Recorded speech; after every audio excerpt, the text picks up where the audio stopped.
Hello everyone and welcome back to Tesla Streams. Oh,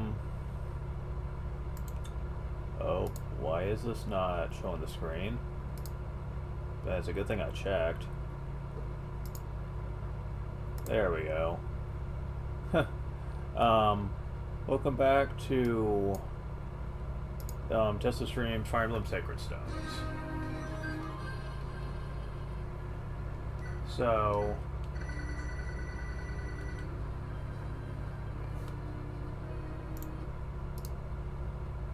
Huh. So, we restart, yes. Because, as it turns out, that was on toggle. Like I had my controller on toggle for some reason. Not sure why.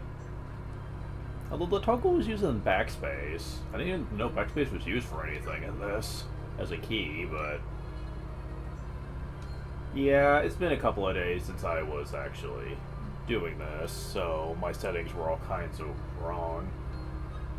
Basically, I was showing off my feelings on the Nintendo Direct to a friend the other day, or yesterday night, I should say, and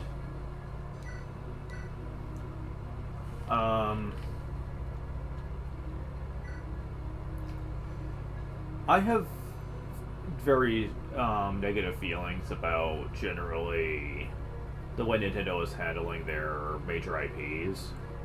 It's like a whole bunch of other games they show off excessively, but not their main series, like Mario, Zelda. Like, Metroid's getting a little more love lately, like showing the Metroid Prime remaster, which, it's nice and all, but, like, seriously though, Mario and Zelda were the big hitters for so many years, and now it looks like they barely give a shit. Mario Kart 8 Deluxe got more DLC announcement, but like, whatever, I don't care.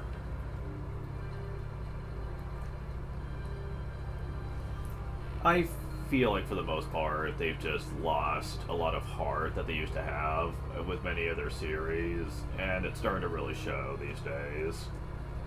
They definitely care more about the third parties now than they ever did their first.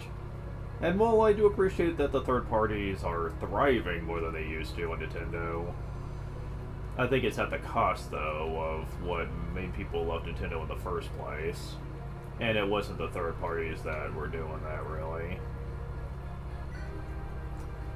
No, it was always the Marios, the Zeldas, the Metroids. And back when they were doing other series, like SimCity, they were doing... Wait, were they ones that made that? I'm trying to remember. There was stuff like Star Fox, F-Zero, you know. They were known for a lot of series back then that people fondly remember them for. Some of those series went by the wayside, I'm aware, but Mario and Zelda stayed consistent with them continuously making good games out of the series. I can't say I actually envy what they're doing these days, though. It really sounds half-baked. And I think it's only going to get worse as time's going to go on, really.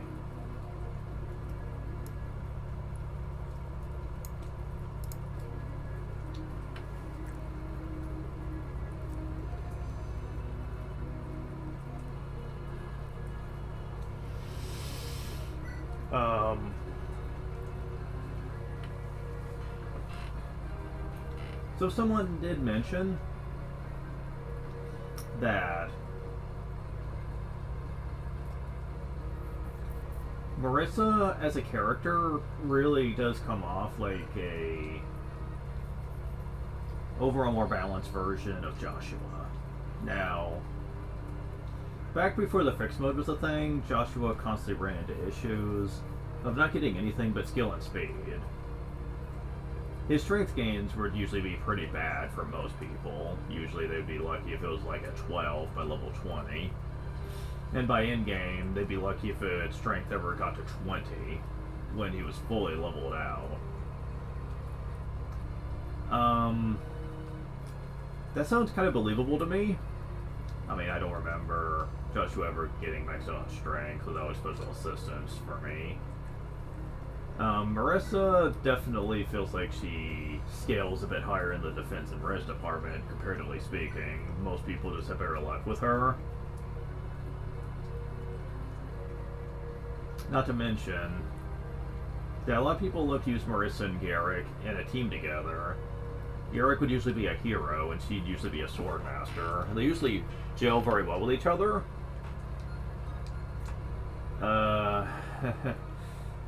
Gonna go on save state while I talk about this.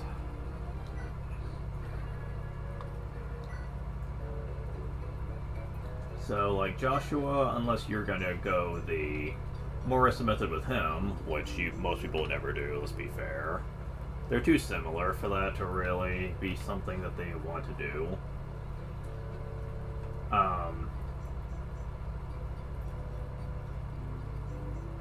Now, he can also do a support with Garrick, but from what I understand, the support bonus is shit. Compared to Marissa and Garrick's. Marissa and Garrick's actually gives her a lot of hit and a lot of defense, which for a swordmaster can be pretty nice. Higher overall defense can actually be very useful. She has 8 defense on average. The support bonus gives her even more. I think it's like upwards of 3, being at an A rank. Not to mention, there's also the extra supports here that I forgot to mention. If for some reason you also put her up with Comb, for example, she gets some extra crit from him and some extra, fuck, hold on. Oh my god, just let me see your stats, lady. Extra crit and extra attack, I think. So with 5 supports that way, you could actually use them pretty well with each other. Joshua is generally regarded as the better of the two in terms of overall stat growth, at least in terms of stats that people care about, but the supports aren't as good. Laricho works for me because I'm making her into a promoted Valkyrie, but not everyone has the patience for that. And if Laricho isn't an option, yeah. Some people do Marissa and Joshua just as a means for the two to get some extra perks. But people are using one or the other. Most people aren't going to use them both in a team. Hell, a lot of people hate sword fighters, just sword fighters, since they love to abuse the weapon triangle. And being locked to the swords makes that harder. I don't think it matters, really.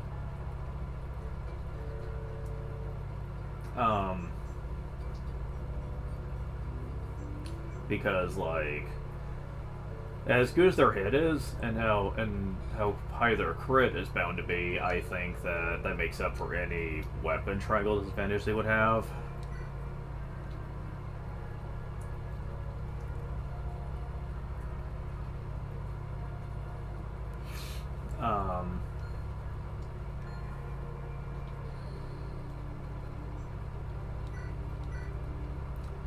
Alright, so we're going to go ahead and get this underway. I have got to remember, however, and I'm going to have the page up dramatically here, just to be a constant reminder about those freaking desert items.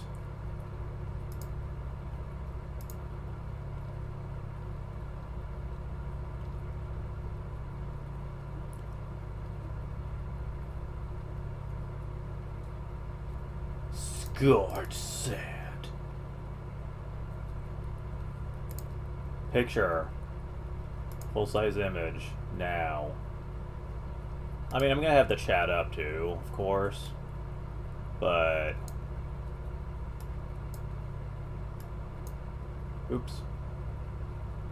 I mean to cover up that much, damn it. Ugh.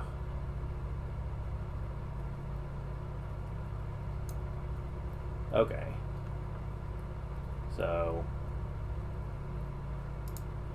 yeah, this is going to be up the whole entire time here.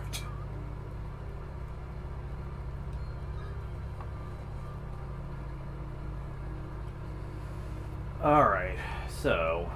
that being said, there is something I need to make sure I do here.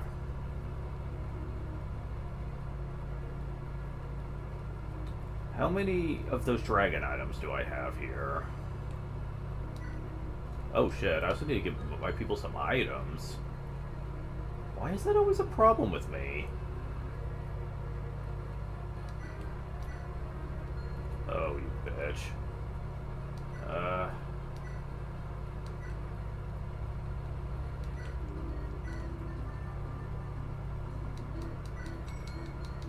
Money is getting a little scarce, but I should be fine for the next couple of maps.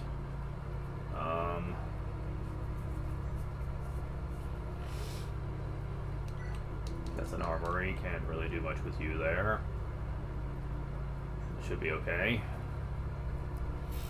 This next map's probably gonna be the worst of it, really. Oh, damn it.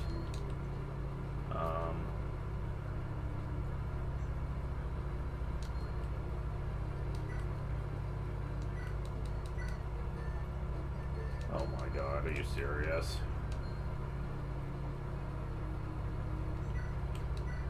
Okay. Those are so expensive.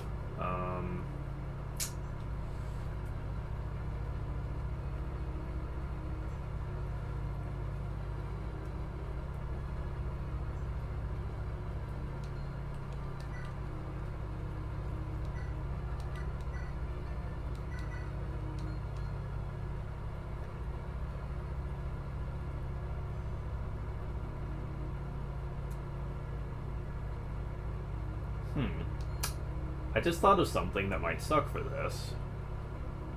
Hopefully I'm wrong. Otherwise this is gonna be very bad.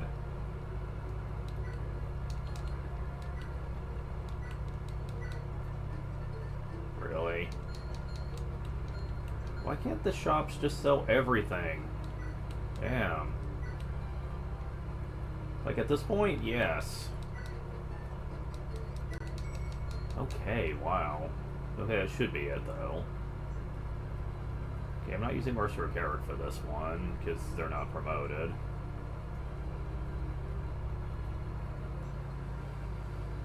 Alright, that should be fine. Yeah, I need to see what kind of dragon items I have for this. Okay, Cormac is the Dragon Spear, that's essential here. You have the Silver Sword, you're fine.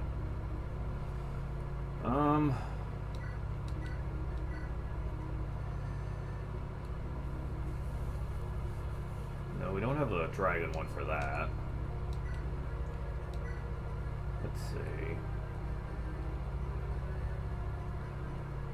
Okay, we don't have any others. Okay, so that's it. Whatever. I'm just gonna have to hope that that's all we're gonna need to worry about. Ephraim's sister is in danger. Rado's General Kalek has attacked Johanna Hall, forcing its surrender. The Eric and her troop have left the hall. Gro's forces pursue them relentlessly.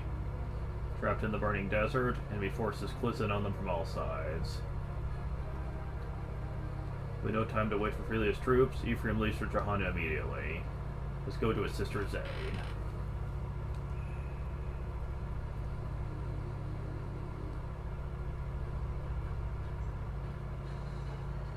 There's Johanna Hall, still nothing but a ruin now. Blast. I don't know what's happened, but I'd better get to her recon the others as soon as possible. Discovered, which had Gro's generals lead the forces run to the hall. Volter the Moonstone and Kalek the Tiger Eye. Two of the strongest of the Empire's generals with near peerless forces. Above all else, most wish Princess Erica, and yet, if you fall, Prince Ephraim, we're all finished. This accursed sand. Most of the units can't get proper footing or being slowed down. Mound units are having the worst time, as their movement is severely limited. Some of us can move better than others, though. Combination of magic porters and skyriders should give us some advantage. Whatever we do, we must move cautiously. I understand. Just like the battle for Renval. We either rescue Erica or defeat all the enemy troops. If we accomplish either goal, victory is ours. Let's move. How goes it, Kalek? Oh, Prince Leon. Thank you, Your Highness, for gracing me with your royal, You can stop. There's no need for you to put on airs. You're made general for your military prowess, not your flowery speech. And an honor it is. You know, Prince Leon, you've got a lot of nerve.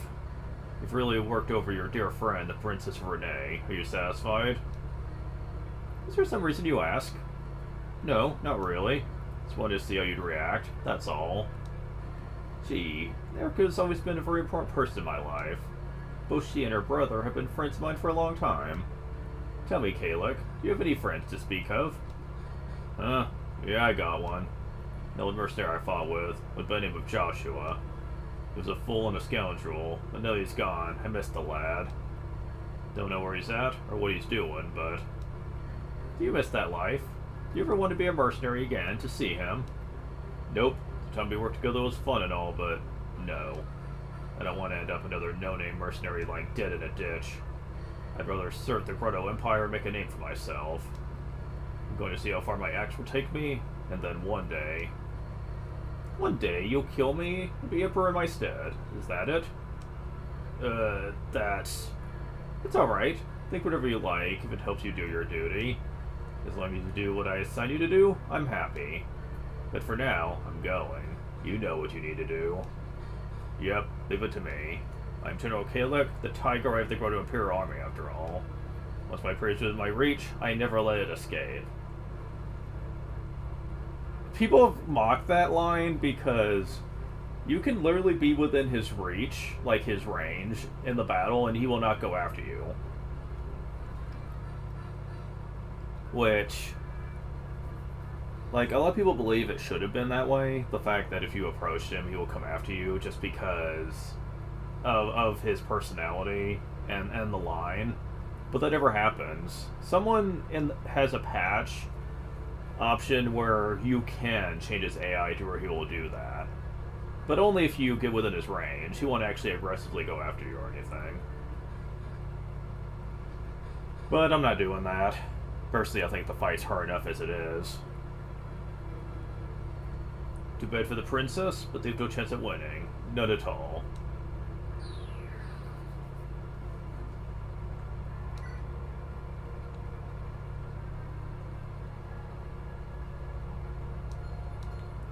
Alright, let's see here. Bring loot in there.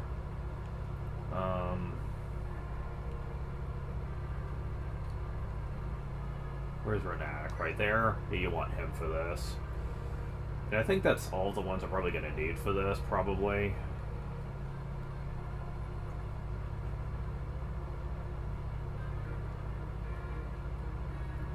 So, let's see. Joshua's support is, of course, Larichel, which I have. And Cormag's is Tana. Ooh, I need Tana then. Wait, Tana's here? Yeah, she is. Okay, never mind. For a minute there, I didn't think she was. I was like, wait, what the fuck? Alright, so... Prince Inez and Saley. I'm sorry. I'm absolutely powerless here. Erica, you have nothing to apologize for. We're not defeated yet.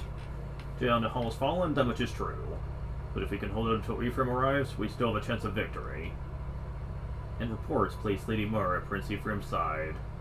It is my duty to protect her. I will not die without having fulfilled my obligation to her. You're right, I made a promise too. Told Ephraim will live to see him again. We have to pull together, all of us, and just don't let it a little longer. For our strength now, know that we will live to see our friends again.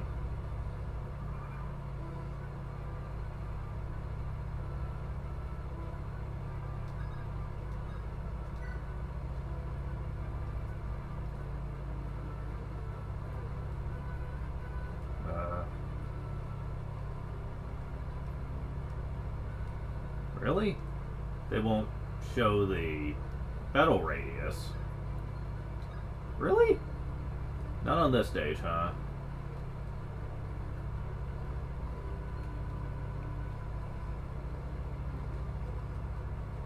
Well, that's not fair.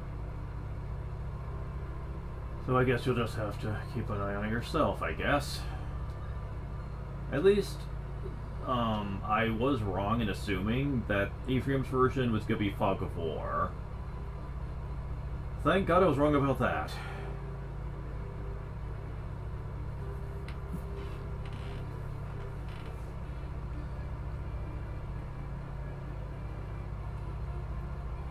So first order of business. You want to deal with Vulture's troops. Preferably as early on as possible here.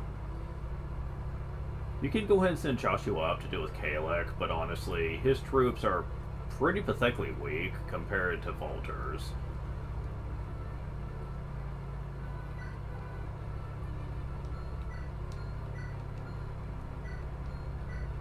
Yeah, pretty much.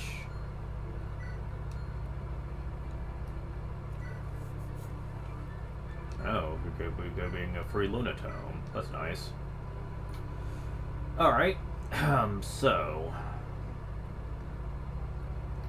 we're going to be moving our way over here. First of all, though, there are some Cavalier types, as well as some mages over here to deal with.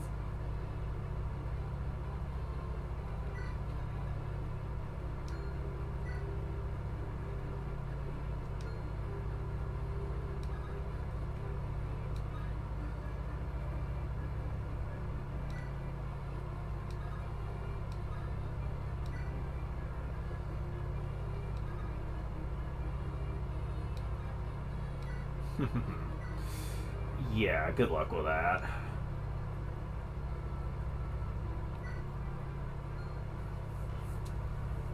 I don't even think the axe wielders are going to be having an easy time hitting her now.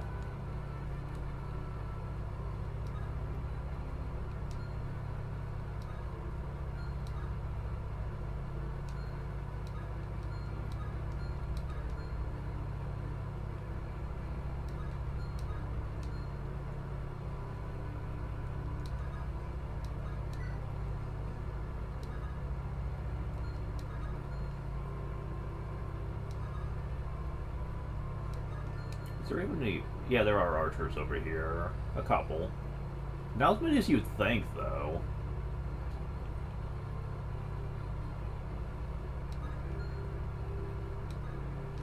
Okay, you guys can't actually get me yet. Okay, I do want that dragon axe.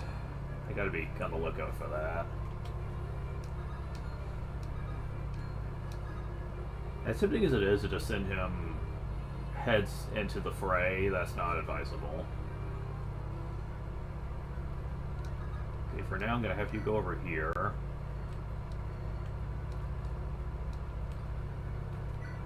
Master Seal, that'll be useful later. Oh shit. Left him open.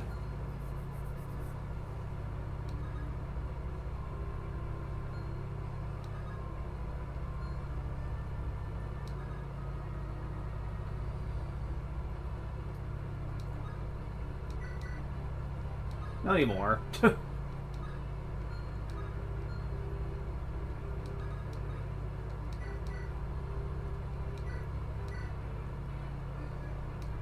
That worked out perfectly. Cool. At this point, I'm waiting for the people to move closer. At which point, I'm gonna kick their asses. Which is not gonna be hard to do at all, trust me. It's these enemies over here I'm more concerned about? Sort of.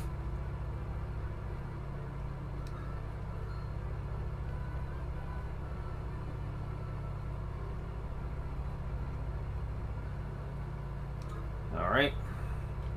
Let's see how this goes. Oh yeah, not even the axe wielders can hit her very well. So what does that mean for the mages? Son of a bitch. Sending a couple of those wyverns up, though. Yeah. Yeah. You guys aren't doing shit. Damn it, how many?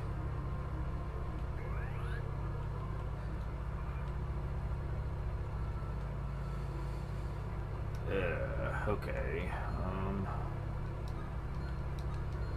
So I can kill one of them at least. Yeah.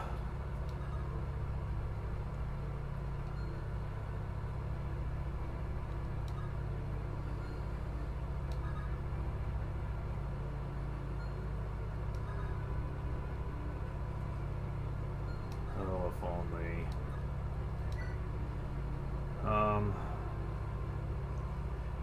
Let's see. Well, for over here.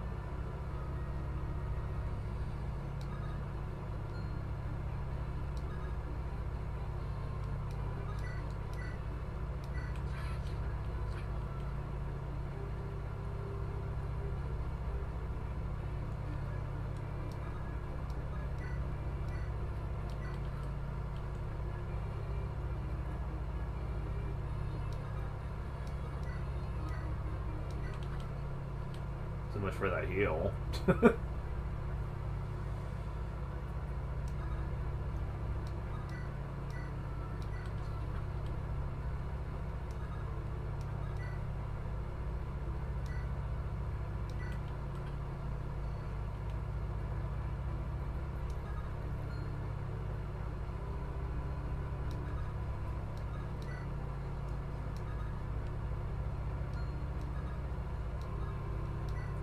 Oh yeah, you're so fucking dead.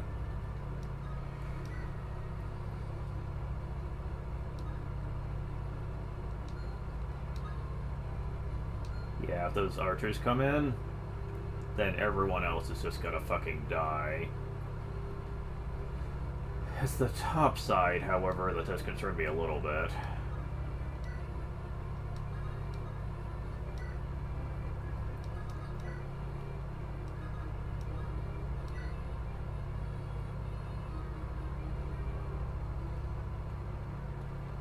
Here we go.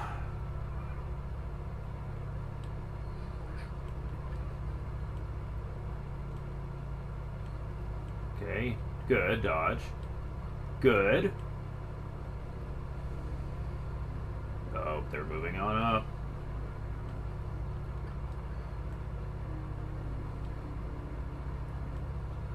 Oh, good job, Inez.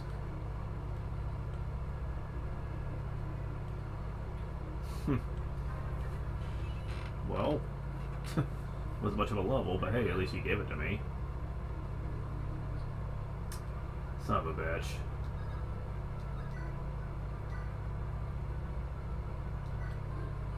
Okay, at least I can get rid of you. And now we can get rid of your sorry ass. Good.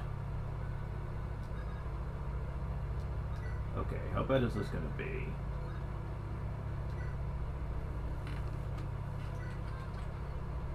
Not too bad. Still not close enough to attract you with the hand axe. Damn, if only. I already know what your guys' plan is. It ain't gonna work.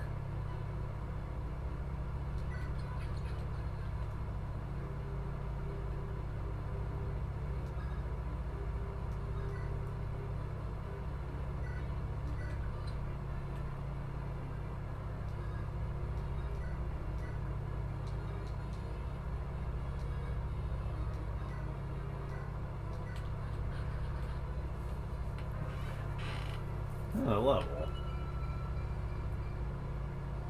Damn. Yeah, fixed mode does wonders for Joshua.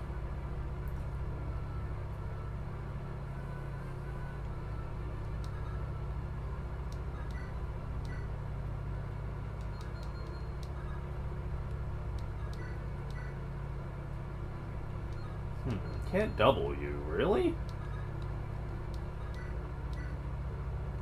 Oh my god, really? What is your guys' speed? 11? Yeah. Why can't any of you guys do that? Uh, you? Yeah. Wow. Speed's not exactly great, is it? Okay, at least someone can. Jeez.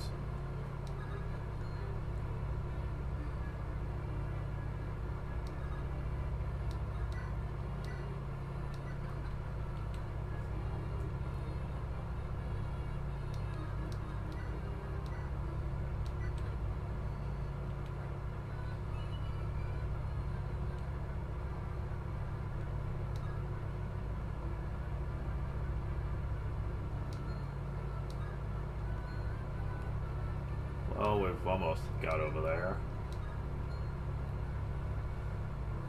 Alright, so... one of them can go after Seele, but it's probably not going to be enough to do much to the guy. So it's not going to be too bad.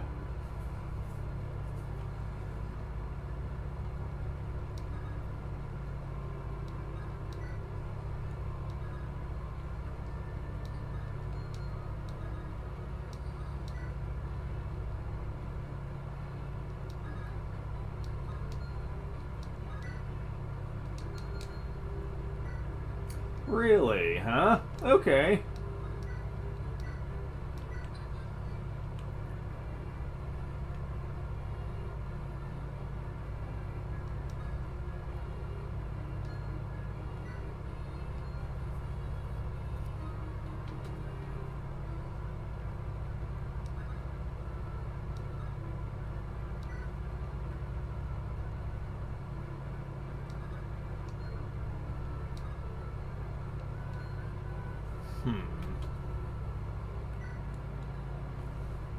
Speed 10. Speed 14. Yeah, I don't think that's going to be that big of a problem. Though I would have to contend with two enemies coming at me. Berserk Staff, fuck! Here too? Come on, game, can't you just lay off? I just can't believe that.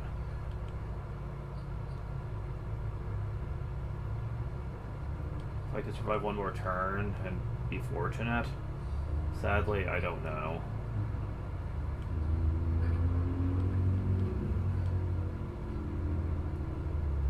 Eclipse, yeah, that's worthless. Can't hit. Oh, thank God!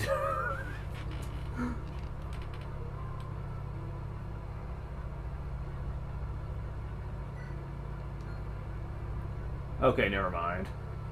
That is not what I thought it was. Oh my God, so many of you. I'm putting you back over here. I don't trust this game.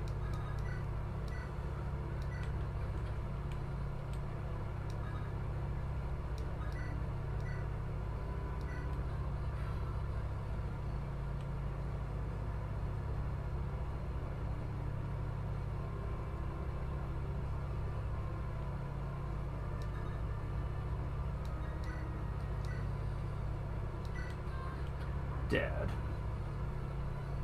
So much for you. And next up, we're going to be dealing with a lot of these Wyvern dudes.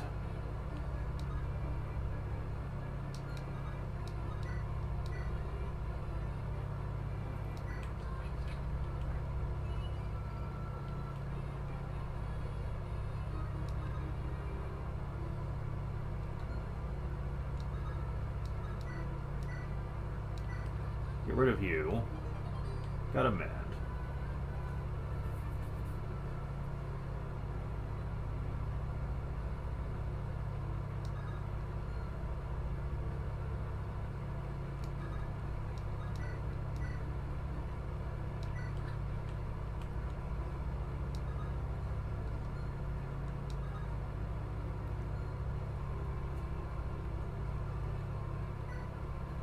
Devil Axe. But you can't really get very far here.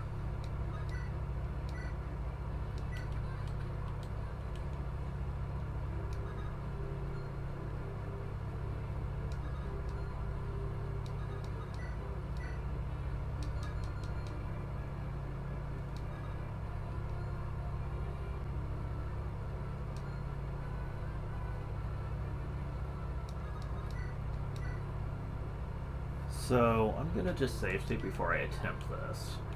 Oh, never mind, I was gonna use Tana to finish up, but hey, we don't need to. Oh. Can get rid of you as well. I didn't think you were that weak. Okay. Eclipse? Okay.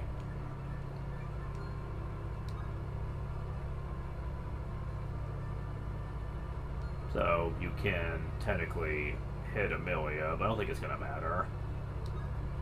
Again, I don't think you move. Hopefully you don't.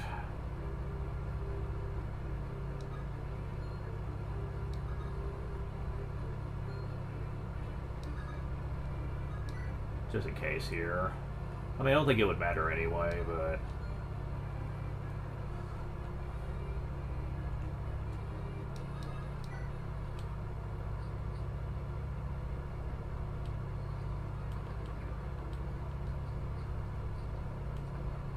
Okay. You guys aren't doing much damage, so that's good to know. Oh my god.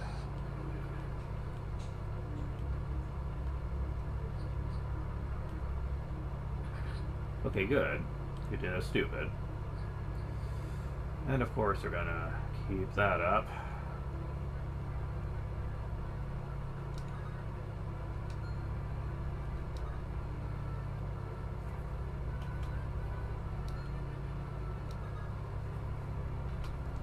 So curious.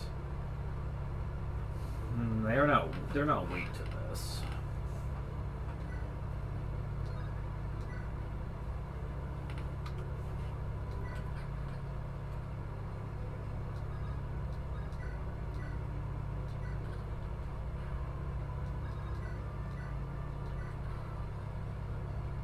Okay, so you can't actually attack me without using the hand axe, so that's good to know.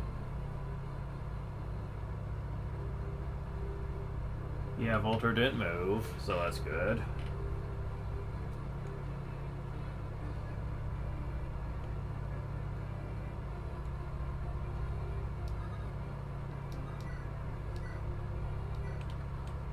Oh, come on, Seth.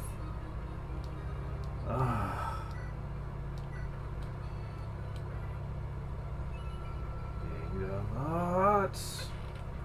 Okay.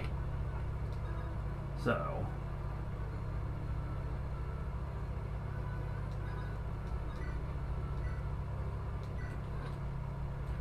Got a crit. Okay, cool. Get rid of you. Another crit. Wow, people.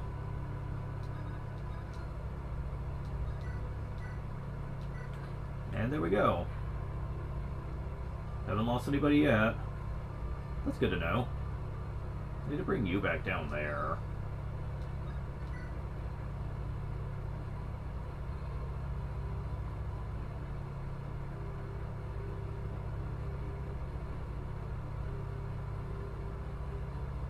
Where is... Oh, she already used up her turn, so...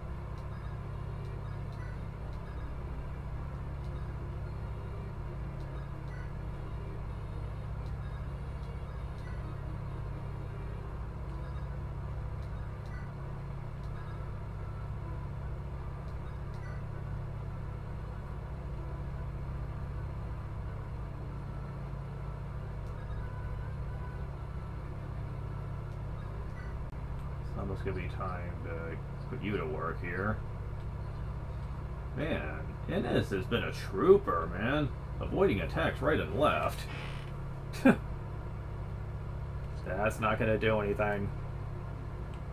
Alright, so much for you. No more reinforcements. Excellent.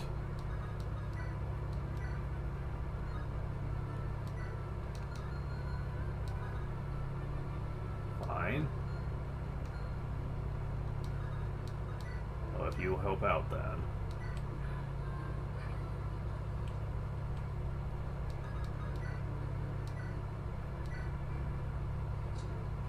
Because I want to get that dragon axe. There we go.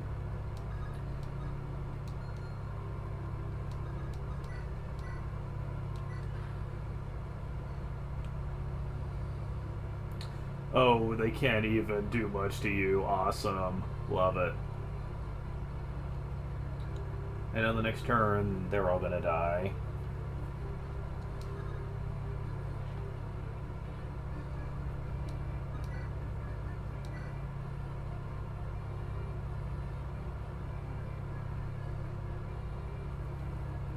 I've got to be careful about this.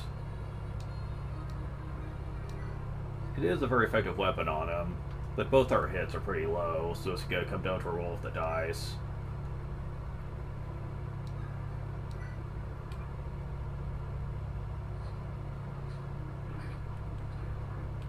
Nope, so much for you.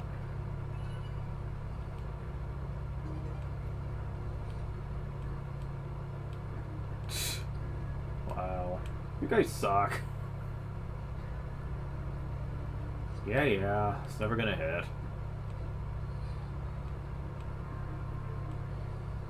Is that you, Cormag? Even you have turned your back on your emperor. Don't tell me you stand there thinking you can. Don't tell me you stand there thinking you can beat me. You're not strong enough. You know this to be true. If you still refuse to the grotto again, I may let you live. You don't want to die an Oathbreaker, do you? Well, will you crawl before me and beg for forgiveness? Yes, I've broken my vows, Valter. And yes, it may be I who falls when we tilt lances, but a dog like you will never see me crawl. Brave words from a traitor. Let's see if your lance is as sharp as your tongue.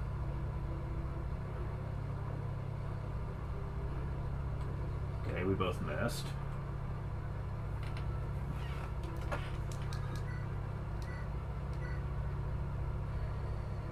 Same thing.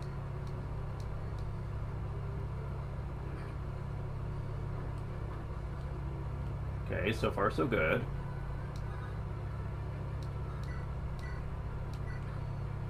I'm gonna get rid of you.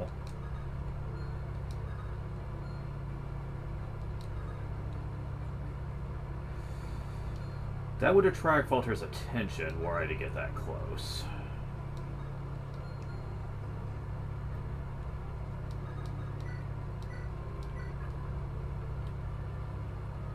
So let's try this. Shit, forgot about them up there.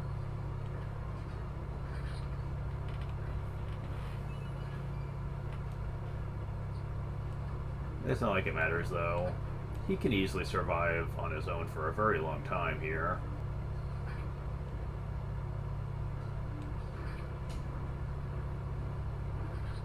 I win. Still wish he had a better death quote.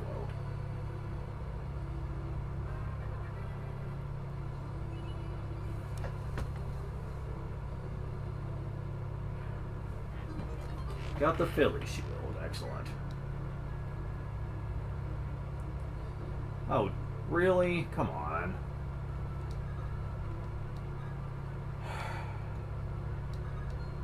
Fucking hell.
Well, I'm glad that they're all going after him.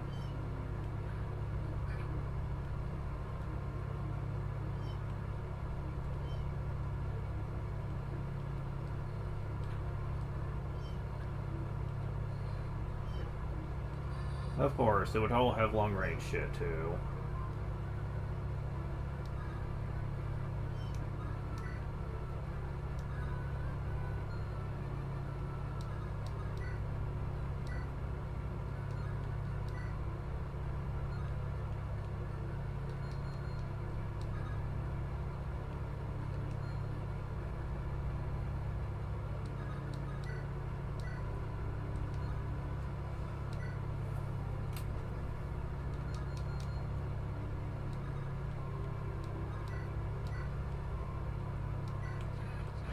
How about you just die?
Oh my god, with the freaking RNG here.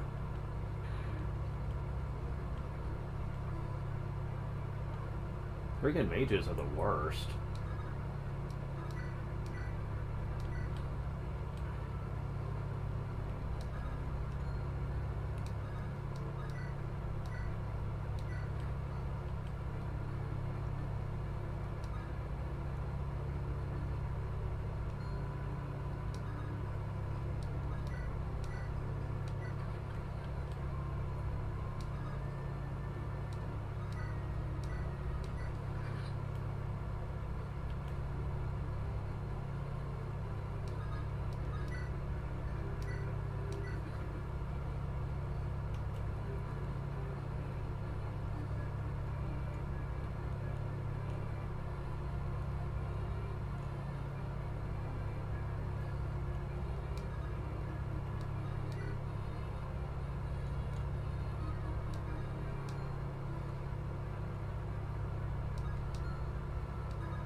Alright.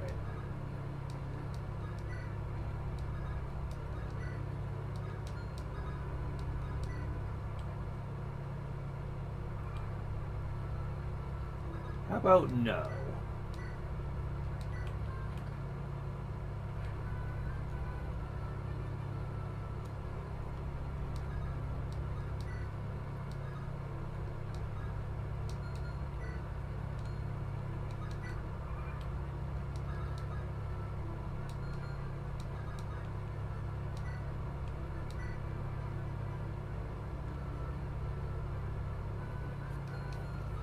No spare heals, damn it. So, I don't know if this counts as a base or not. It does. Awesome. Doesn't give much back, but hey, give some back.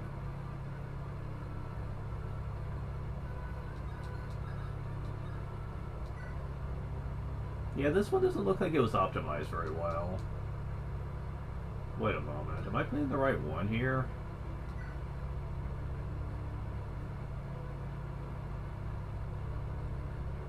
not sure if I am.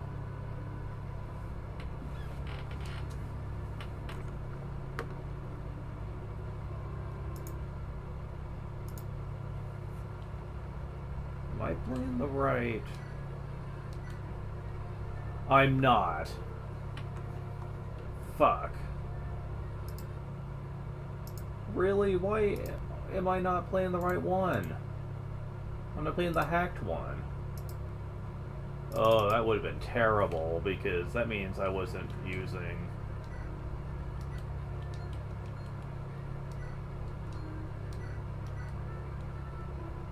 the one with casual mode. Oh man, that was close then. I need to just get rid of the other one. Just a moment. Just so I don't keep making that mistake.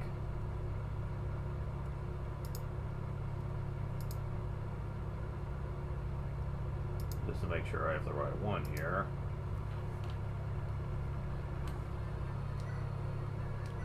Yeah, okay. So that should be the only one up there now on my options here. Yep, okay. Good. Because, yeah, there were a couple close calls in this map, and that would have been really unfortunate had I thought it was in casual mode, but I really wasn't. That means I would have lost a character. Maybe. I don't know if casual mode would just click no matter which version you'd be playing at the time. Not sure, but all the same, best to play it safe. So, no reinforcements? None whatsoever?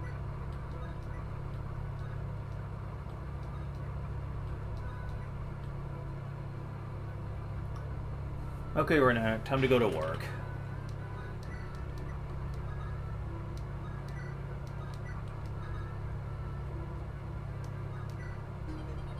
Got an Eclipse. This I'm not really gonna get much use out of, but hey, it's rare, whatever, I'm not gonna complain about it.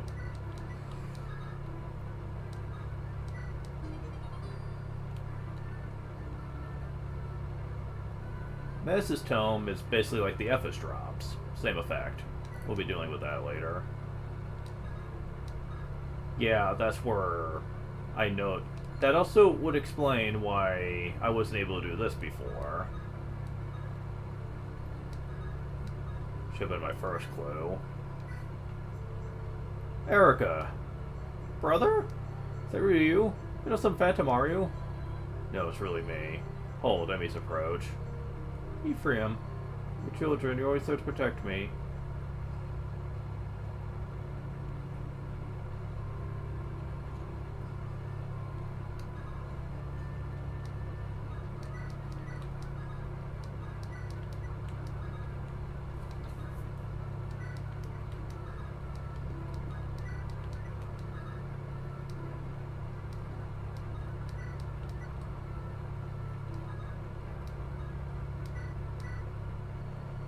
Princess Erica, are you well? Seth, you're here. Prince Ephraim is safe as well. Princess Erica, we will stop the remaining enemy soldiers here. Would you please take caution, think of your own safety? Thank you, Seth. You've saved me so many times since the fall of Renee. By duty. Let's go, Princess Erica.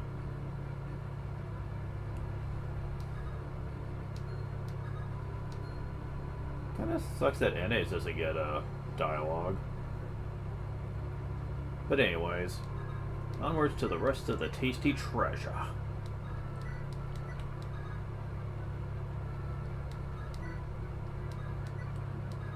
Huh.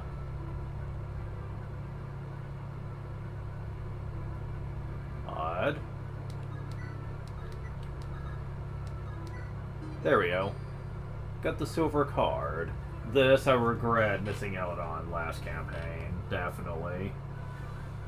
Man. Now, not everything here I like that I'm getting. I'm gonna be getting it all, but some of it I'm not really gonna get much use out of, though.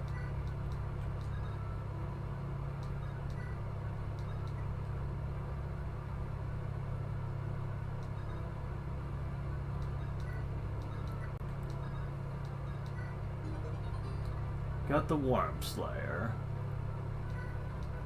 And I've really skipped something then. Okay. There we go. That's what I was trying to get to, the Swift Soul. That I got it by accident last time, thankfully.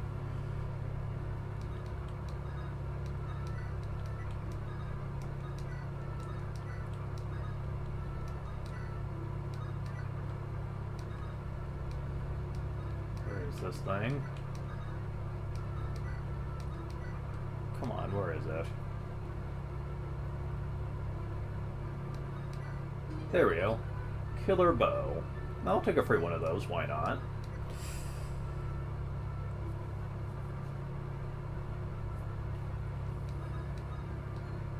Now, if you're using a Wyvern Lord that has the ability to use swords, the Worm Slayer could be potentially good. The problem is that you need to be at a pretty high power and sword to be able to use it, so by the time you'd be able to get Cormac to that level, I really wonder if it'd even be worth it.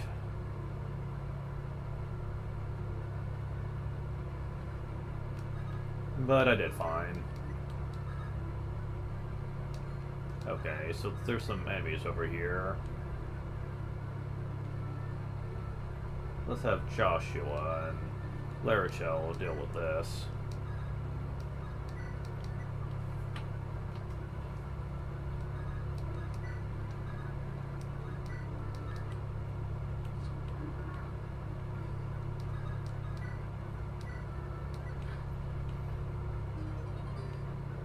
Got the Luna.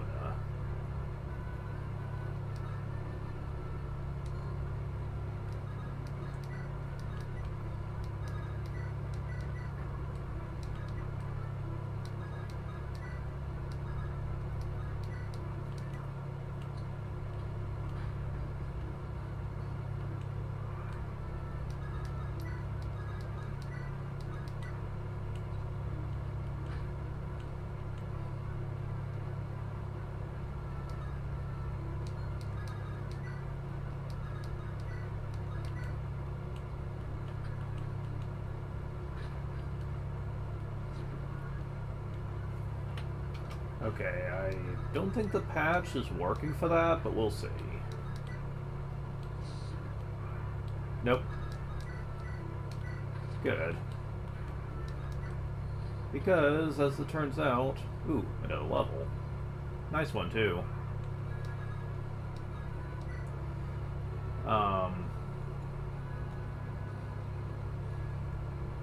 An item is right next door to Cormac. Hence why they usually recommend you take him out first. There's not an item dangerously close to where Volter is. There's lots of spots all around those where you can get the Eclipse Tome, and it's not even really that useful, so people don't even really care. His item is a bit more rare. There's two of them. One right here, and one right here.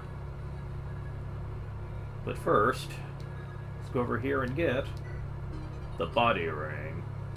Yeah, missing out on that kind of hurt a little bit too. I know you can get an infinite amount during the Preacher campaign, but... yeah. Got a Silent Staff.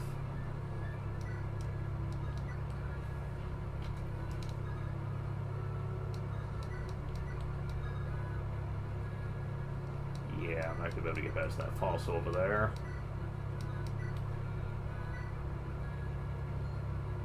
Yeah, that's the problem of coming over here.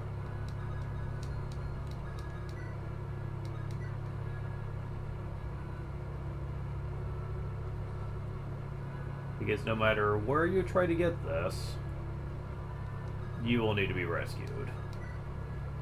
And hopefully you're good enough to be able to do that. Yes, okay. And you could also rescue her if you wanted. Because they both have the same 8 in con. Interesting.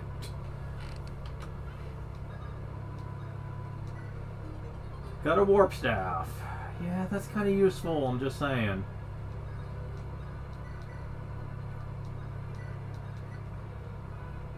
So yeah, that's all the items. Good to know.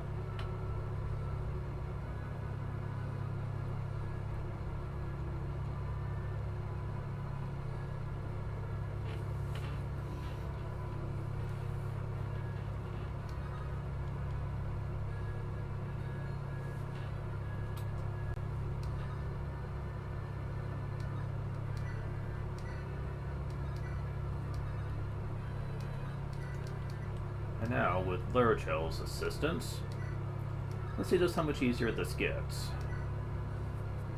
Oh my god. Really? How do you need the fucking silver sword for this?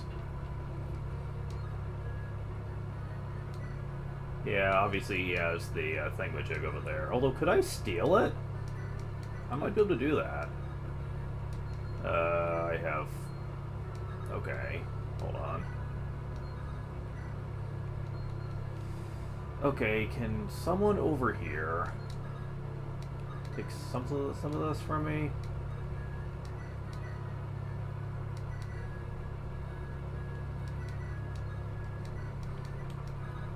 I might be able to get away with this. I can! Oh. Oh, really?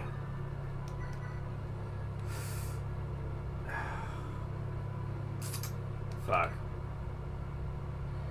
You're stepping stone and I'm moving up. Don't take it personally. Well, she showed you what she thinks of that. Okay, that could have ended very badly. I didn't think her move would be that bad. Fuck.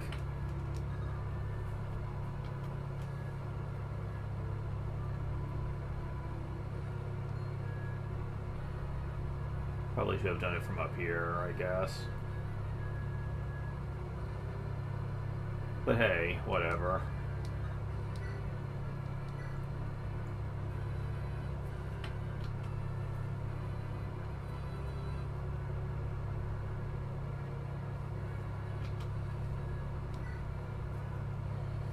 It's been a long time, Kalek.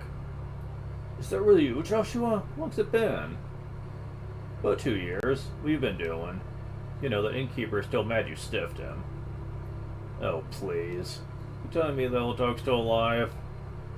How's the rest of the troop doing? They're getting by.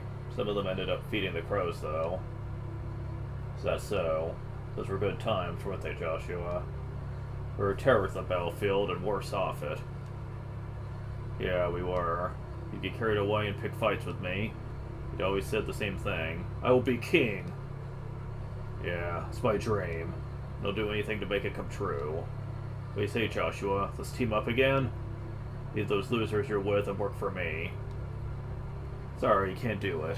I'm not gonna let you use me for anything. Ah, you're a cold fish, aren't you? It's one thing that hasn't changed about you. You haven't changed much either. You're still as shameless as ever. Ha, that's the truth. Well, you want to get started? Sure. Stronger than I used to be. No offense, but you're not in my league anymore. Don't hate me, Joshua. Same to you.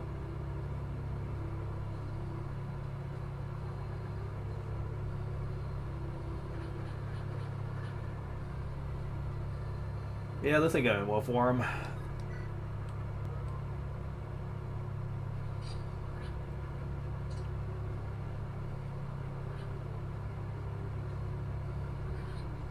Nope.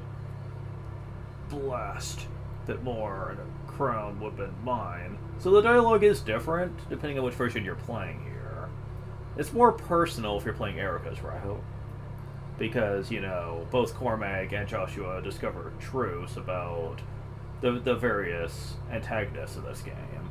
And that leads to a far more personal exchange, whereas here, it's just... well, those were the times. But, can't go back to the past, I guess, so we're just gonna have to kill each other. Whereas with Cormac and Volter, Cormac just basically hates Volter, by principle, and he just wants him dead. Instead of it being just flat out for revenge. I mean, it works for what it is, and I'd still say it's better than most villain exchanges in other RPGs, that's for sure. Antagonist, villain, whatever. Fire Emblem's always been pretty good about that, having really good personal exchanges between antagonists that adds a bit more nuance to the relationship. Whereas other RPGs, they tend to either make them really sinister and evil, taking away any real depth the villain might have had, or just making them out to be really overly angsty and just not exactly very interesting when you consider that in any other situation, they wouldn't be the villain. It's just that the only reason they're the villain is because the hero's morals and the antagonist's morals just clash with each other. I kind of wish they would often do more with that, offer a little more nuance to the relationships, because most of the time I feel like it's just empty in a lot of RPGs.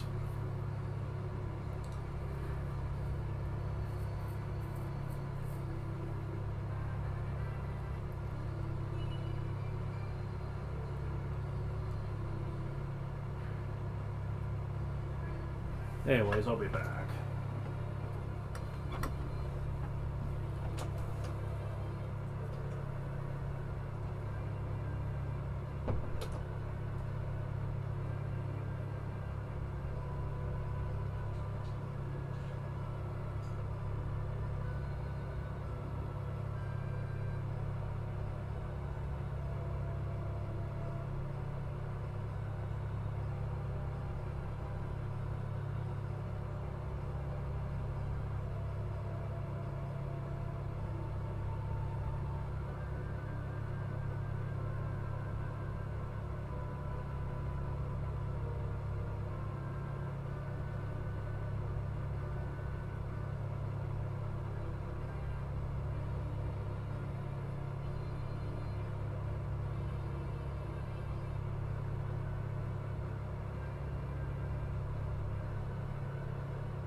Okay, I'm back.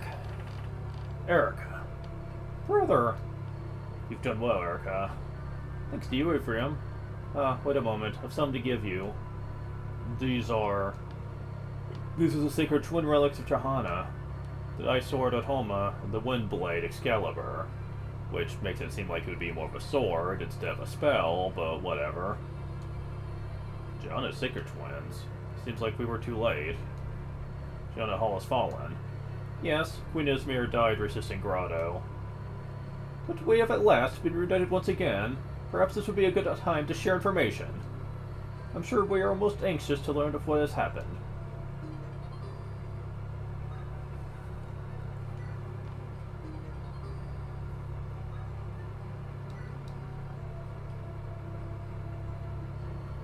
I see familiar faces among you here, so let me introduce myself. I'm Ephraim, Erica's brother and Crown Prince of Renee. I'm Princess Lyrcho of Roston. Pleasure is mine, of course. I'll begin by telling you about fair intermission. Okay, so this is all the same.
So that's all the same, I guess. Lady Myrrh. Saley. Grateful to see you well. People of Carapalin will be overjoyed that you're safe. Okay, I think this was the same too.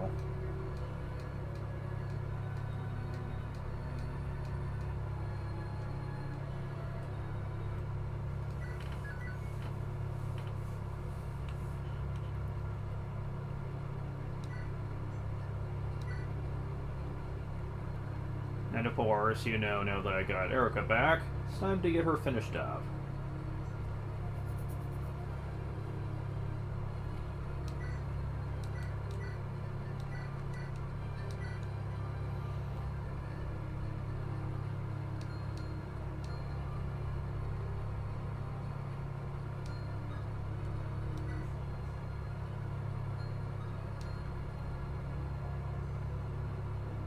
And now the full map is open to us, which is going to make it a lot harder for monsters to stop us from getting to shops. Thank God.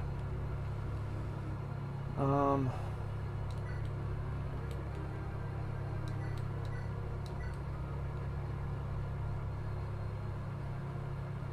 have much money left, but it should be enough to get her finished up at least. Plus, you know...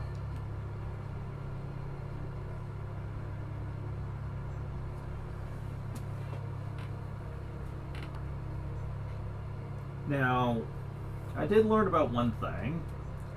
You know how I said about the Dragonstone that is a one-of-a-kind item, and that once it's out, and you're kind of fucked? Well, that's kinda true, and kinda not. You see, Myrrh is treated as a monster type in this game, because she is not human altogether. She's the Great Dragon. Dragons are clearly treated as monster types in this game.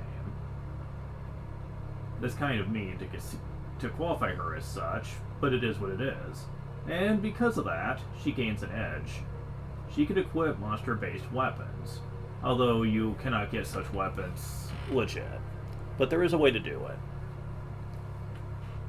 Remember how I mentioned the mind glitch back in Blazing Sword, where you can control enemies for a moment?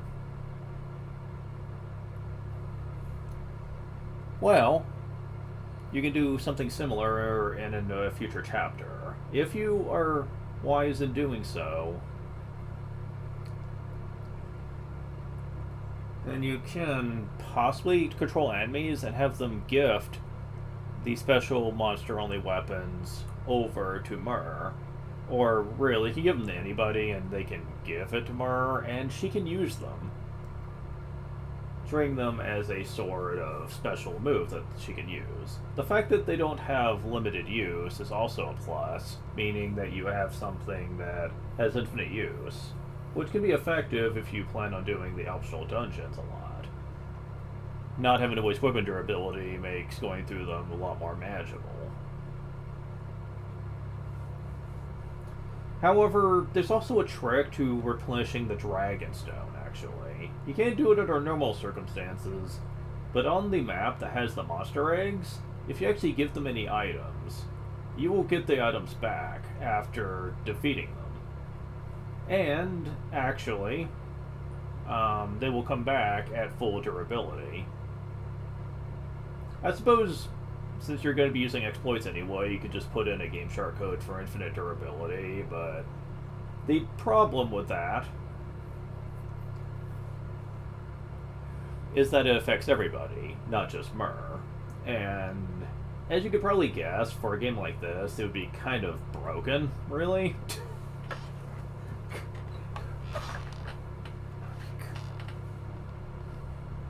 Because you can get some really powerful stuff in this game, and if it never broke, you could literally use it without consequence.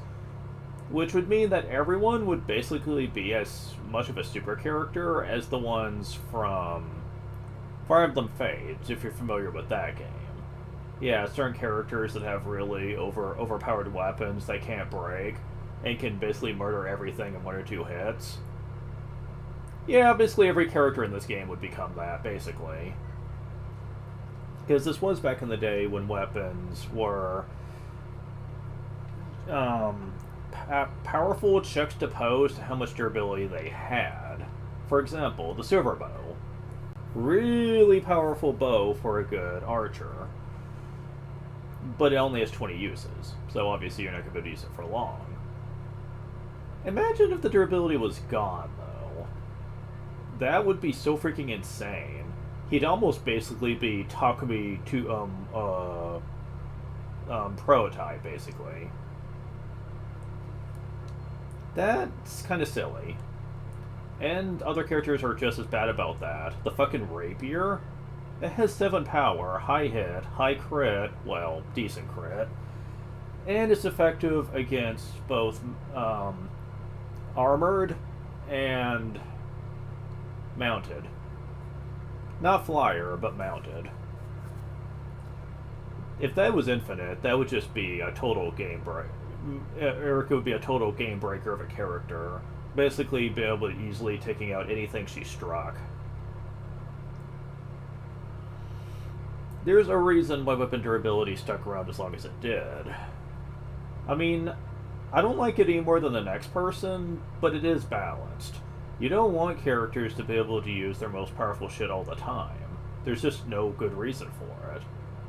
And yes, I know, Fates didn't have all infinite durability. Items and healing magic still could break. But the reason people don't like playing Fates, from what I keep hearing anyway, I haven't really played through the game myself yet, but it's coming. It's just the fact that in order to have infinite durability work in a way to where that could be completely piss easy, they literally had to rebalance the weapons around it, making a lot of weapons feel rather weak, honestly. Like, some weapons were an exception to it, like the special weapons that certain characters possessed. But a lot of the early game weapons were pretty bad. I have actually looked them up, just to see what people are talking about, and yeah, they don't look that great. A lot of them were made very pathetically weak to make it to where you just couldn't use the weapon infinitely and just plow through enemy forces. But that also makes some characters feel weak on average. You have to go so far into the game to where the game will bless you with the ability to use good weapons. And before that, enemies will just have a huge advantage over you. I do not like that.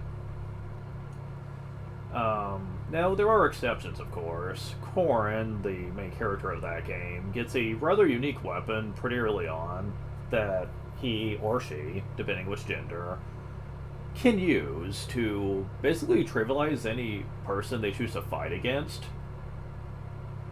And I'm not going to get too much into it, but there is a system that can make Corrin insanely strong with buffs, making it to where Corrin, at the very least, can be rather effective. They also changed it to where, unless you're playing on classic mode, if you're playing on casual, then Corrin can actually die and the game will still continue. It's not like previous games where the Lord had to survive the fight. Casual mode be damned.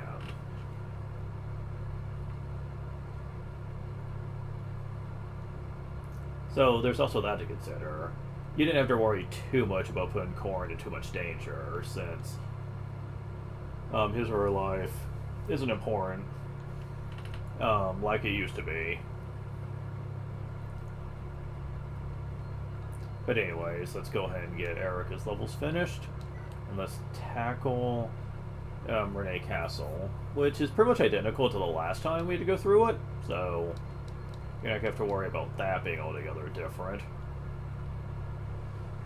I think about the only difference is that on Ephraim's mode, the enemies are a bit different in what kind you go up against.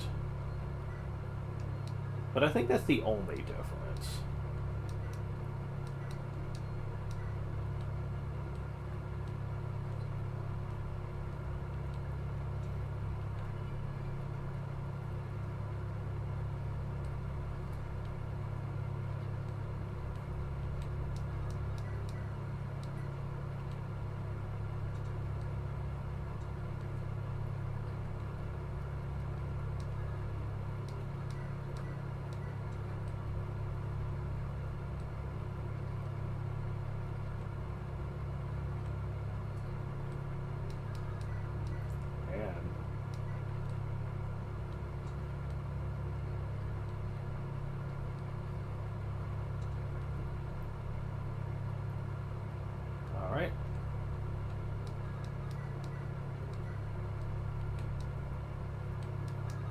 Yeah, they're seeing a lot of spears in here.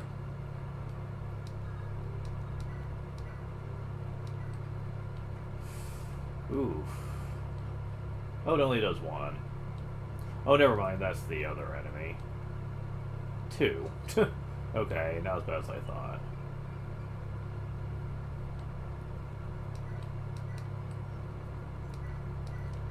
Yeah, we've been getting a lot of items, actually, throughout the game here.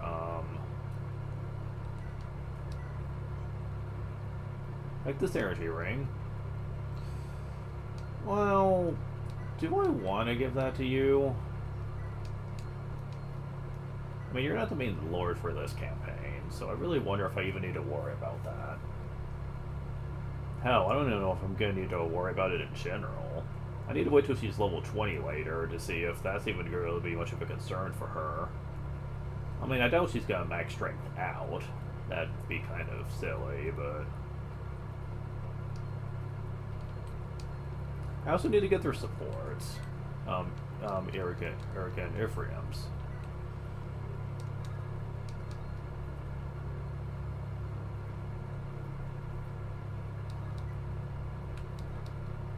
It doesn't matter who they hit here.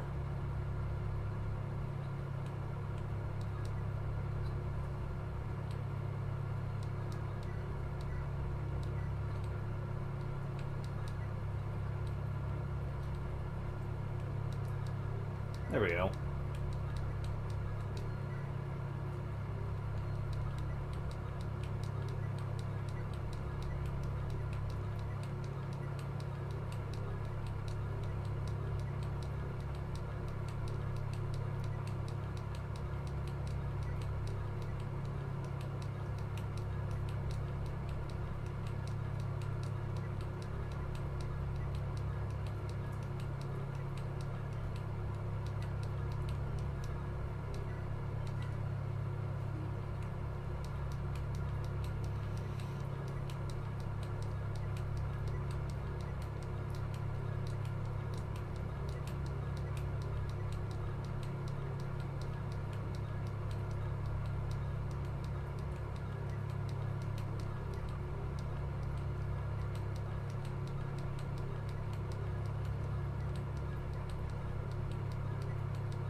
Alright.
And this should be it.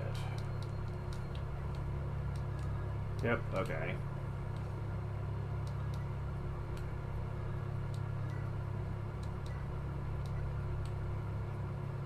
Oh, wrong person. Damn it.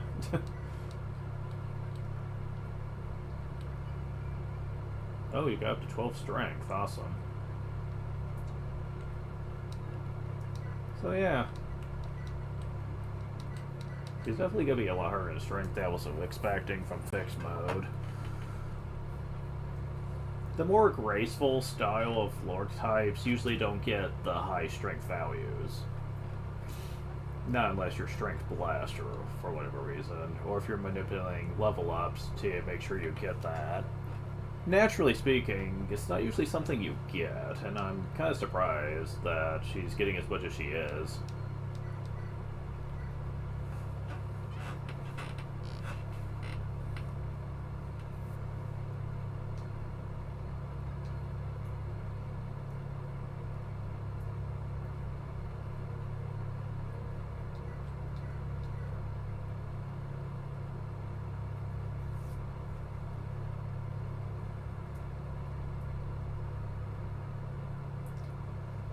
Alright.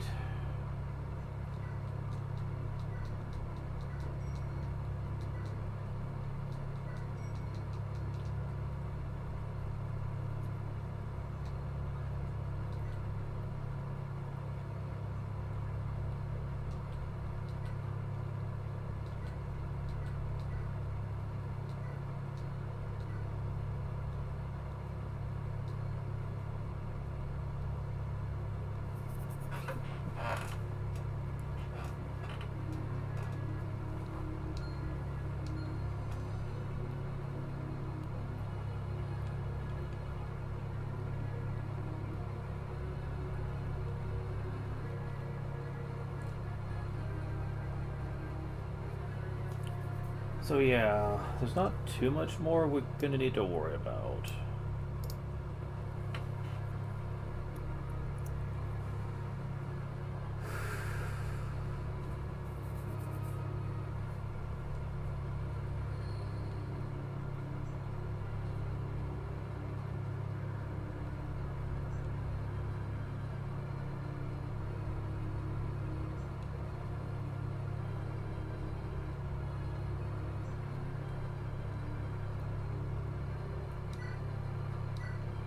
We will be giving this to you.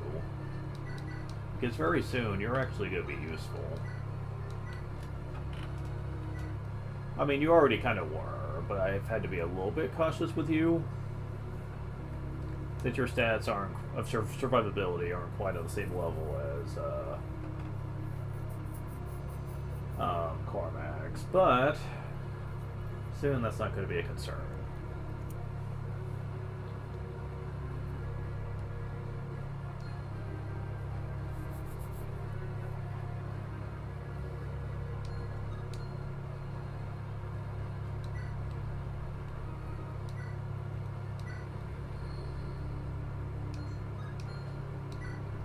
As a matter of fact, I forgot to use the silver card. Oops, for that stuff I just bought. Oh well. It'll be useful later.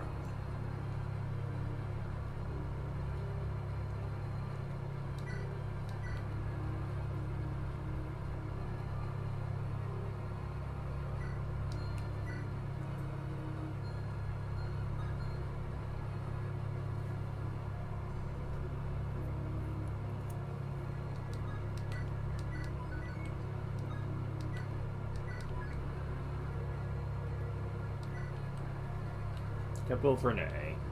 From one's absence, seeing their home run by war brings terrible grief. Okay, I think this is the same.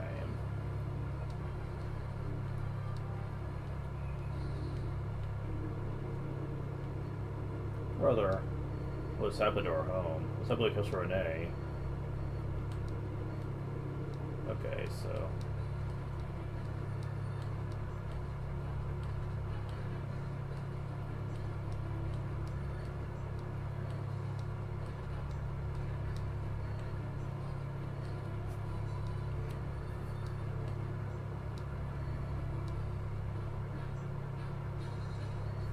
Ephraim?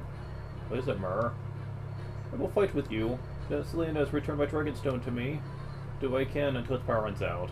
I figured since we're playing Ephraim's campaign, she would have said something slightly different to that.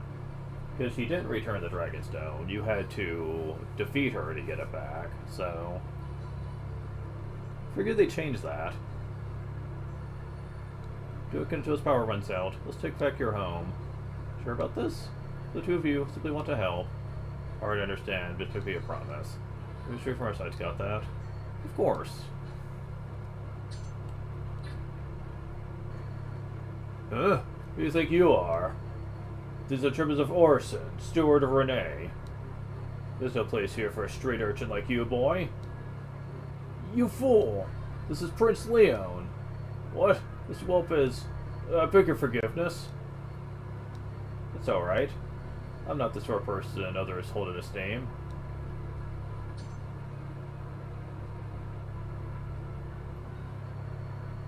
Who in the world is that? What a creepy-looking man.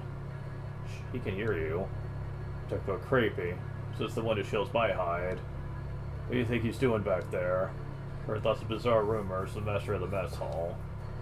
Think he needs help? He'd be dangerous? I don't care. I'm here for the money. As long as I get paid, I'm happy. On the subject of rumors, I've heard the stories of the secret treasure. It's supposed to be some fabulous wealth hidden in Castle Renee. Tell you if I find it, I'm gone. Who's it, Monica? Seems so happy today. Of course I know what today is. I never forget your birthday. I have a present for you, dear. I think you'll like it. Orson? Oh, this is different. Do you still recognize me, Orson? Or are you entirely lost to this world? Yes, it's me, Prince Leon. I'm the one to whom you're indebted for resurrecting your beloved wife.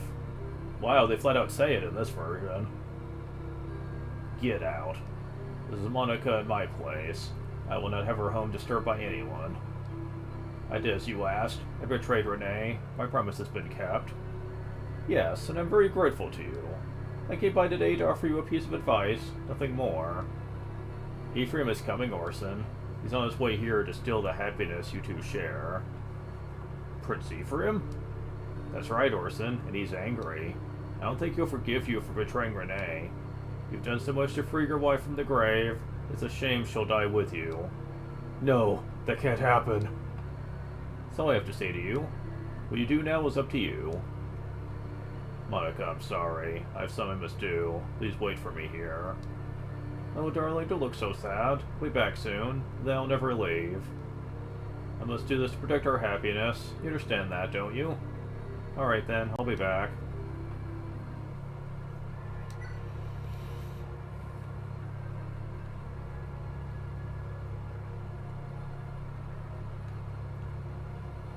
Alright, so... for this fight, I'm gonna need Renak. The answer to that's pretty obvious. Oh boy, we start further away this time. Well, I suppose in some ways we do. Now, in his version, we don't fight physical units for the most part. We fight many, many magical units. And that concerns me for one reason. What have magical units been known for up to this point in his campaign?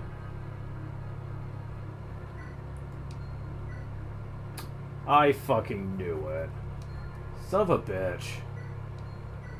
Yeah, note to self. After this, never play Ephraim mode again.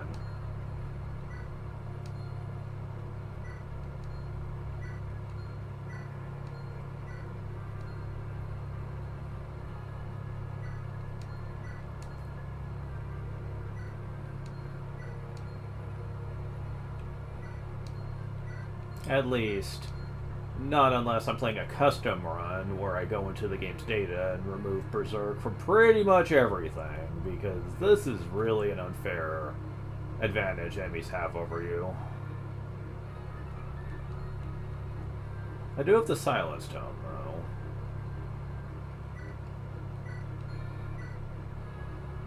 though. Wait.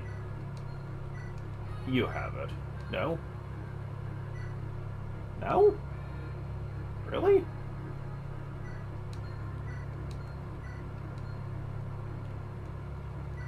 Huh, I could have sworn I saw another one.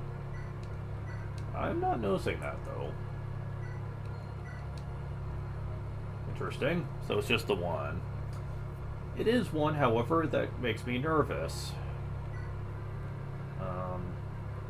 You can't exactly... Oh, wait. You have very low magic. Meaning the spaces in which you can use that are very limited.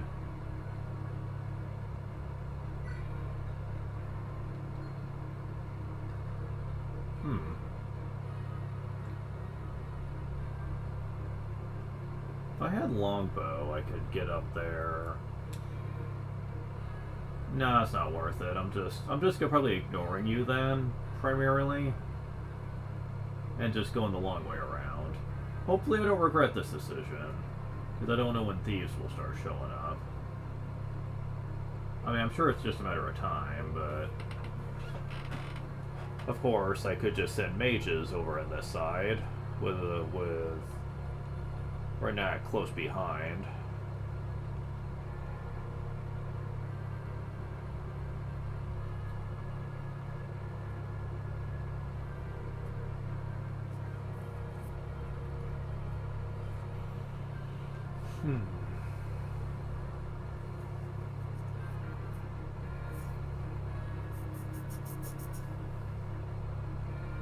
So that chest I don't need to really be concerned about, I don't think.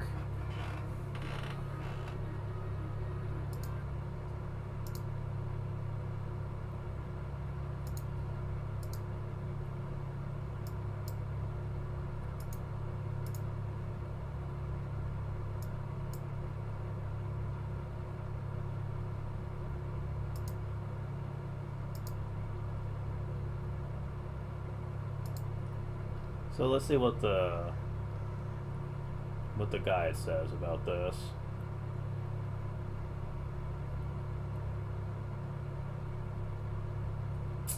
Oh my god.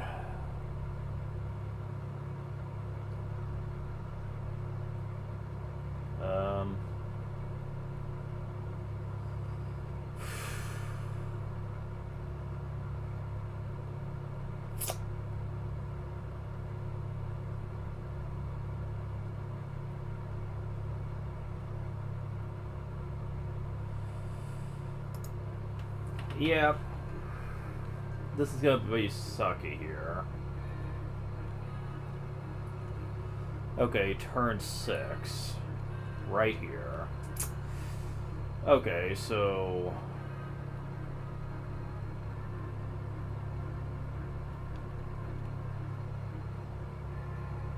I am not gonna be able to wait around long, then. Mind you, that's just for when he shows up. It takes him a couple turns to get to the chest anyway. So it's more like turn 9. I think. Let's see. More like turn 10. Because it is a fair distance away here.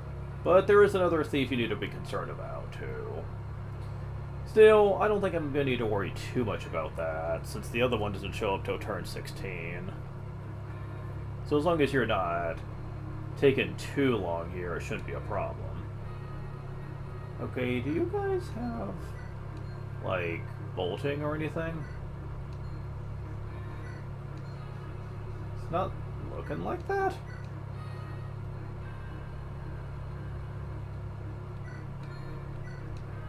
No? Doesn't seem like it. So that's one big difference here.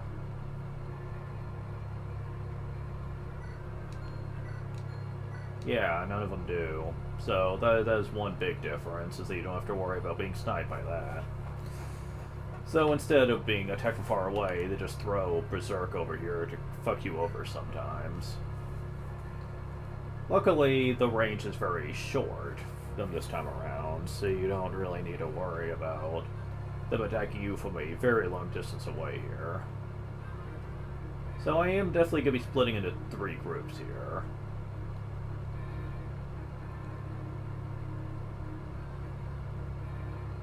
I have plenty of time to get over here, deal with the enemies, and come over here to block the chest so that thieves can't get to it. So we're next going on this side. It's kind of imperative you do that.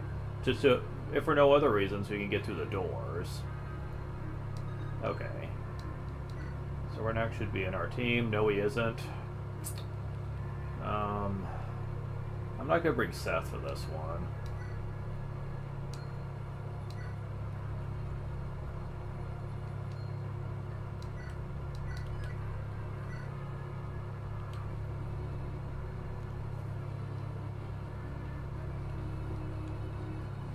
Alright.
Okay, the rest is going on this side.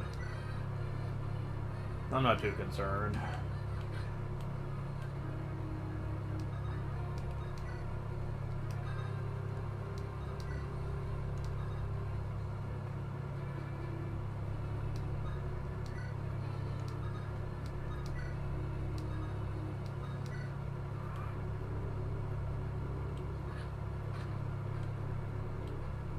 Oh my god.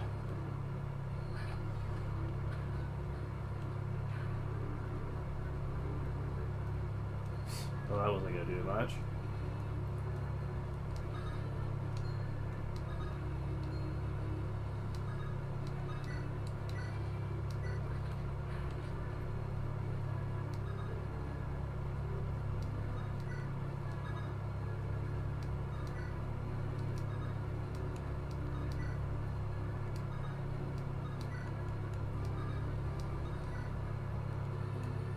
I should easily be able to get through that within 10 turns or so. It shouldn't be a problem.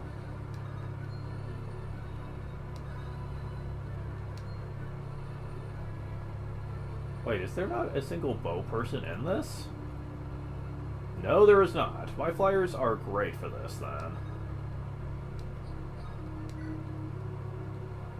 Should've...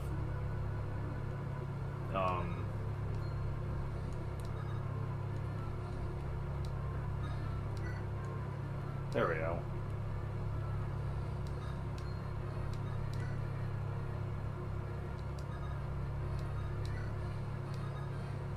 Oh my god. Okay, can you just die for me? Yeah, that sounds great.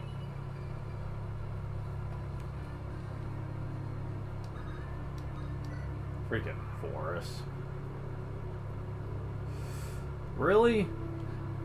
That should not be able to hit that far. What the fuck?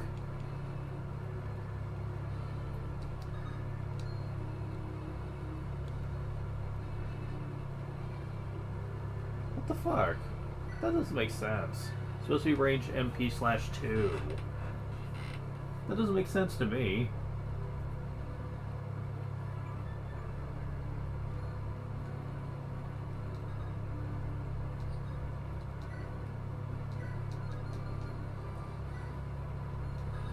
However,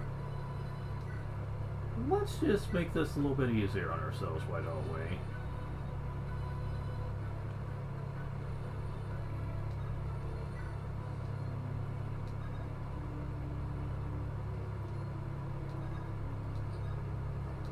Go and see if I can get you a little bit closer here.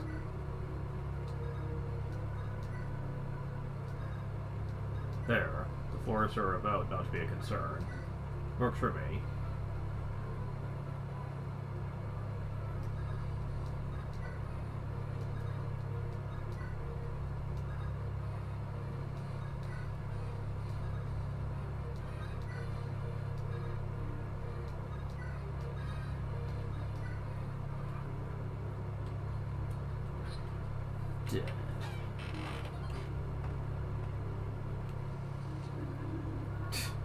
Wuss. So we're on turn 4 so far. So thing's about to come up here.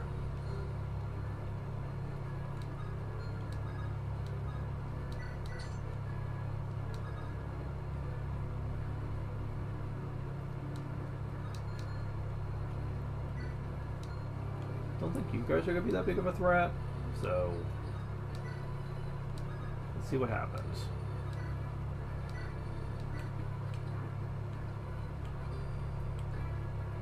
Oh, you have a door key.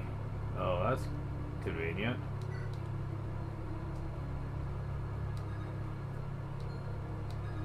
And you can just die. Got a chest key. Fascinating.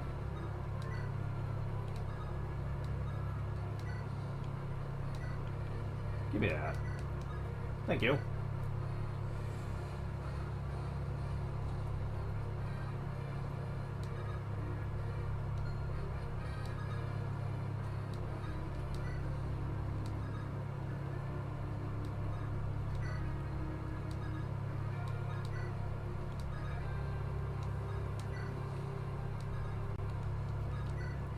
Yeah, this is actually proven to be actually a lot easier than I was expecting.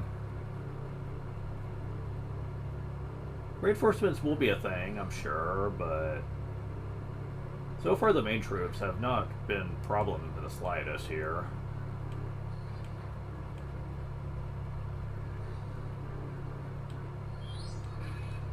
Whoopie-doo.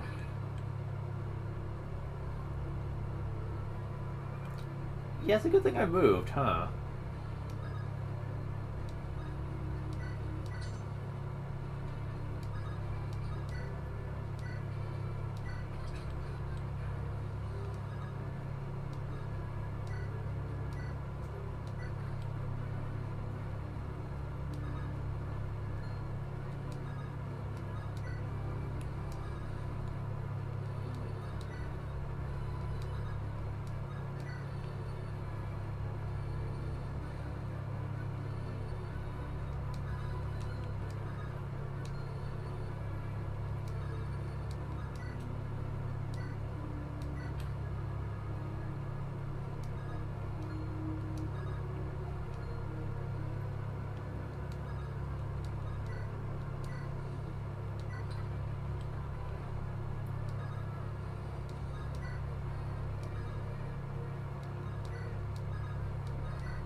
Excellent.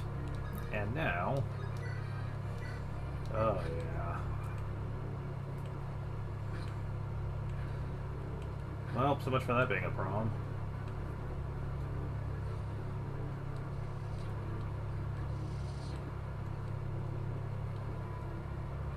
There he is.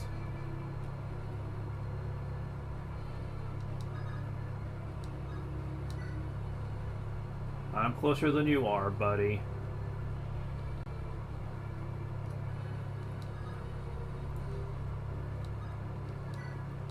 As a matter of fact,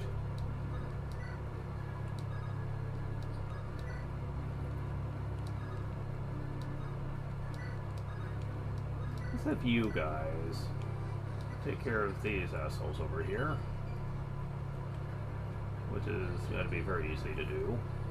Yeah, even if you were close, you couldn't get away with the treasure without being fucked by us.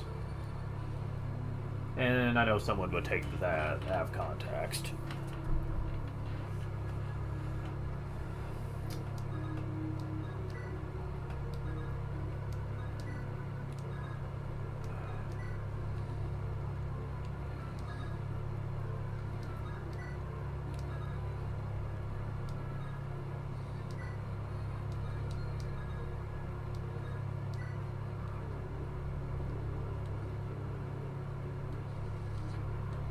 Yeah, I don't think so.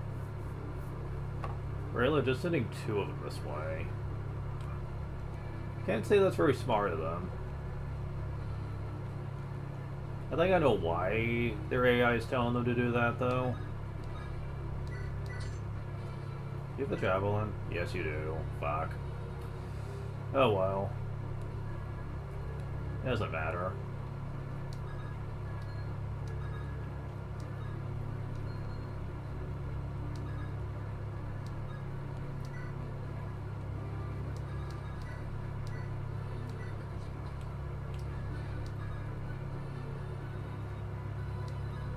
You don't want to come close to Erica, you morons.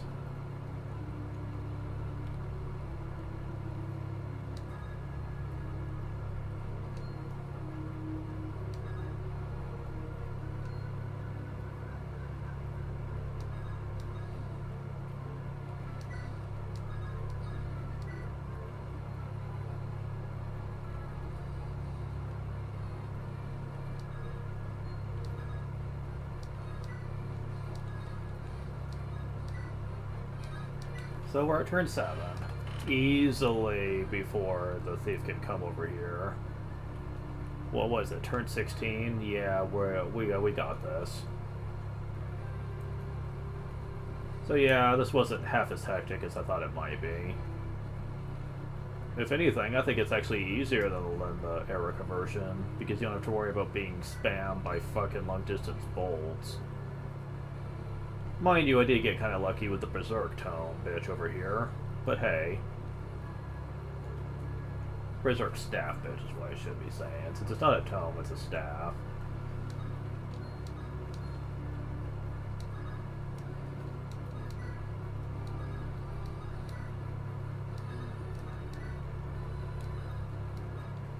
Alright. Yeah, the heroes were like, quit running from us! Fucking hell. Well, you weren't going to do much to him, at least.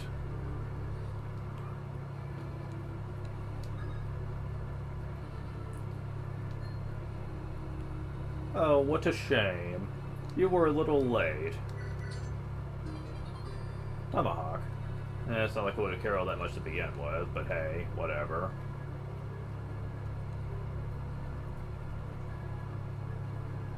Now he's going to have to go over here, and, yeah, from the looks of things, that's not going to plan out well for him.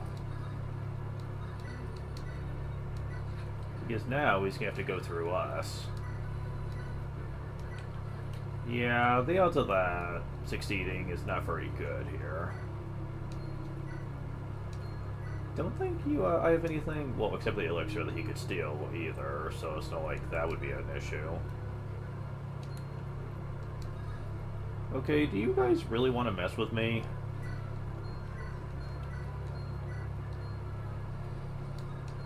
Fine, go nuts.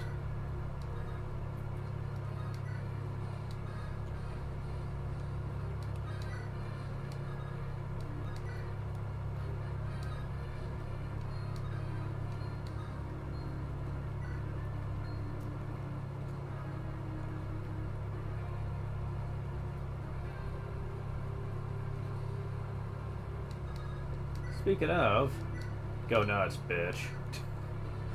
You're not gonna be able to get away with much, let me tell ya.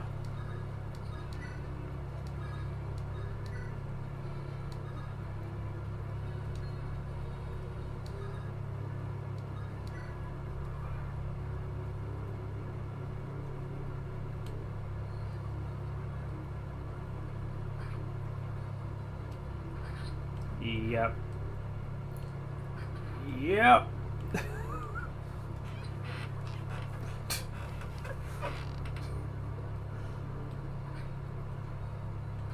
Well, at least you guys can hurt her, which doesn't even begin to make sense.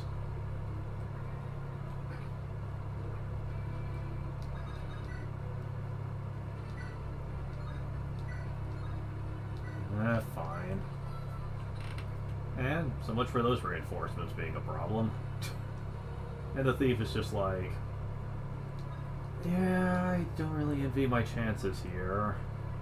I could steal that item, but... Oh, I see how it is. I see how it is, you bitch.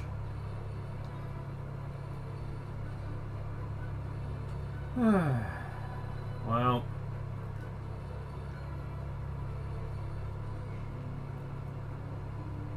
Oh yeah, there's this other enemy down here too.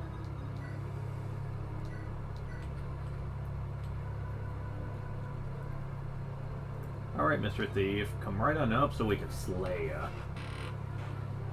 He's like, I don't wanna... That sounds mean. Why are you being mean to me? Just want some treasure.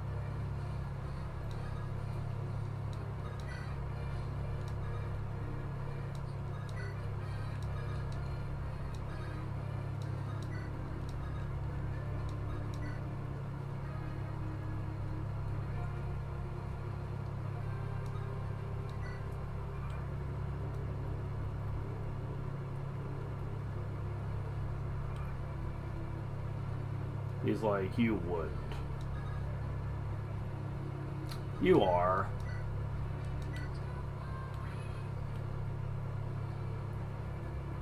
He's like, oh, come on. No, no, no, no, no, no, no, no, no, no.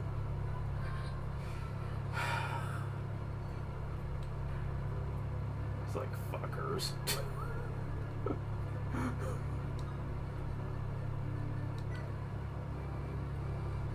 Turn 10.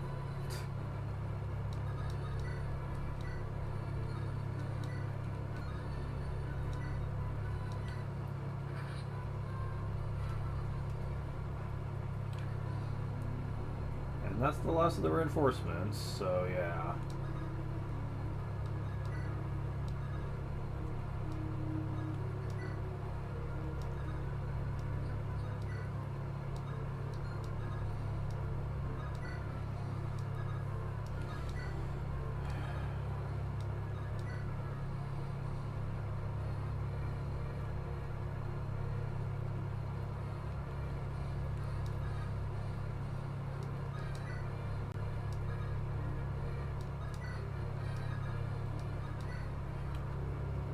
Oh, I didn't think you could see me from there, but hey, whatever. Eclipse, yada yada, it ain't gonna hit me. It ain't gonna hit me. Whatever. I know everyone's gonna be rushing me, I see how it is. For a minute I thought those were the thieves coming early. I was like, wait, are you serious?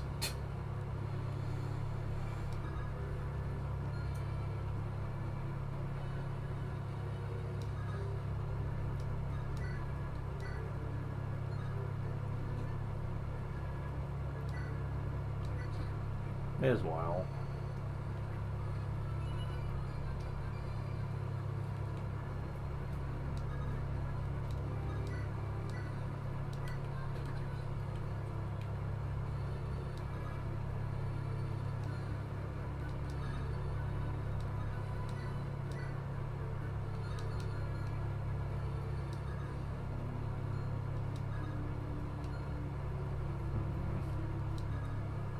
Damn. Can't quite do that.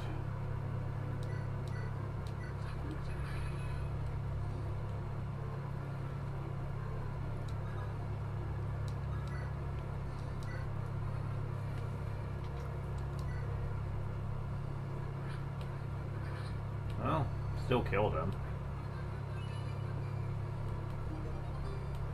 Yay. So, yeah,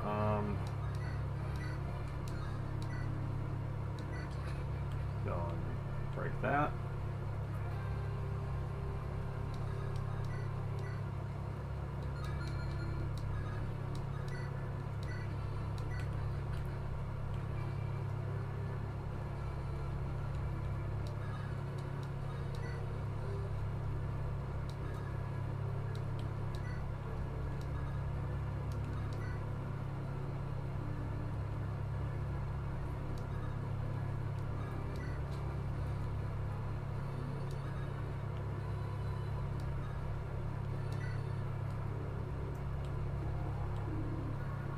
Wow, 30% chance to hit with a Luna.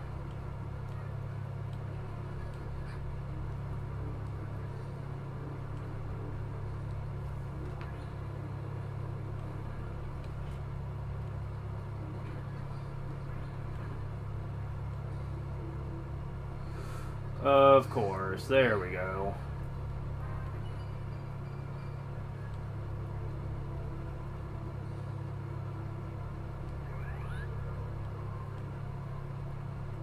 Slave. Well, at least it's not damage, so...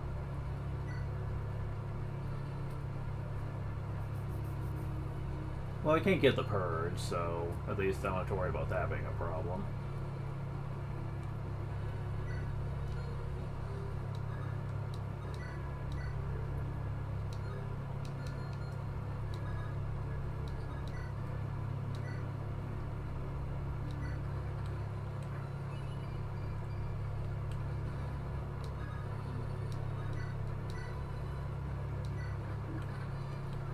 Seriously, how did that hit?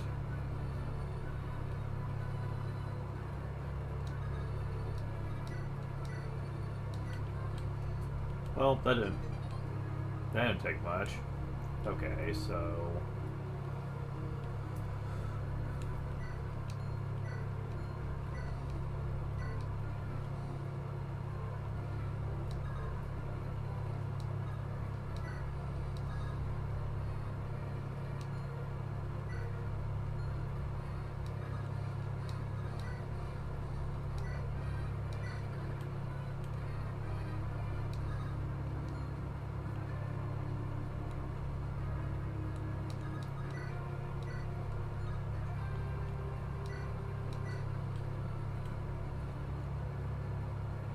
So we have still have you guys to deal with. What?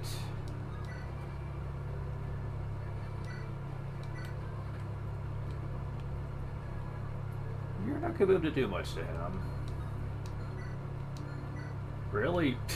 The bow users that just come with a steel sword. What was even the point? You may as well just make them cavaliers.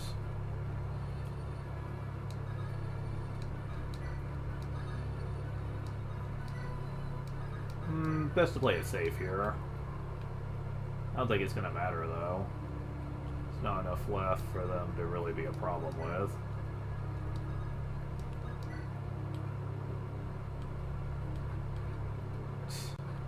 Wow. Eclipse. I'm not gonna hit. Not gonna hit. Oh, you're a divine user. You're not a healer. Not that it mattered, though.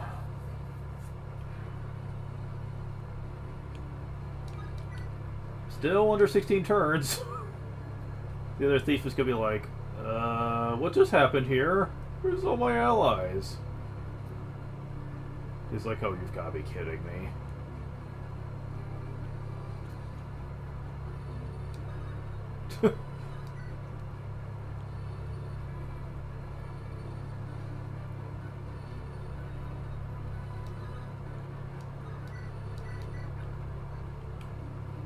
Alright. So yeah, at this point it's gonna be trivial to deal with these things.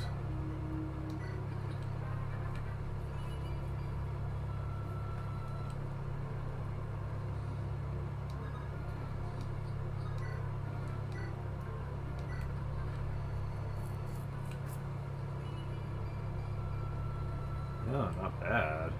Yes. Oh, you have a rune sword this time around. Oof.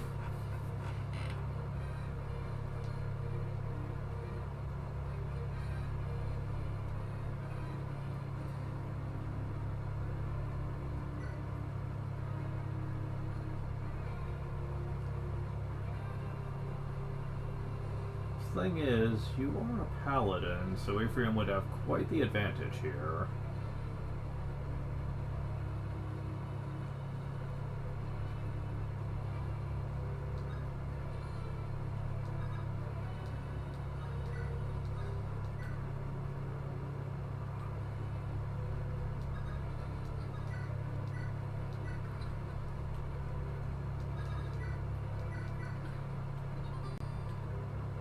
Very nice.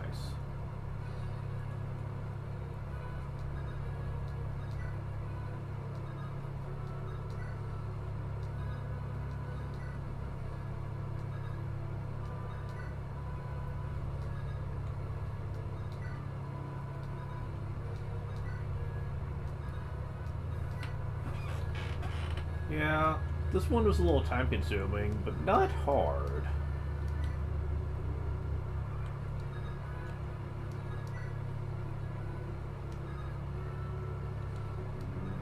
Treasure. Nice. Hey, buddy, what's up? He's like, hi?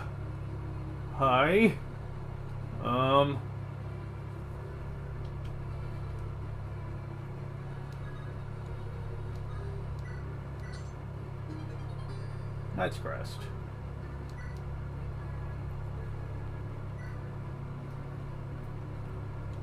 You're a vulnerary door key.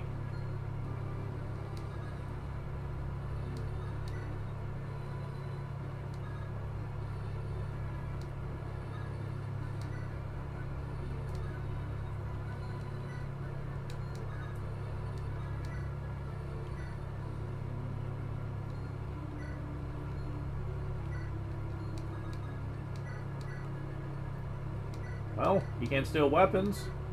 And,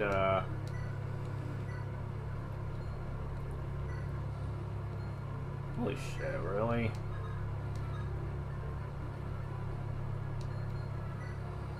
Oh, Ephraim's the one that has to do that now. Why can't they both be the convoy? Oy, alright.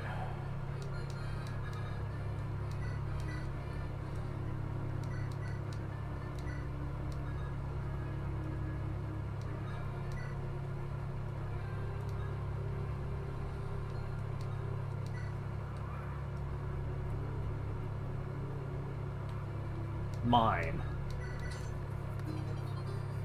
Bitch.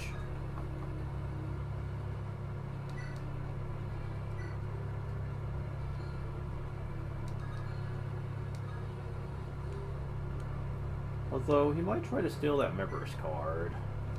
Or the Hopland Guard, or the other. If I can block him, though, he won't be able to do that. Yeah, let's see what happens. I'm curious. Will he just try to flat out attack me?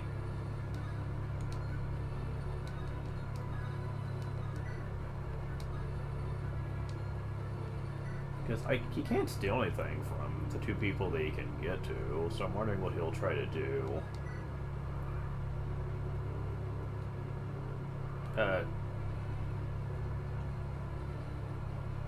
Come over here, huh?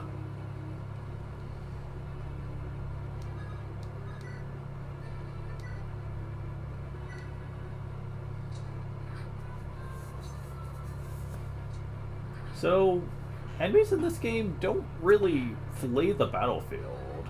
If they can't reach into the chest anymore, they'll literally just steal items from you. If they survive long enough. That's the impression I'm getting from this. Because he could have run away from there. Or can they only do it through a stairway in this game? Because it used to be they could, like, leave through walls like this before, but I don't think that that's something they can do in this. So, I'm just going to assume here.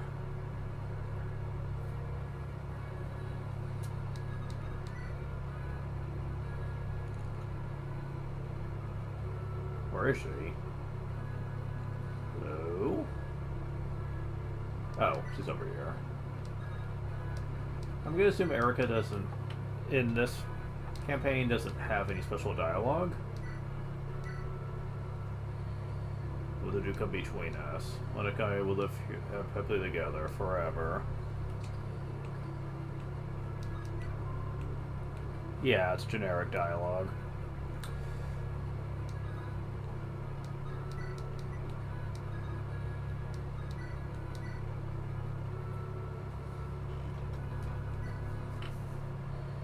Prince Ephraim, you never did know when to quit.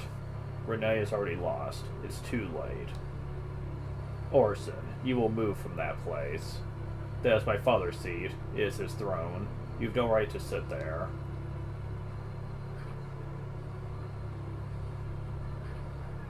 Oh, you little bitch.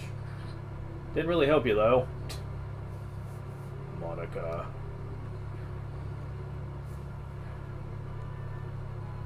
Yeah, that went pretty well. Now, had you not saved up Regenlef, life, whatever, up to this point, that fight would be a lot harder. Not only because you wouldn't have an advantage against him, but that rune sword, yeah, it kind of sucks.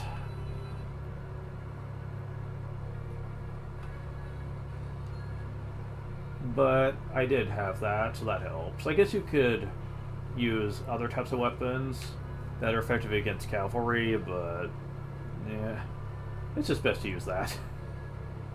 Also, you could use stuff like the Killer Land to try to get lucky crits on him, but as you've seen with my luck when it comes to boss fights, it seems like they have natural resistance to being critted. Which I'm not a big fan of, to be honest. Prince Ephraim, Prince Erica, the castle's been secured. And what is it? This way. This is the home Orson was holed up in.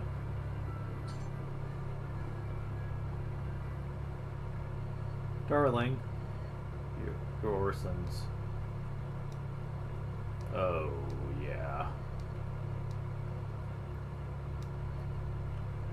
This is horrible. Oh. Same magic was used to control Imperfect Guard. She's already dead. Her corpse is used to... Who could... You needn't look any longer, Erica. Let's go outside. You can't say this thing is truly alive anymore. No, I'll do it. The two of them spent every day in here, did they? Just mad, but I think he was happy.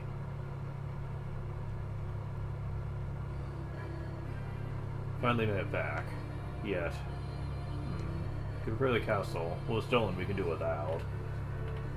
I mean, we kind of already have it, so... The wounds and suffering inflicted upon the people of Renee. Okay, this is all the same. I'm not gonna bother.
Four HP, 2 strength, 3 skill, 2 speed, 2 defense, 5 res, 2 con.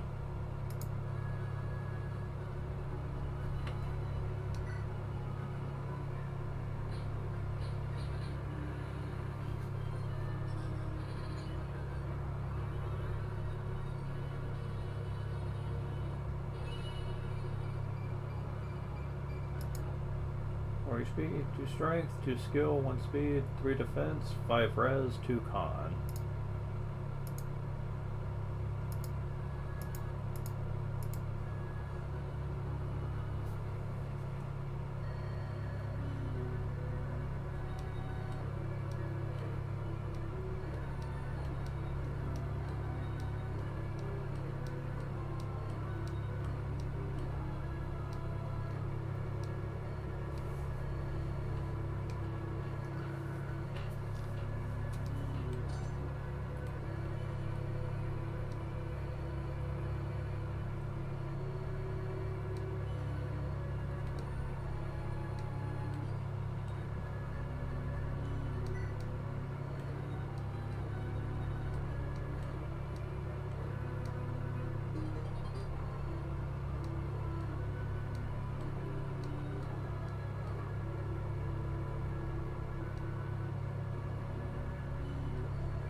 Alright.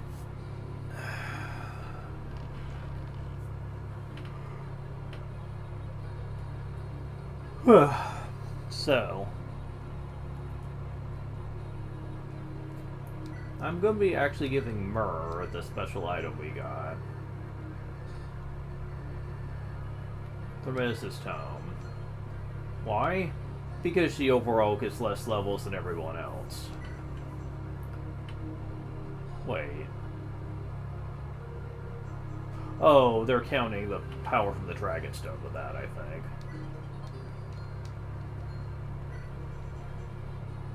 Yeah, they are. I was about to say, I was like, yeah, that doesn't sound right.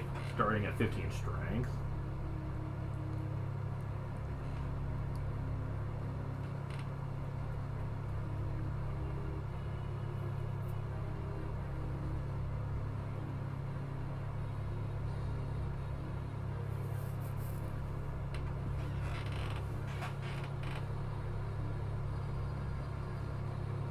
Alright, with fixed mode, let's see just how good Myrrh gets.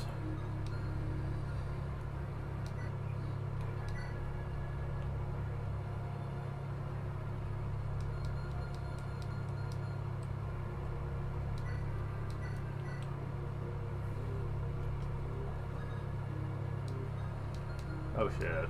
I need a third person, though.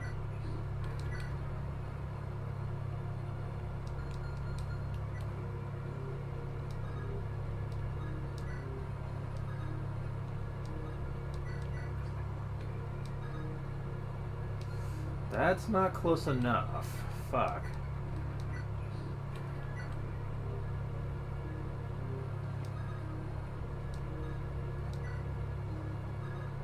Shit.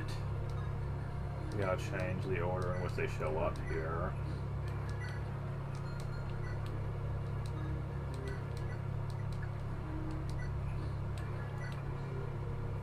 Oh, much better.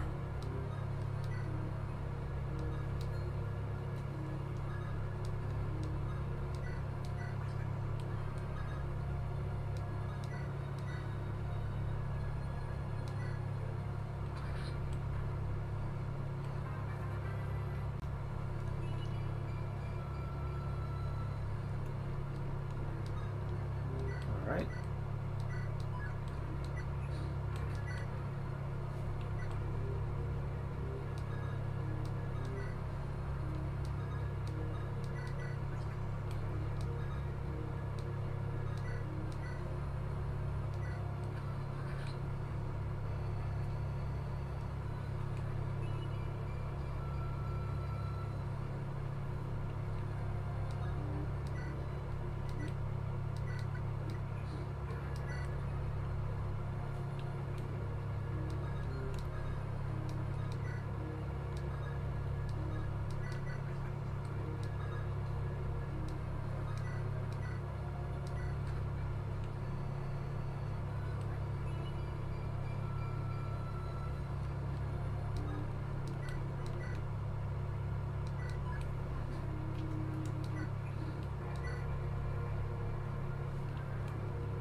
Now, one thing I could be mentioning here is the fact that, you know, the special rings that dancers could use? Dancers and bards and Blazing Sword? Well, they're technically in the game, in this game as well. You just can't obtain them. Yeah, that's unfortunately true here. Like, you can hack them in, and you can use them as you'd expect. But unfortunately...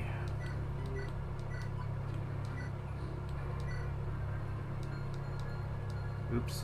Fuck. Shit. I messed this up. Okay, never mind. They're exactly where they need to be.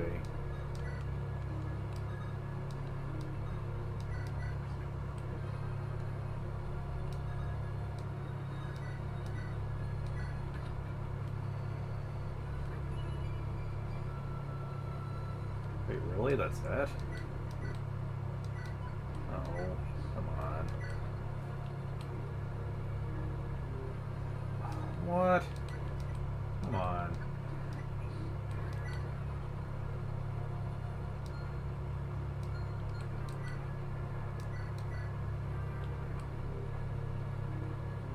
Stop.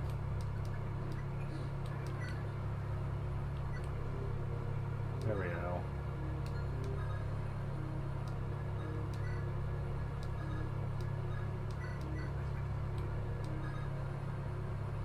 And of course, they would pick a formation where it's at the top.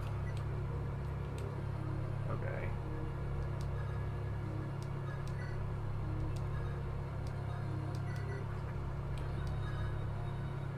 What? Come on.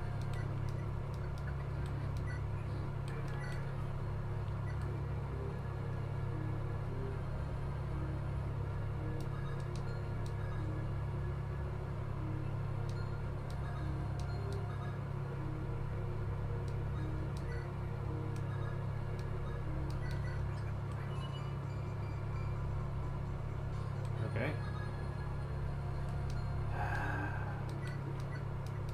At this point, they're just being trolls, and they know it.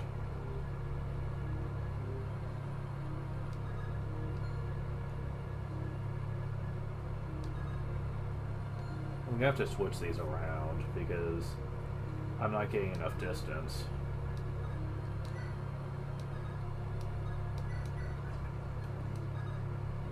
Yeah, I'm not getting enough distance. Fuck.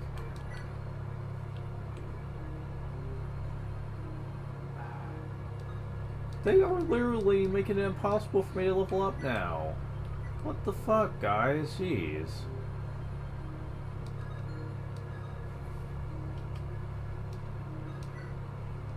Oh my god.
Well, there's one over here at least, which should be good enough.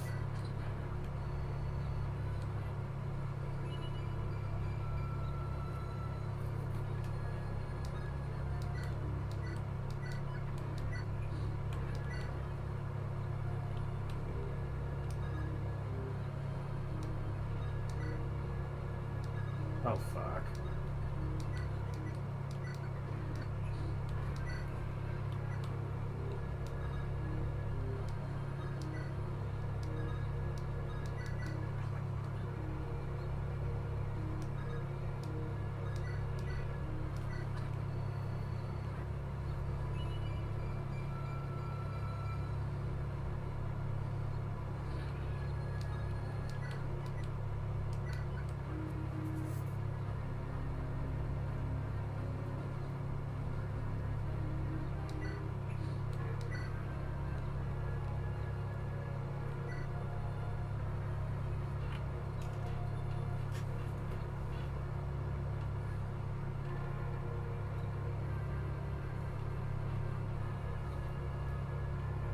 So everything except the Draco zombies and the final boss won't be able to hurt her at all by the end of this.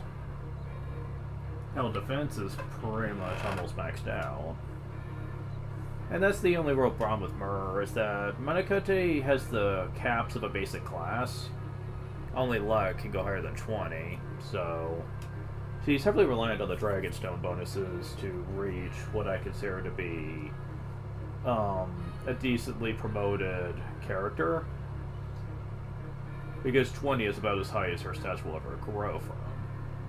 The Dragonstone helps a lot, though, in terms of defense and res, though, making her into the ultimate tank. As long as they can't ignore defense entirely, like dragons in the final boss. So that is a bit of an issue. All the same, she is very powerful as a unit, and is basically the our arc stage of the game in terms of how overly powerful she is. Oh, she didn't gain strength that time, damn it.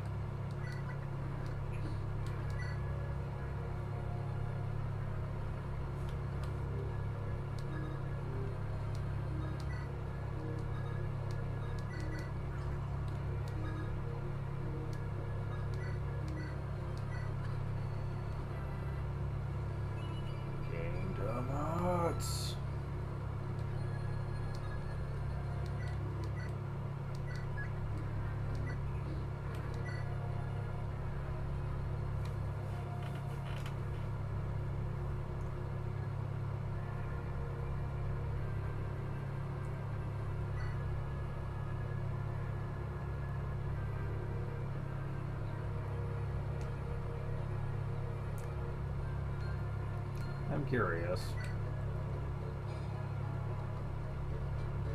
Can Myrrh get any supports?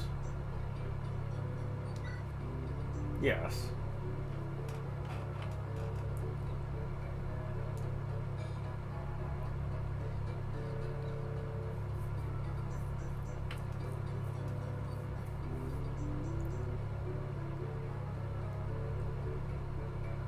So I could get A rank with Seele and 2 with Ephraim. Okay. Oh, kitties. Why do you have to be so bratty?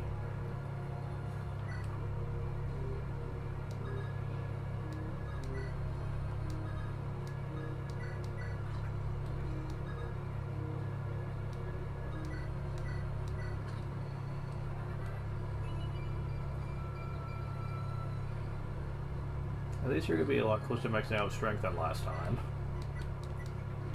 Hold on, people. I'm going to have to attend to my cats, otherwise they're going to be driving me crazy. Oh, defense is maxed. Go figure.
Alright.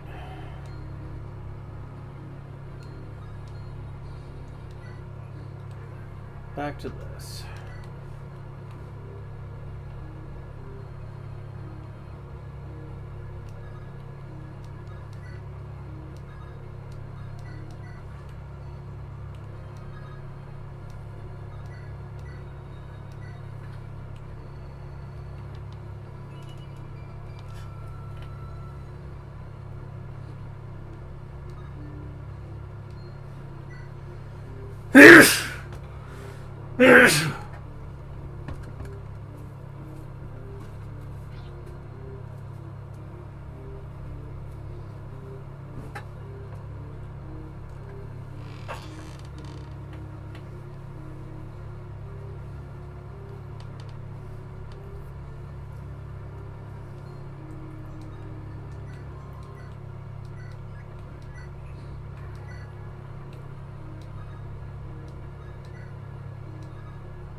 Alright.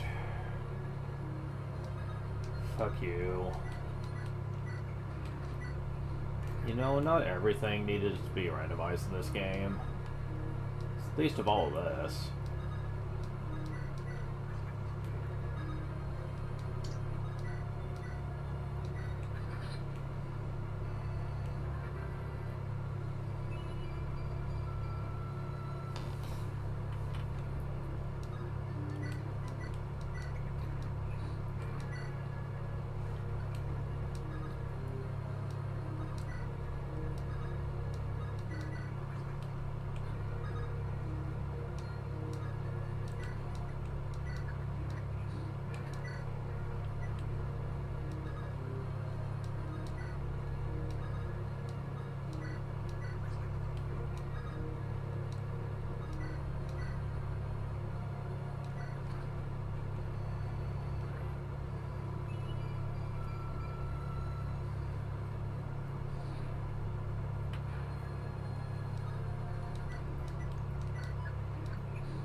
Oh, well, this is going to be a much simpler map, just because there's one right close to me for once. That I wouldn't mind so much, but the main boss seems to be in the same place each time. Well, strength is going to be maxed at least, which is going to be neat. Because I plan on using Myrrh to be the one to fight the final boss this time around. I'll probably show off Ephraim too, but like, it's only fitting that the Great Dragon be the one to deal with the final boss, you know? Skill is also going to be high enough to where it would be primarily what you would get if she was a promoted class and she was at level 20. With the use of the Dragonstone, I mean. So yeah, that's pretty nice. I'm curious just how strong she will be with support bonus. I don't know, but we'll see how that goes.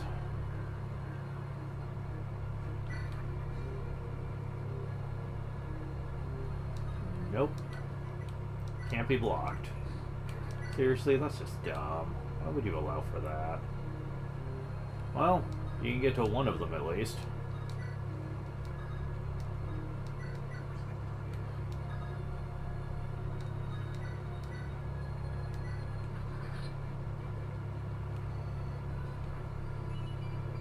Strength is maxed, yay. Stone speed almost were. Yay.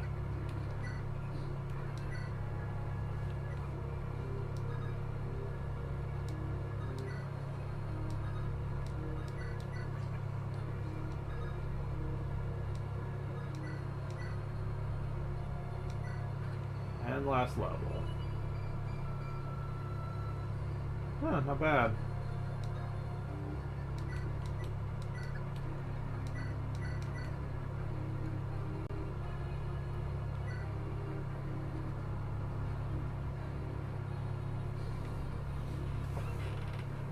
Because 30 skill is usually what some people max out at anyway. And Dragonstone obviously must add a level of crit to attacks too, since 30 skill would only give you 15. So yay. It's almost like she's also a Swordmaster type, or Berserker. So that's cool.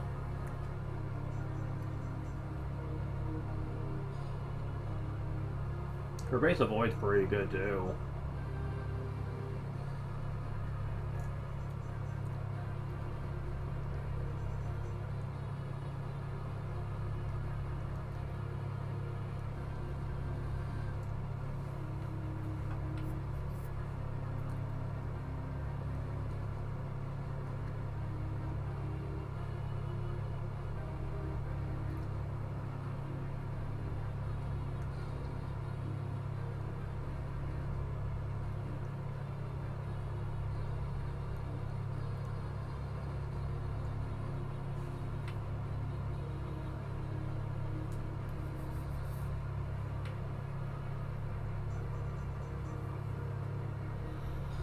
Alright, so now, need to get supports.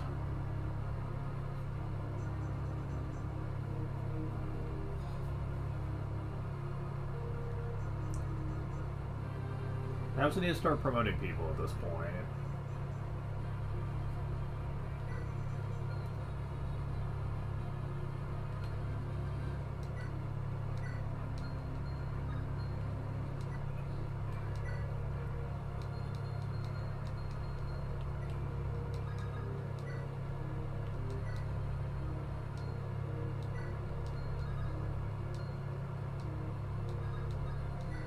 Oh, I didn't know you could do that. I didn't know you could back out of that.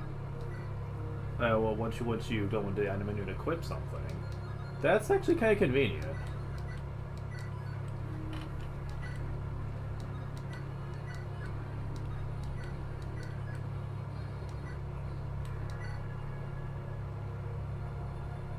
Okay, so I need Myrrh and Sele. No, Ephraim. Ephraim and Sele, yeah, that's right. I think that's what I decided on. Where are ya?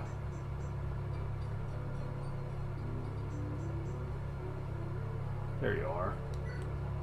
Yeah, basically. Ephraim's gonna be a B, Sele's gonna be an A, okay, so...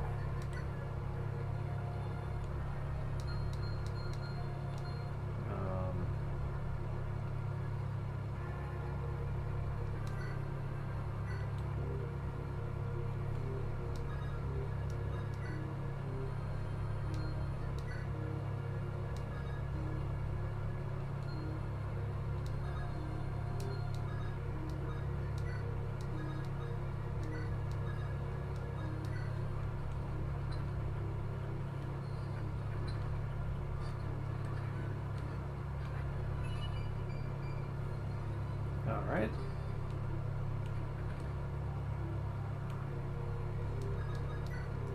You are not getting access to them. I don't care.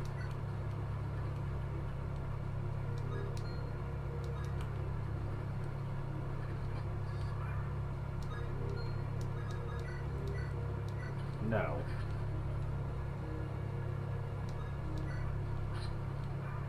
That should be it. Yep.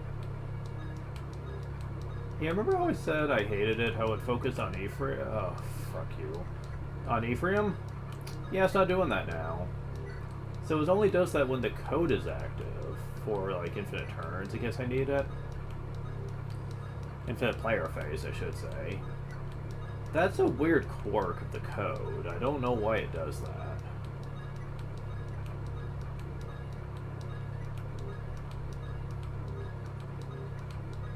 Kind of irritating.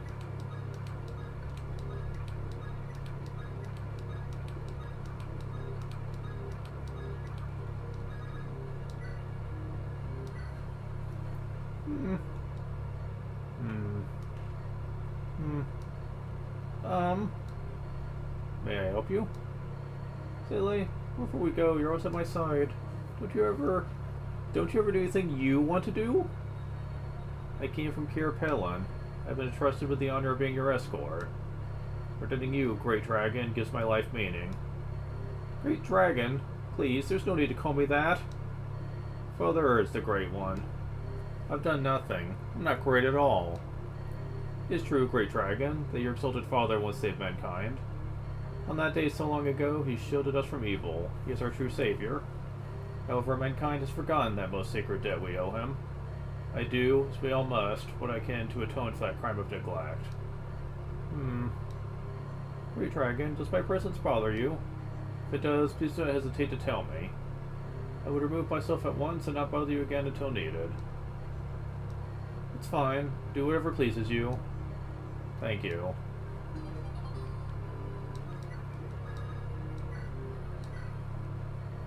Ephraim? Myrrh, I'm happy to see you. You're still so young. Don't push yourself too hard today, alright? I won't. I have a favor to ask. Do you have time for me?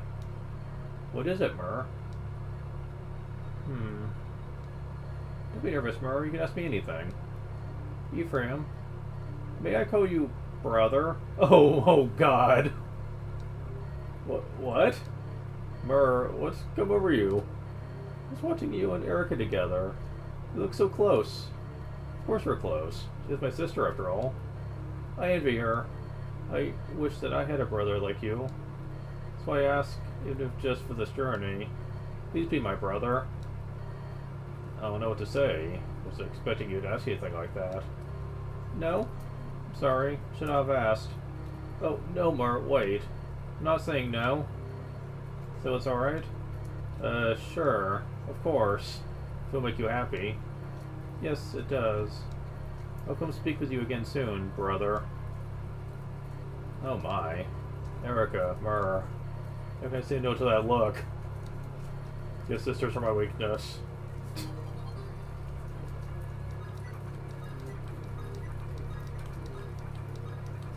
Man, it's been raining all day today. What? That must have been the records.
Oh well.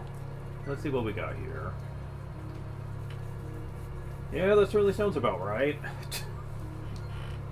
Yeesh.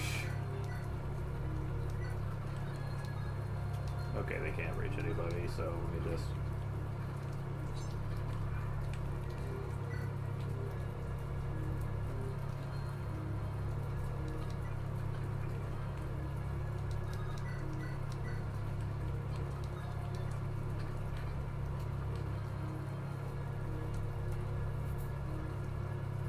right? Hmm. Yes? Something I wanted to ask. You're from Palin. Do you know if my father has ever visited your village? He has. I myself have never seen a simple personage. However, I've heard that Dara met him once when she was young. Some monsters had wandered to Cair Palin. The Great Dragon saved us. Really? I wonder why my father chose to help you. That I cannot guess. Poor humans cannot hope to grasp the thinking of the Great Dragon. Others dedicated his life to protect humans. For the longest time I could not fathom why you would do this. And now after spending time with all of you, I began to understand how he felt. Great Dragon. Sure that would continue the fight as he did for all humanity. Truly grateful they feel that way, Great Dragon.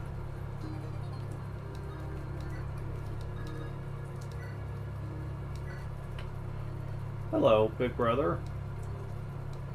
Don't you find that to be a little awkward? Is it? I mean, you're a dragon, correct? If I'm right, you're also far older than I am. That's correct. So should I be your big sister? Well, that doesn't seem right either. You look so much younger than I do. That would be odd. I am very old. Perhaps mother? I don't like grandmother. Let's not dwell on this. Sister will be fine. Ephraim's like, okay, this is just getting ridiculous. Well, did you have something you wanted to ask me? I did. See, brother, I have a favor to ask of you. Yes. The forest was hosted by father. When I slept, he was there watching over me. Yes. So, brother, would you stay with me at night and watch over me? Oh, God. No! Myrrh, I understand your insecurity, but this simply is not acceptable. Especially when we are on the march. Oh, don't look so sad. You see Erica next, why don't you ask her? I'm sure she will agree. You, brother, sister, then surely you and she are sisters too. How does that sound? Yes, I'll do that. Thank you, brother. He's like, why did I get mixed up in this?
You. Okay, I think that's enough anyway. Okay, so I'm only bringing Sele on this one for one specific reason. Wait, that's not enough? Really? That's not enough turns? Thought it would be.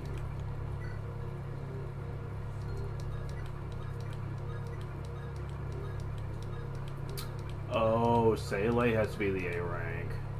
Because the Olaf reframes are being taken. I forgot about that. Oh, shit. I wanted to see what Ephraim's A rank would be like. No. Yeah, I got the two mixed up.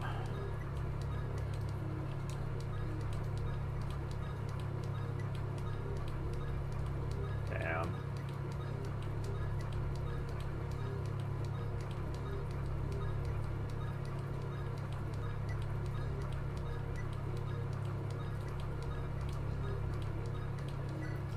Damn it.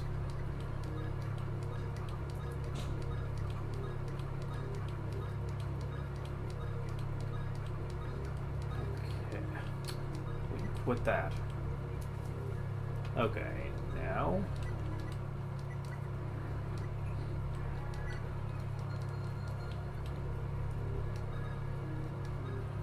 Okay.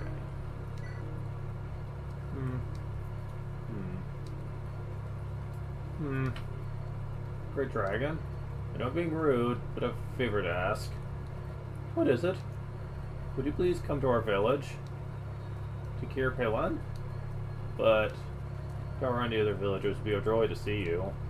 The village is quite spare, but we would do our best to entertain you. You could stay for as long as you wanted. Say, you made that request on my behalf, didn't you? No, not at all. I apologize, I've been disrespectful. No, I'm pleased. However, I doubt I should stay too long. Why is that? Because I'm a dragon. Father explained it to me. We are both human and monster.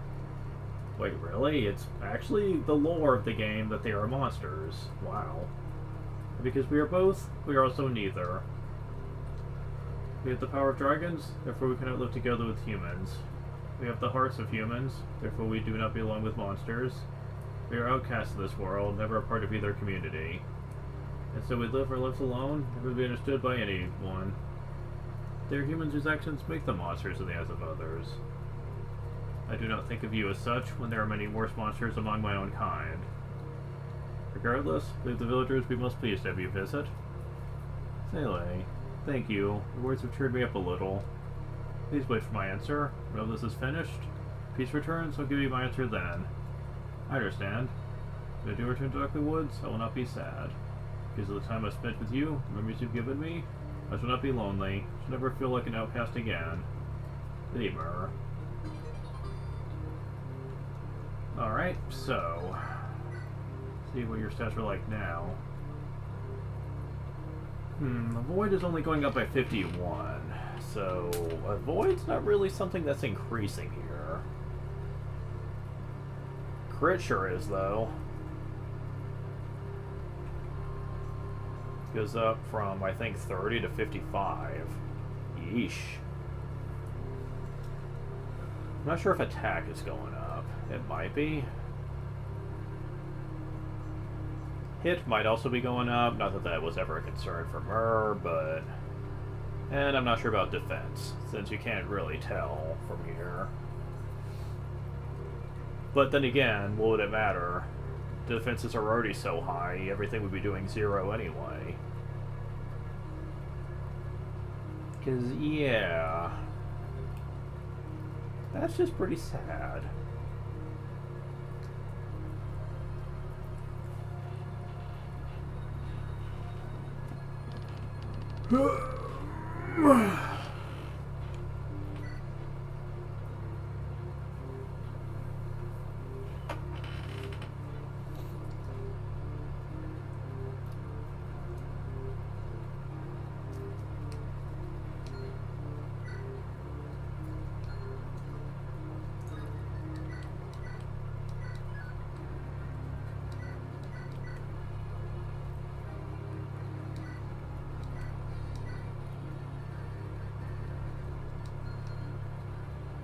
Oh, right, you have to use the ocean seal, that's right. Wait. Thought I got one. Did I really not do that? Thought I did. Huh.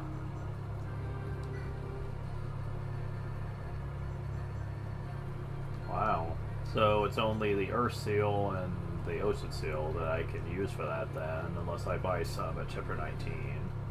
Which I probably could, to be fair.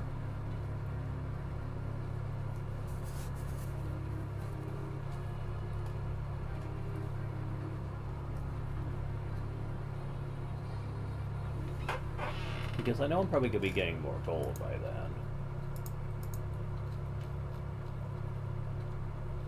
We're just going to have to see just how bad this gets.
So yeah, the seal is one and done. You can use the Master Seal as a replacement for Notion Seal, thankfully. But that's about it. Thankfully, Comb being promoted right now isn't really a huge concern, as we're going to find out later on.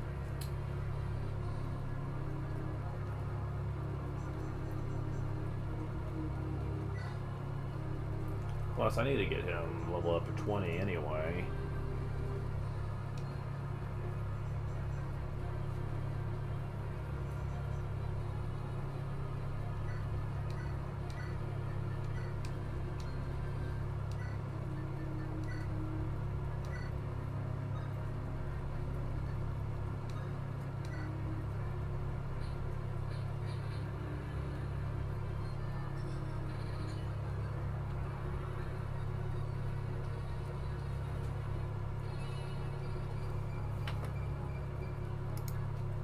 Four HP, 1 strength, 1 skill, 1 speed, 2 defense, 2 res, 3 con. Yeah, that's pretty great. So I got you done. Let's see. Cormac's been done. You're done. Already there. So are you. So are you. You're almost ready.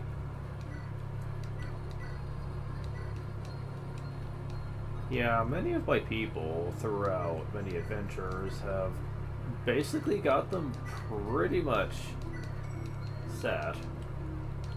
So it's not going to take much effort to get them caught up.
Some people still swear by Great Knight for her, but I say Paladin looks nicer, and I like the higher movement anyway.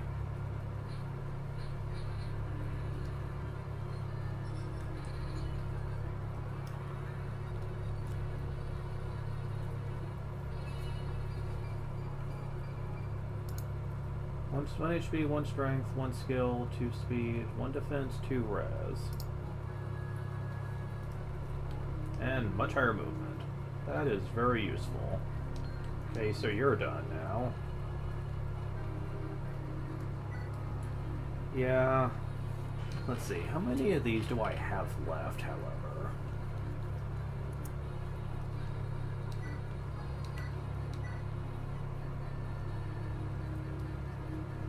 Ooh, 3 guiding rings. That's enough for everybody. Everybody I'm using that's mage themed. Nice. Oh man, that's gonna be great. So everyone's gonna be super great then, from the looks of things.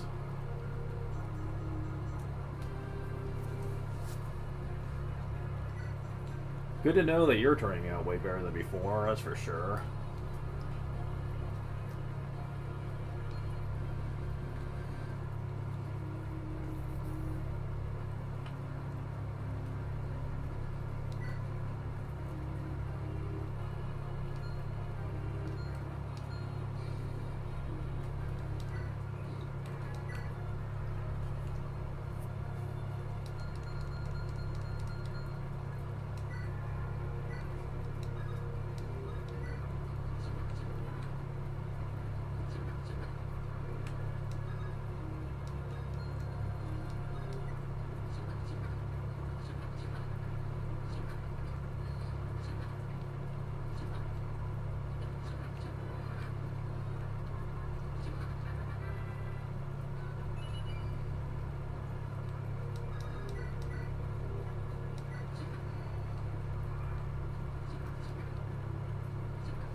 Oh, yeah.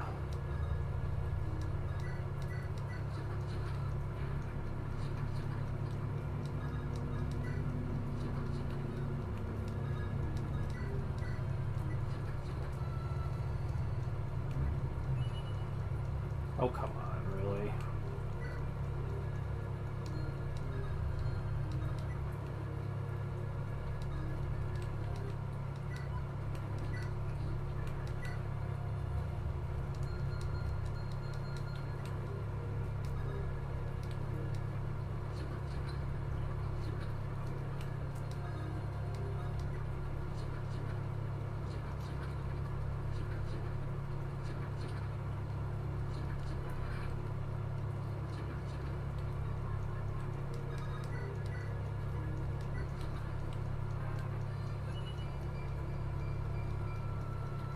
Oh boy.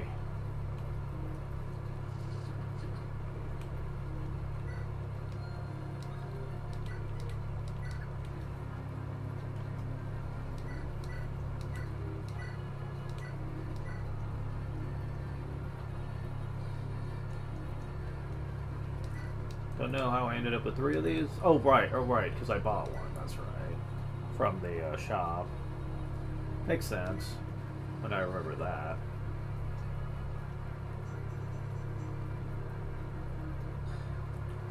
I'm gonna turn Null into the summoner when I get around to leveling him. And promoting him, which I'm gonna need another guiding ring later to do that. Summoner's more of a gimmick one, so I'm gonna be showing that off later.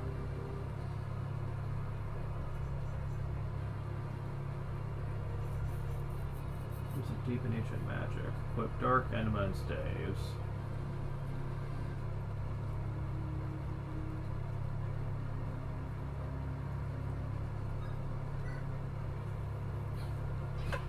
Go.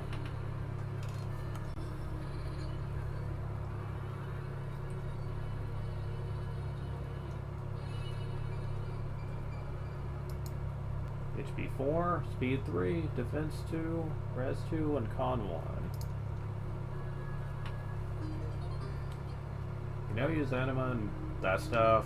It doesn't matter.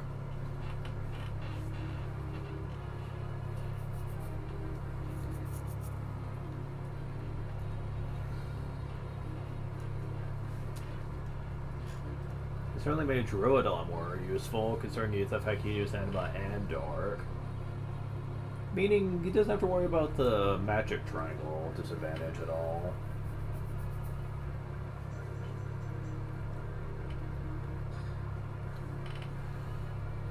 Not that this was ever a concern in the first place, but I'm just saying.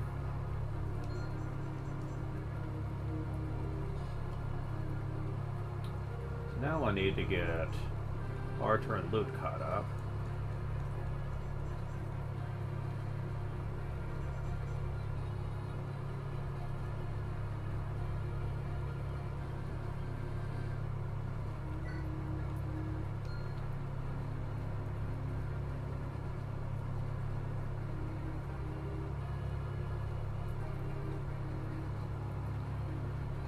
As a matter of fact, I should be using Garrick in my team. Just to show what he's like. Sadly, I don't know who I want to... Well, I suppose I could bench Seth, probably. To squeeze him in there, so I'll probably level him up.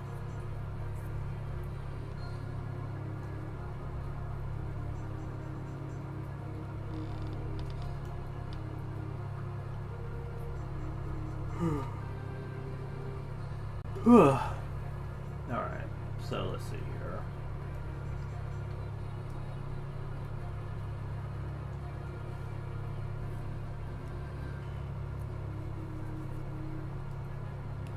So, therein lies the problem, though, of Marissa.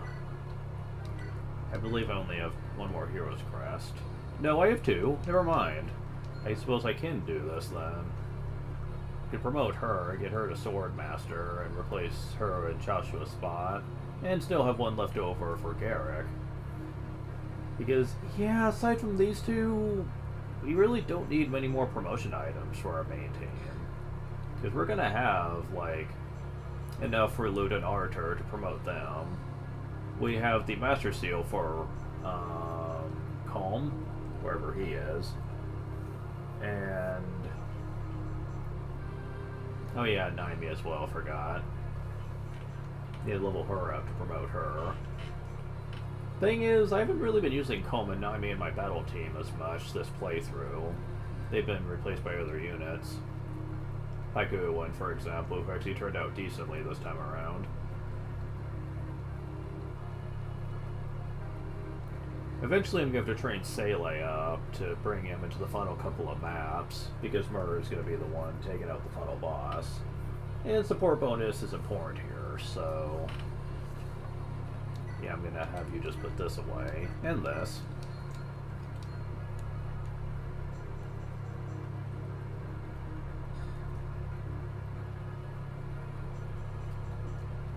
Oh yeah, Tana. Need to work on you as well. Forgot, you weren't promoted yet.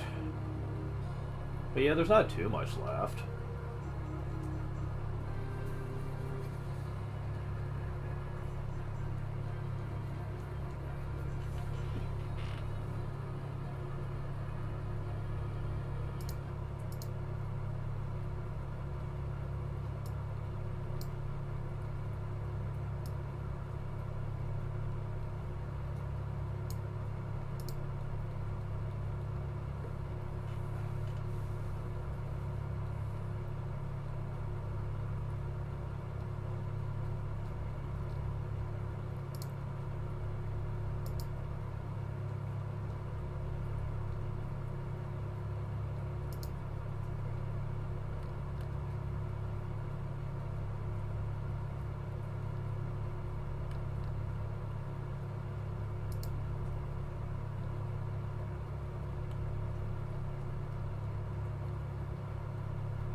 Yeah, I want to check.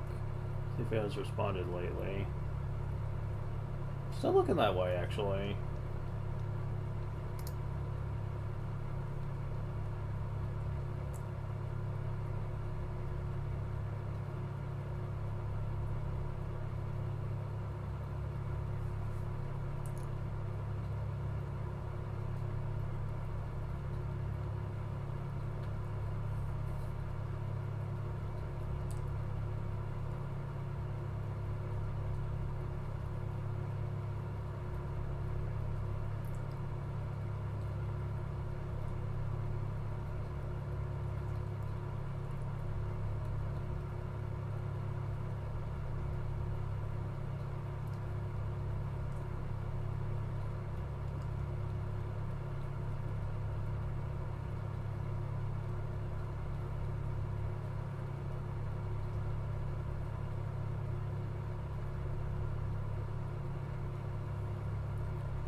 Alright, so... let's see.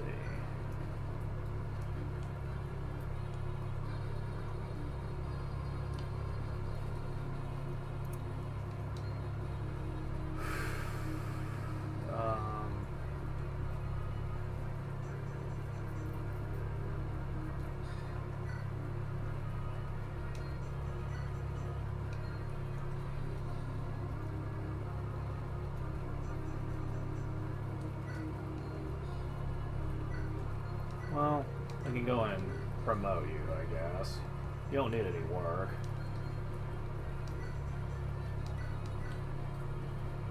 Assassin, which doesn't look much different than the male version, and Swordmaster. There we go. Swords women appear listed as a skill.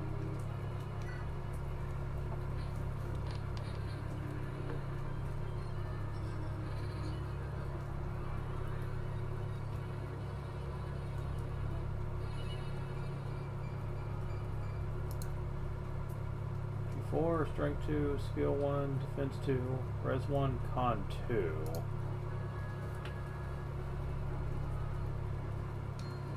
So yeah, you're done for now. So really, Garrick aside, I just have the two mages, well, and Tana, that's right.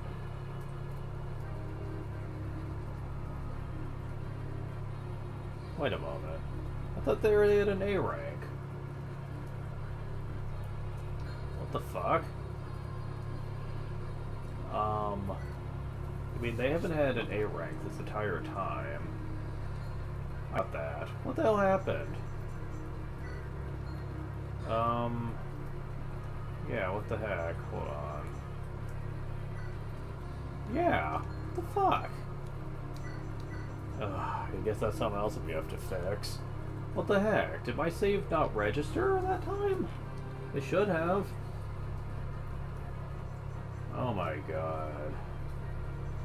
Oh, why?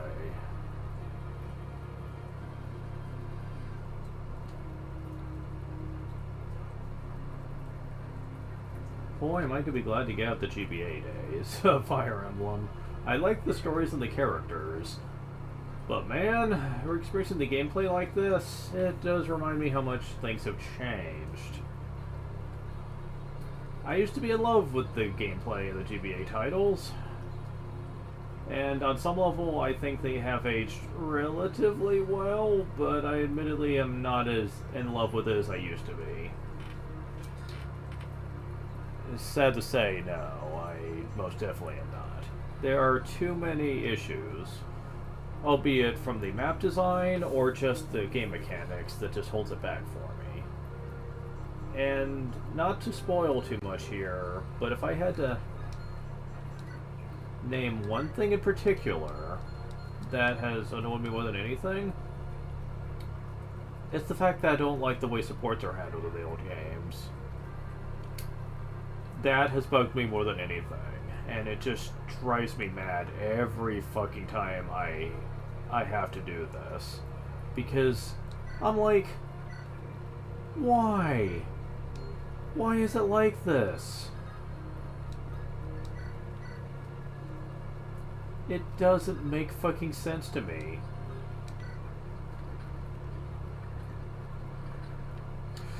I see him. Wait, never mind. I don't need to worry. She has the Philly shield. Good. I was gonna say, I thought the fact that...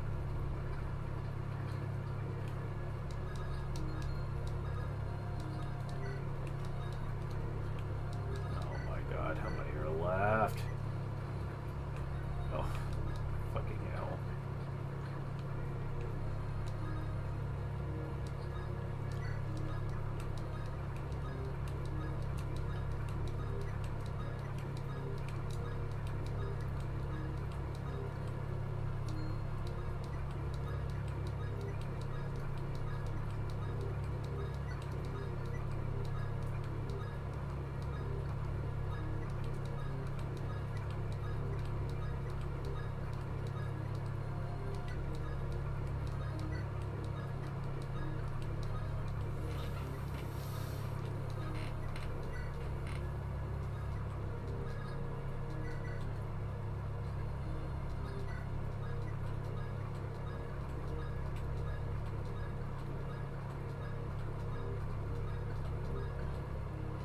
stop it, Anna. That's another reason I'm going to be glad to go to later games too, so that that stops being a thing.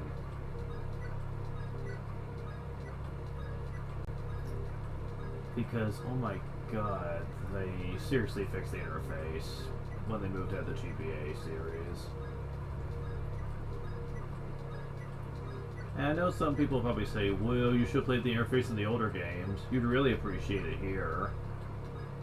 Just because something used to be worse doesn't mean I'm gonna like this. Because it's way too loose, and you can easily press something you don't want to. Sure, it might have been really sluggish in the old days, and I agree, that was awful, and I can't believe anyone would have liked it. But that doesn't make it. But that doesn't make this perfect, though, and I have had many frustrations with this, especially with how supports are handled here.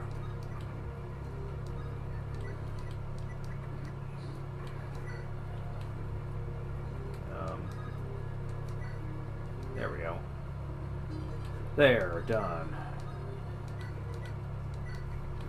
Okay, so I got that A rank back. Alright.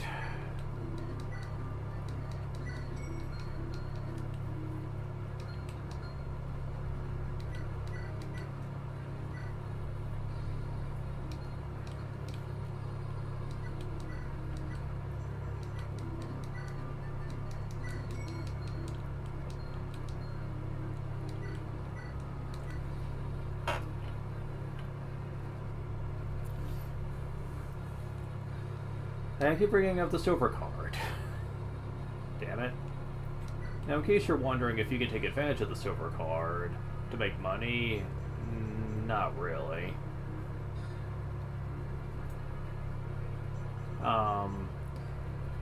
Everything can be sold back for half price, but that's about it. If anything, you'll just be making your money back if you use the silver card.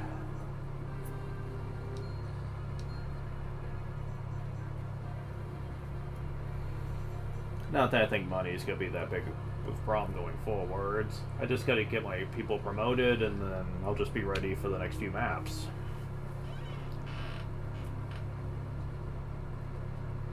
And with as easy as the other two maps are, I don't think I'm going to need to worry too much about burning through my weapons. I'd be very shocked if that was the case here.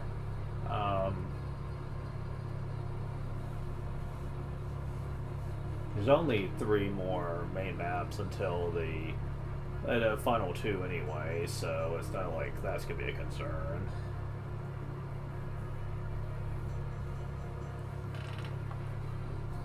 No, as for getting my people prepared for the end, that ain't going to be hard either.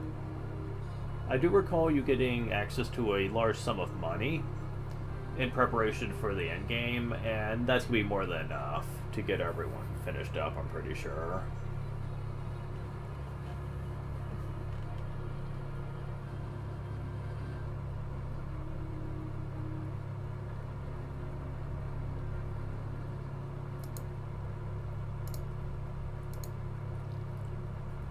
Let's see, last hope. Yeah, 5,000 gold just in one of the chests, and you get 10,000 gold after the cutscene, so that's 15,000 just from that chapter. As well as a bunch of stuff that is very powerful and useful for the final map. You get a bow, a lance, and a sword that's of the brave variety. Usually the best things in the game, really. Aura is also a pretty good spell if you beat Riev in the fight. You can also get a rune sword from one of the chests too, and you should already know how useful that shit is. It's especially good for fighting the Draco zombies, since it does a lot of powerful damage, and it absorbs health too.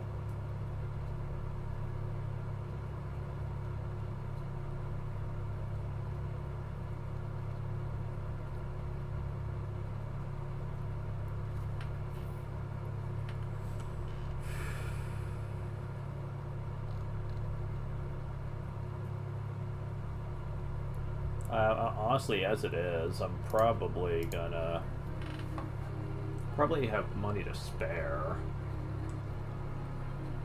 Especially with a silver card. Because, yeah, you might be thinking, well, all those awesome killer weapons cost a lot of money, right? Yeah, they cost money last time I played just because I didn't have the silver card. Honestly, I would have easily been able to afford them had that been the case here.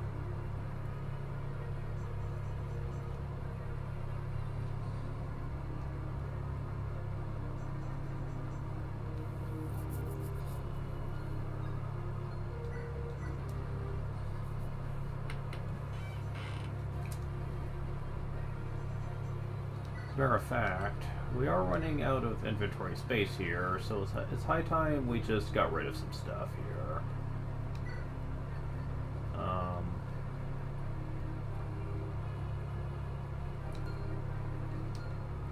Can get rid of that axe reaver. It only has 2 uses anyway. Let's see here.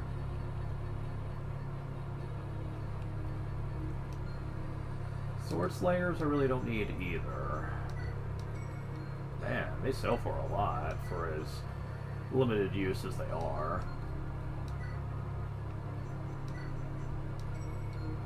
So yeah, we're already getting a lot of our money back just by doing this.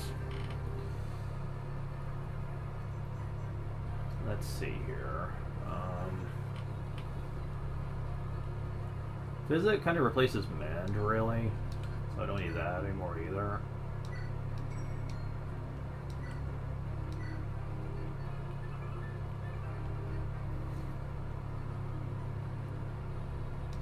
You can sell that fire.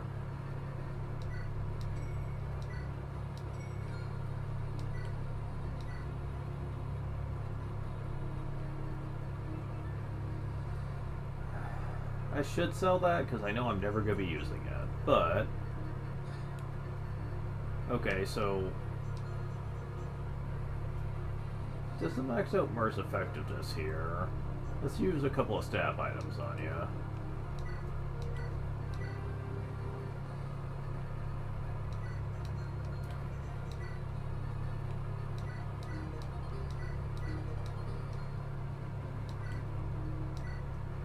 You don't need that.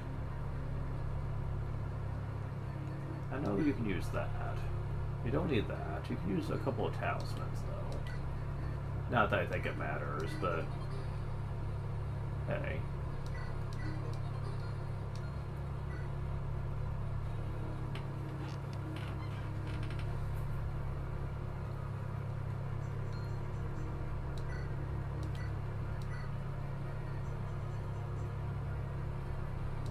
Another one.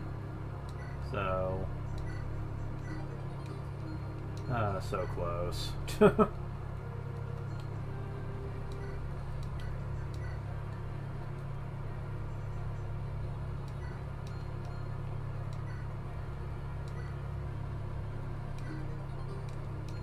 Oh, speed is maxed? Ooh. Nice. Skill's supposed to be max too? Oof. Damn. So, Luck and Rez are the only ones that aren't. And Rez is only off by 2. Jesus.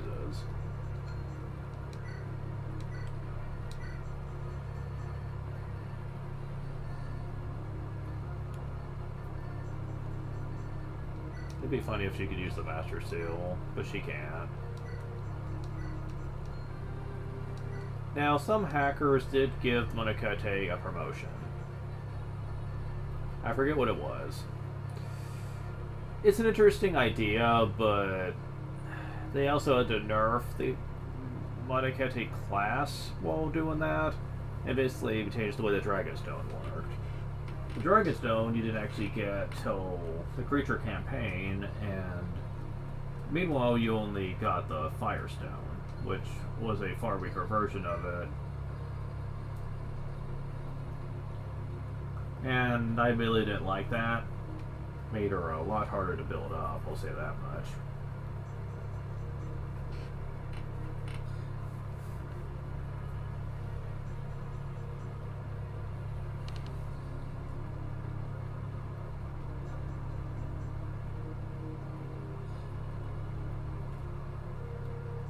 Yeah, so I've given you all you can use for the moment. So I guess the rest will just go to Erica then. The ones that you couldn't use. Alright. So, Dragon Shield, I guess?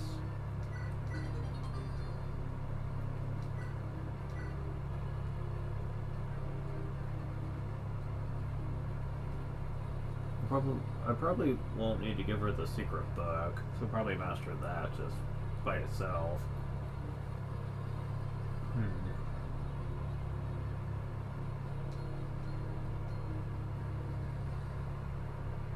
Who really needs the body ring, I wonder?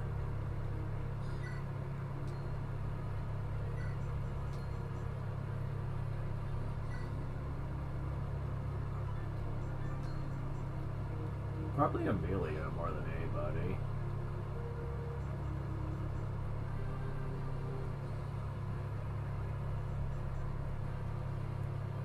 Or maybe it's Marissa. Yeah, actually, that's the case here. Her con is actually looking pretty bad. Let's do that.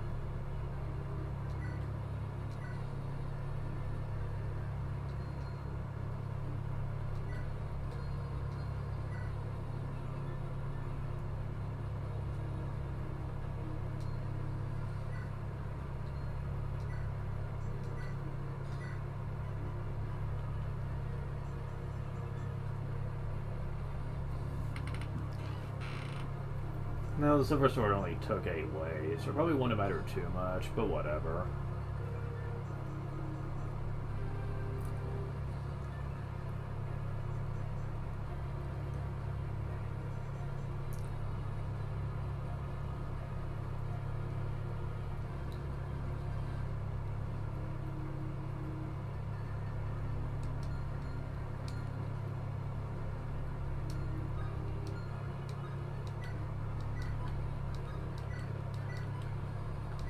So let's see here.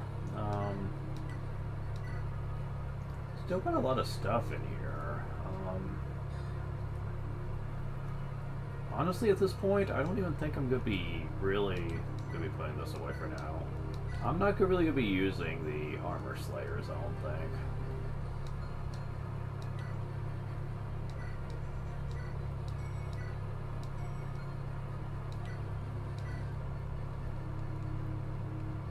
Probably not the Lance Reavers either.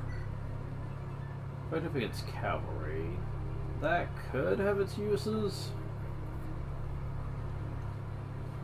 But then again, by the time there's only gonna be like one more that's gonna be heavily built around.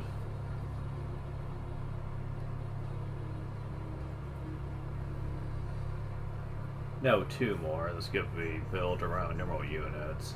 And neither of them are gonna be very hard.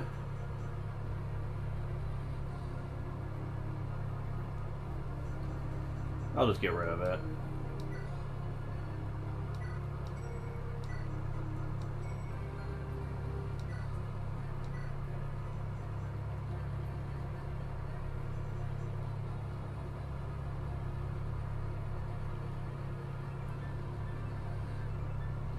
Yeah, I can get rid of that.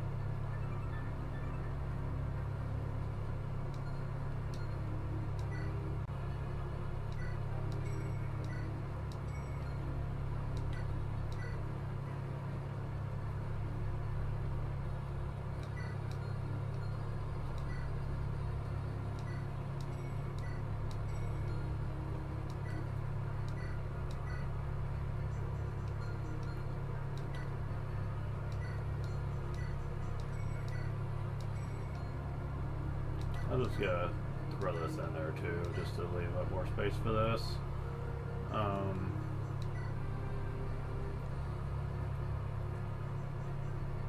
Can sell that for sure. But yeah, everything else, yeah, it's pretty much what it is, I guess.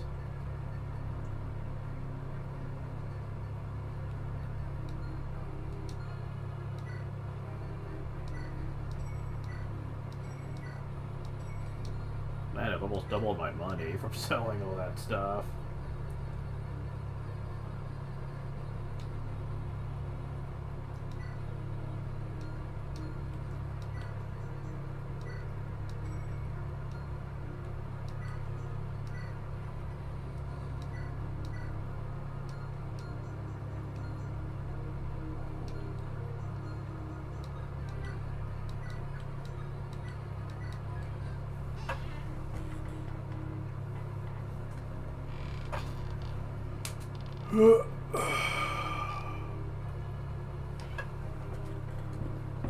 I'll be back.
So, I'm back.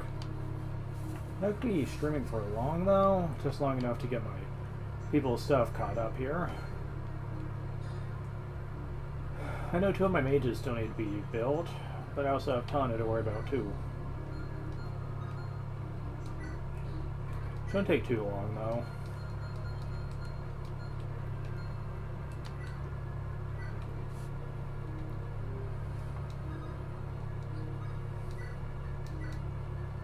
Yeah, I don't want to waste a killer lance if I can help it. Not that I think it's gonna matter much though.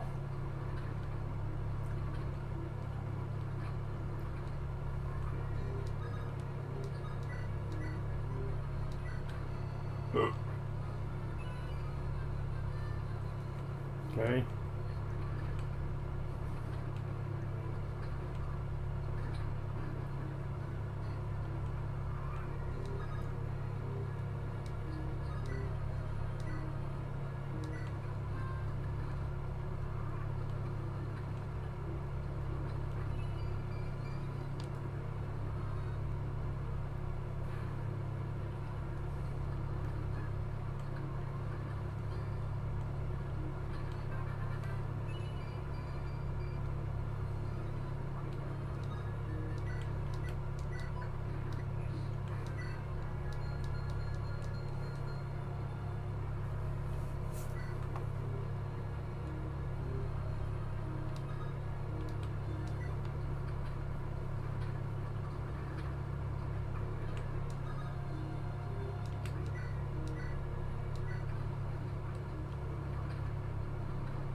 Whatever.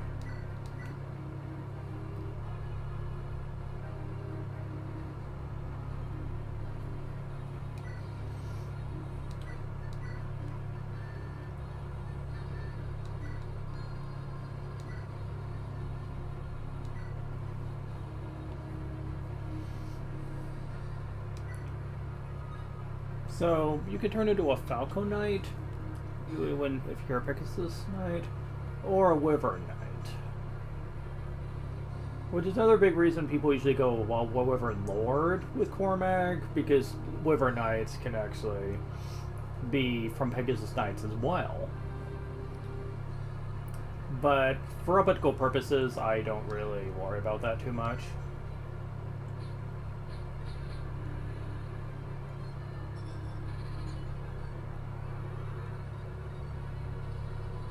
You'll find out why later on.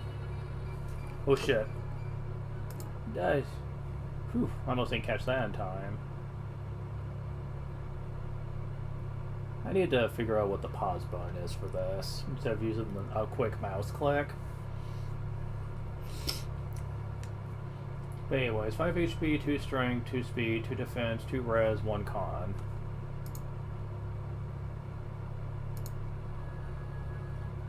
And you can now use swords. A lot of people like using swords with Falco Knights for some reason. I don't agree with that. I find that to be kind of lacking, considering that there are way more units that excel at sword than there are ones that excel at spear. So I think that's stupid.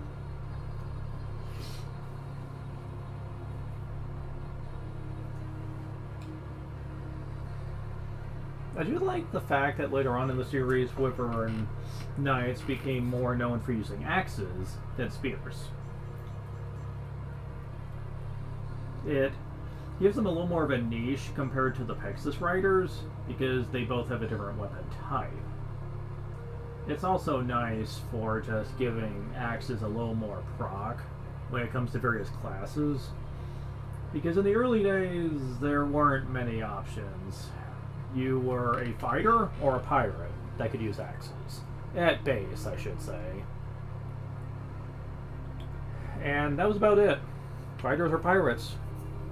One game gave you a brigand as well, but like a Gonzalez from FE6. But that's it. I really hate that too, that there are not many axe options. As a matter of fact, some games would give you 2 fighters at once just so there would be more axe options in your team. That's dumb that the game had to do that.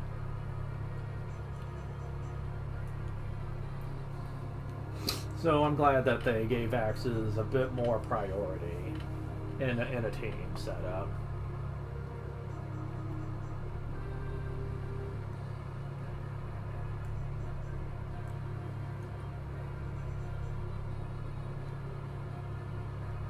Unfortunately, axes never really became that weapon type that people just love to use.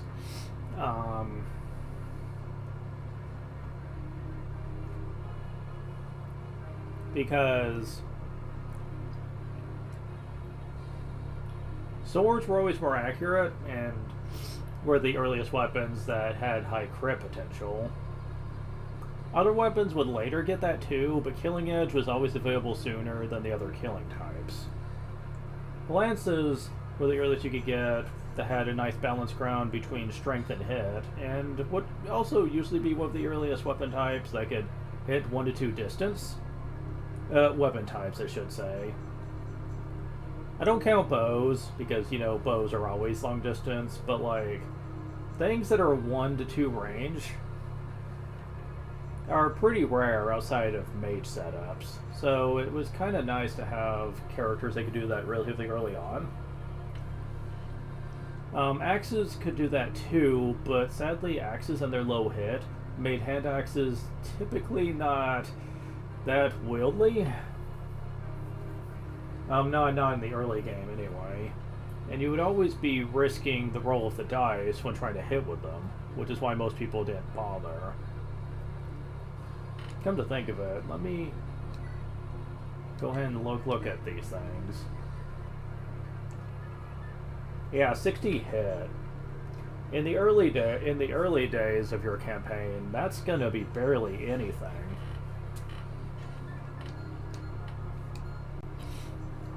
So yeah, kind of a high risk with that one.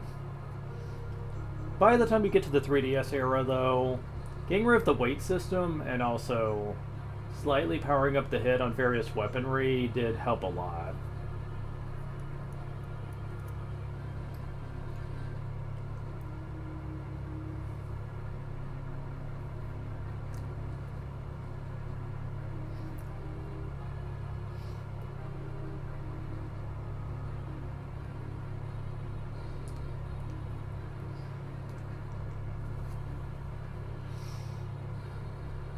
So yeah, you're pretty much done for now.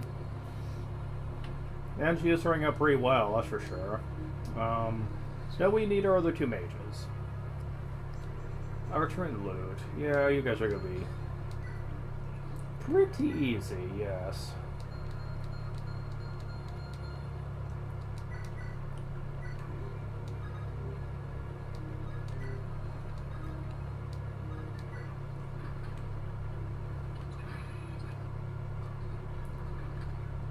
Wow, really? 2 of you guys, huh? That's very uncommon. This is gonna be pushing it, but...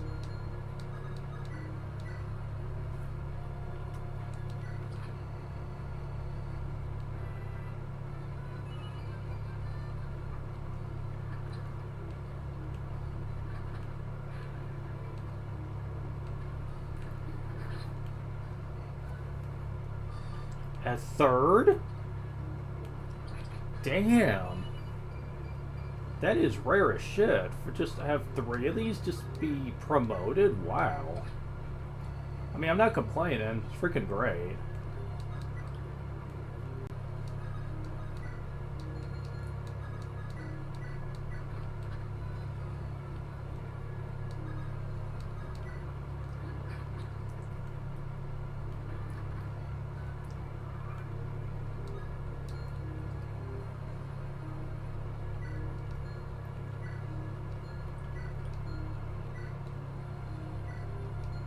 Just wanted to make sure.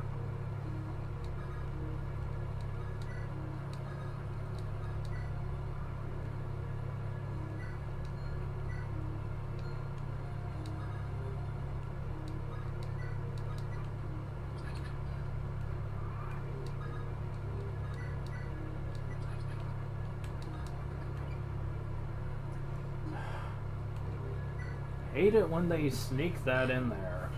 Why is it for some reason the battle animations don't work? Oh, I swear I hate this.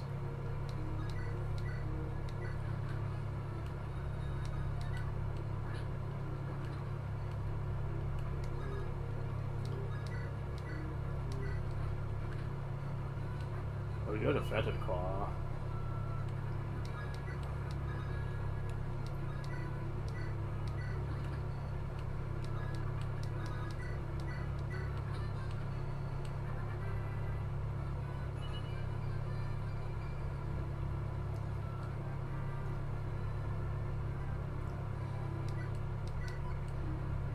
Well, the loot's done for now, but let's do them both at once.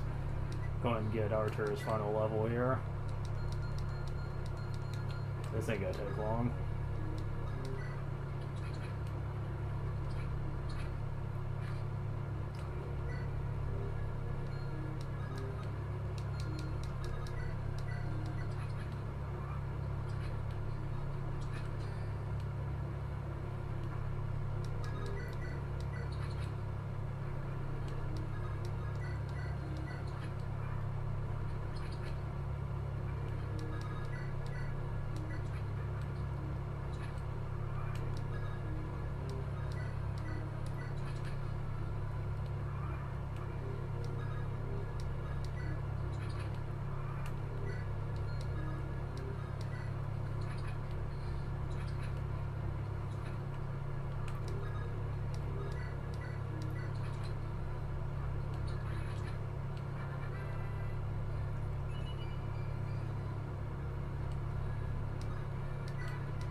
So yeah, I do believe that's going to be everyone for next time.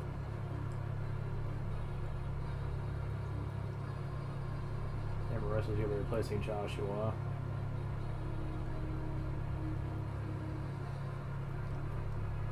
Oh, Garrick. Forgot about you. But let's promote these guys first.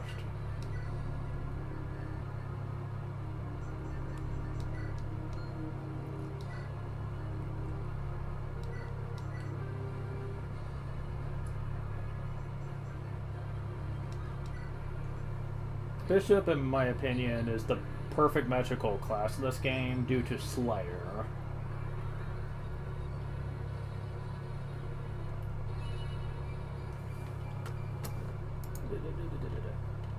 HP 3, Magic 2, Skill 1, Defense 3, Resistance 2, Con 1.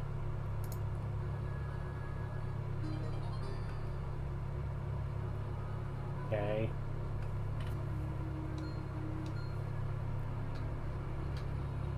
No, that's speed up. Oh, it's spacebar. Interesting.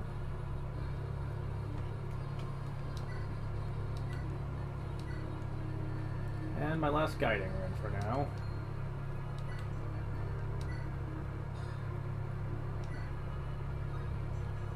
Sage.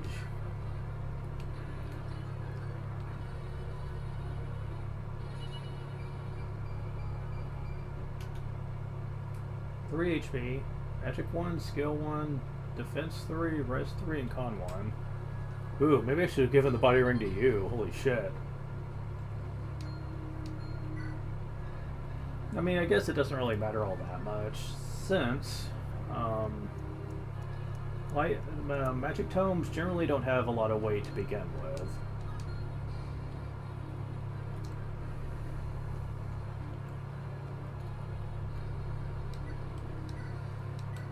I mean, Thunder is one of the better ones, in my opinion. Cost 6. Hellfire is 10. Ooh, 10. Damn.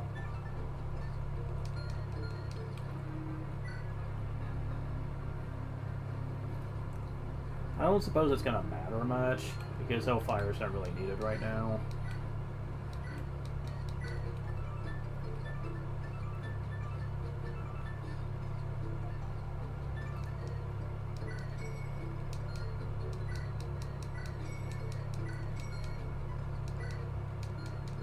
And I keep forgetting about the,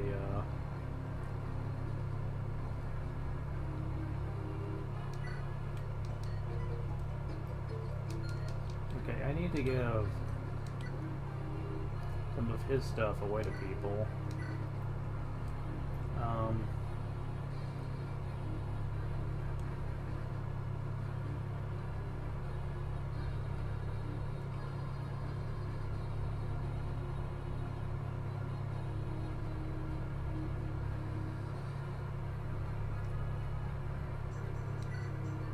I guess I'll give it to you.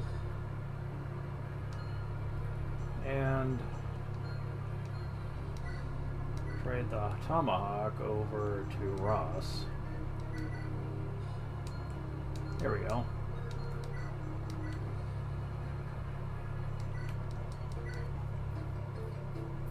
Oh, you don't have the silver card. Who has it?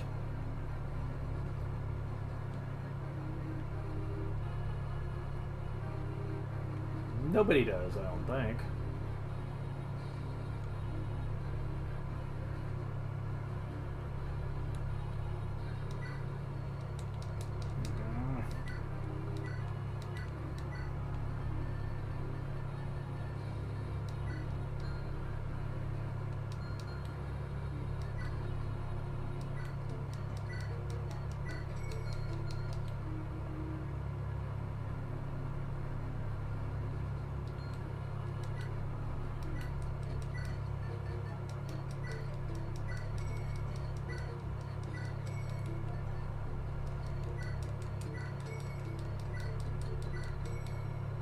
Go ahead and do this.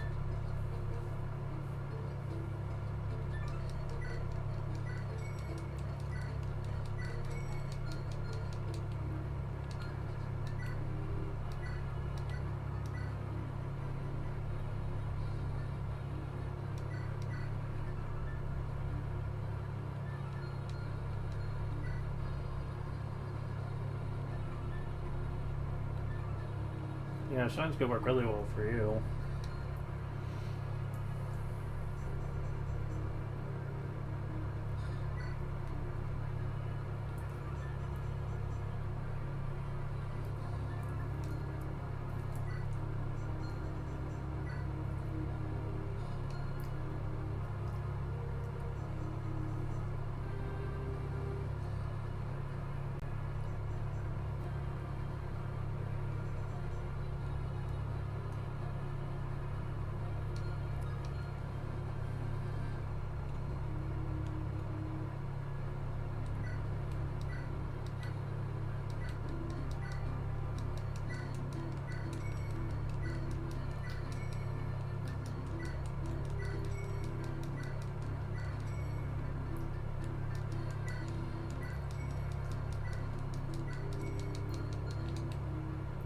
Alright, so we need Garrick to have a few things.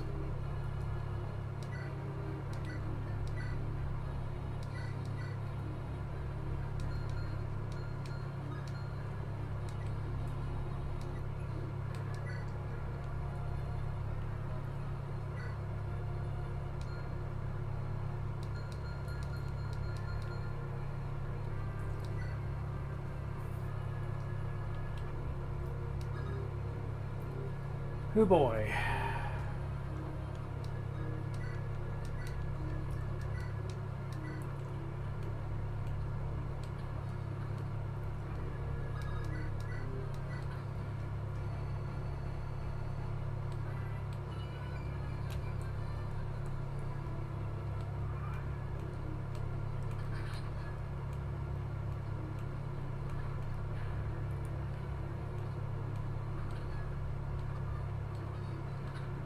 Oh my god, really?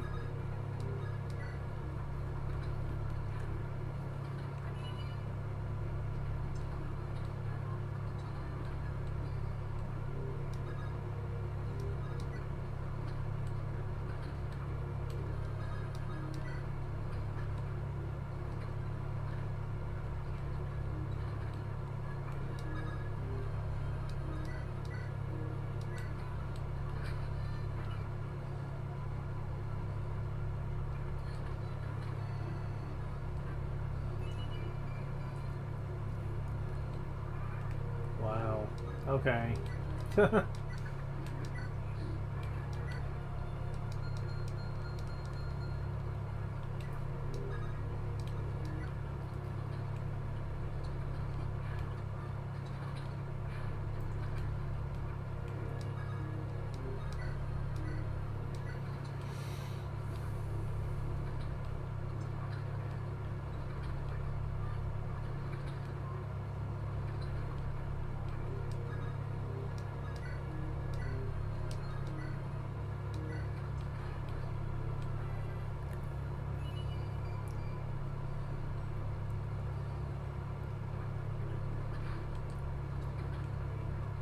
Even before promotion, he's a freaking beast.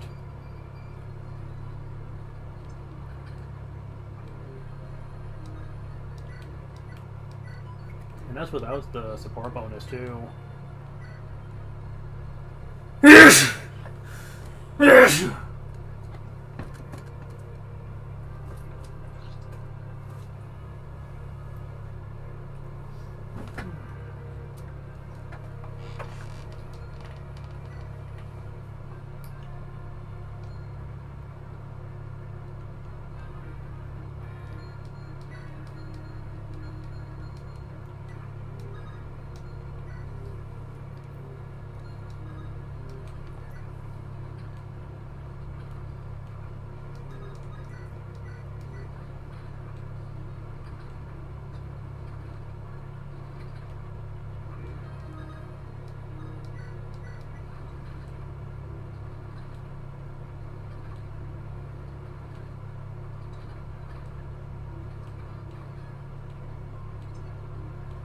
Oh, you bitch. 13 defense. Kingdom Hearts.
Okay, so seasoned veterans with remarkable skill, equipped torture axes, or a ranger, which can use swords and bows and is mounted. Yeah, hero I like more, just with the sole fact that it fits Garrick's personality better, and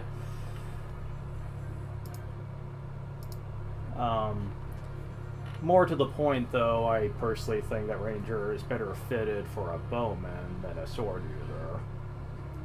I mean, if you wanted to go mounted in swords, just use a Cavalier for that. You've certainly got plenty of them.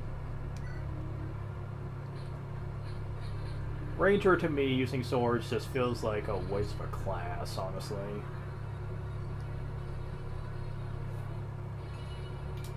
Okay, just checking. Alright, 4 HP, 1 strength, 2 skill, 2 speed, 2 defense, 2 res, 2 con. It's apparently a running joke that they make fun of Garrick not being able to handle axes because his con is too low. Like, what? I'm sorry? Like, maybe they're talking about Ranger Garrick and not Hero Garrick, but still, I'm like, wait, no, I take it back. They can't be talking about Ranger Garrick, because Ranger Garrick can't use axes. So yeah, they can't be talking about him. So what? He has 15 con. When is that ever not enough? Like, are you serious? That's enough to even wield the freaking steel blade without penalty. The steel blade. That is a heavy damn sword. I'm just saying, that doesn't make sense to me. Where's the joke here?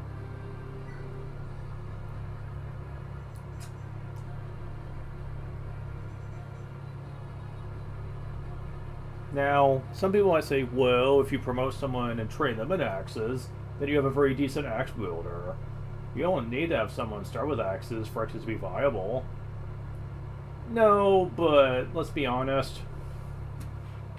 Which way would you rather go here? Master them in something that's already close to being mastered, or just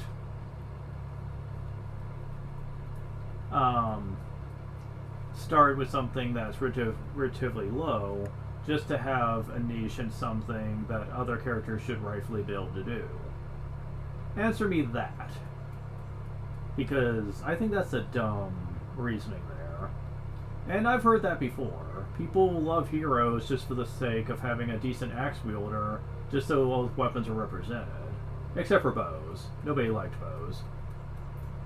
But I'm like, that's dumb though. Why would you go through all that trouble just to have someone be good at axes? Is it really worth it? I mean, axes are already kind of the worst weapon type in general. Highest in terms of damage, sure, but that accuracy can still be a bit of an issue, even in a well-trained unit. I don't think it's worth it for the extra damage. I don't. Especially since heroes also tend to have very high amounts in the strength department. Meaning no matter what they're hitting with, it's bound to be hitting for lots of damage. I really don't think high damage weapons is necessary. If anything, that just feels like overkill. I don't think that's really important. Honestly, most of the time I ignore axes, just because they feel like less wieldly lances in most cases.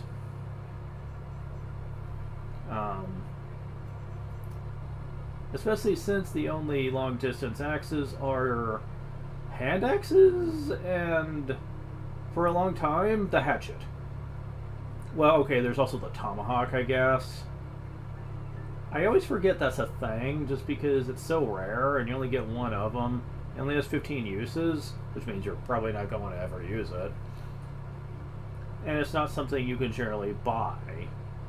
I say generally, because I believe secret shops are the exception.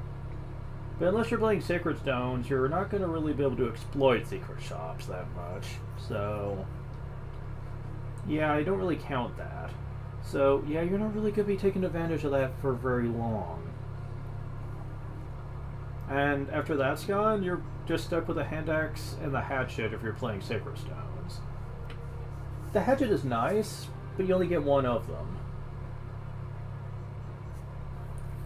I kind of hate that. The fact that hatchet is a one-of-a-kind thing that you might be able to repair with the Hamerne staff, maybe? I'm not exactly sure on that one. But if you can't, then yeah, you're kind of just stuck with the 50 uses, and that is it. Now, later on during the 3DS era, you got a lot of unique style weaponry that is in the game to be a nostalgia trip for people who it's fan service for people who have played a lot of the old games, since a lot of the rare weapons in that are basically weapons that were created to be nods and references to the old games, or specifically the characters from those games, since they are special weapons that used to belong to them. And you can get them during specific moments in the 3DS era.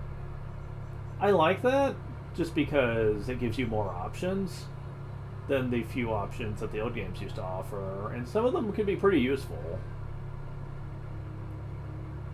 To just give you a couple of examples here, you get an item called Leaf's Blade, spelled L-E-I-F, Life, Lef, whatever you pronounce it. Sometimes when you kill an enemy with this blade, it will sometimes drop a bullion, which can be sold for money.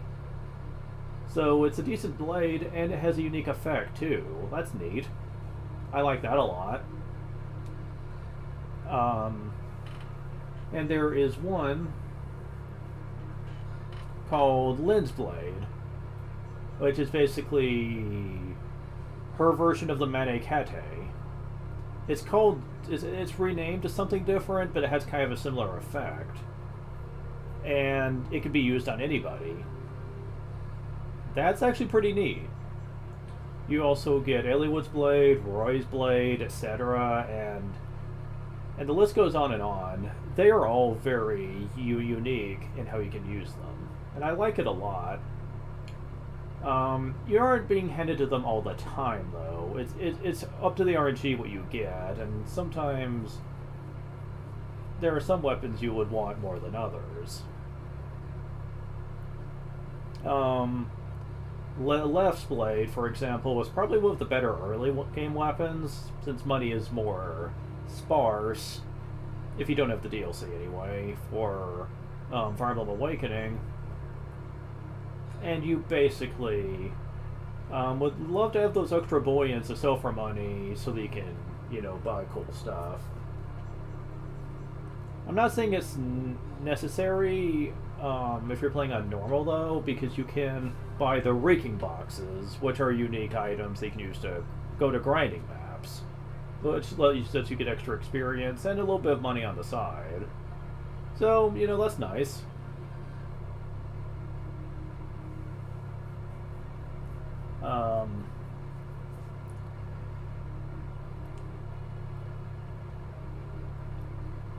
Also, there's something called scouting, apparently, in Fire Emblem Fates that does something similar.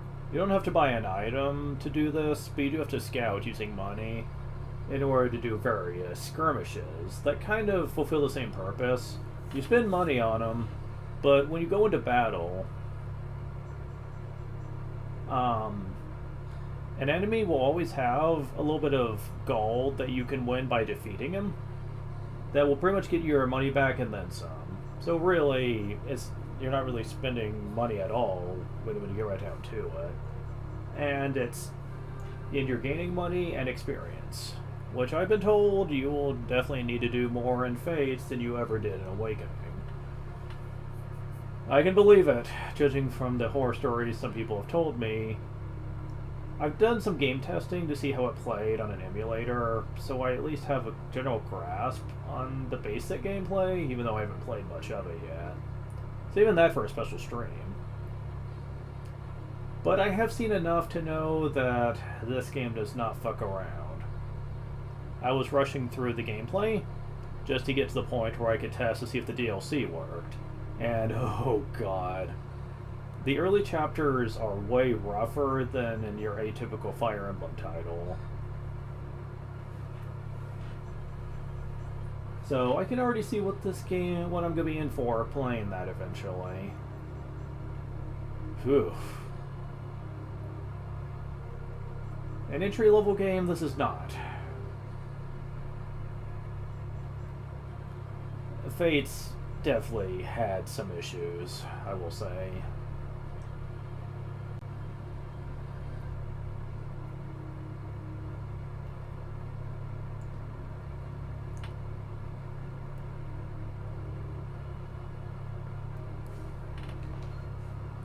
So, let's see. I do believe that's everyone for now.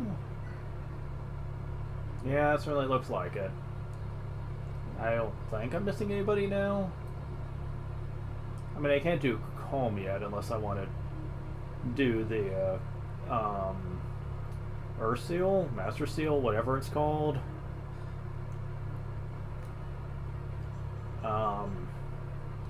Naimi is also someone I'd like to train up if I'm going to train Calm up, but for now I'm not too concerned about it. He's not going to be, this time around, they're not going to be members of the main team, so I don't think it's going to be that important to worry about for the moment. I think all the major ones are taken care of, really. Once I beat the next couple of story maps, though, I will be training all the already promoted units to level 20 just to see how they fare here. If you're wondering if that would make the maps too easy, keep in mind they come at a pretty decent level. Most of them come at a decent level already, and their stats can't compare to one that's been there since the beginning. So I can't imagine it's going to make the game too easy.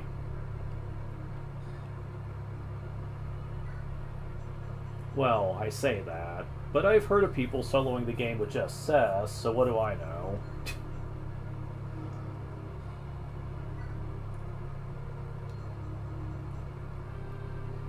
This is one of the few games I know of that all are, they call them pre-promotes, but they should be called post-promotes, considering that they are promoting before they join. I don't know. Anyways, pre-promotes are generally the kind of units that don't usually stand out by the end of the game. Like, even if they are pretty decent throughout the game, characters like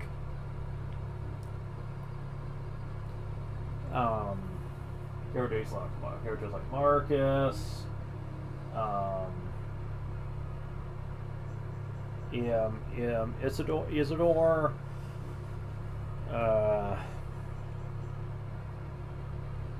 Vida, you know, a lot of these units, they can be somewhat decent when they first join up, but they trail off pretty quick.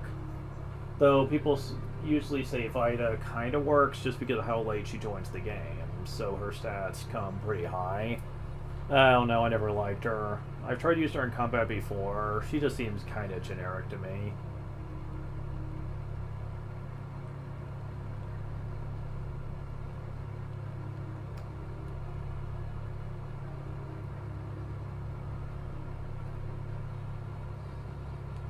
So we're up to 32 characters, it looks like.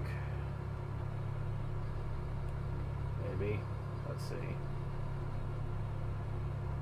Yeah.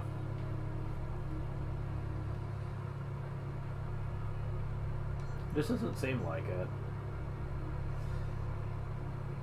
But yeah, next time we are definitely going to be getting a lot further in the game.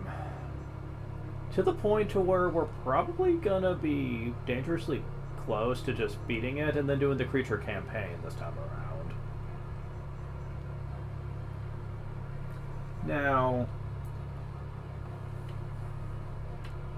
you might notice that I've been openly avoiding going through the tower outside of just leveling up on the first floor. I haven't been going for the chest or anything, even though I totally could. Especially now that I have Renac, I could easily exploit it, but the thing is, I don't really feel the need to do that. You're only doing it just to make money, and as long as you're really cautious on not to overly spend to the point of absurdity, then you should easily be able to get the levels you need to get through the game. The maps aren't what I consider super hard in the difficulty department. Oh, they could be bullshit, yes, but not because the maps are hard, but because the gimmicks of some of the monsters, I mean not monsters, but enemy units, especially, on Ephraim's route, fuck Ephraim's route, it sucks, apparently. I had forgotten how much more cheap they are. Yeah, that's what makes it hard. Is because what you're expected to put up with is more difficult. Not the fact that it's hard. No, if I didn't care about bandits or didn't care about taking things very slowly and avoiding very dangerous berserk shit, if I really wanted to play it slow and methodical, these wouldn't be so hard. But I want the chess. I want to be able to beat these maps decently. I want to save the villages. Seriously, I want to be able to do that. Why is that so wrong? It's like when they made Ephraim's route, they made it to be frustrating. Not in a hard kind of way, but in a, we're going to throw very nasty things at you and you're just going to have to put up with that kind of way. I don't think that's right. Like, what? That's so stupid. Like, from a game design perspective, that's so stupid. Like, I can't be the only one that's thinking this, right? Like, I can't. There has to be other people that just think that the idea behind the design there is stupid.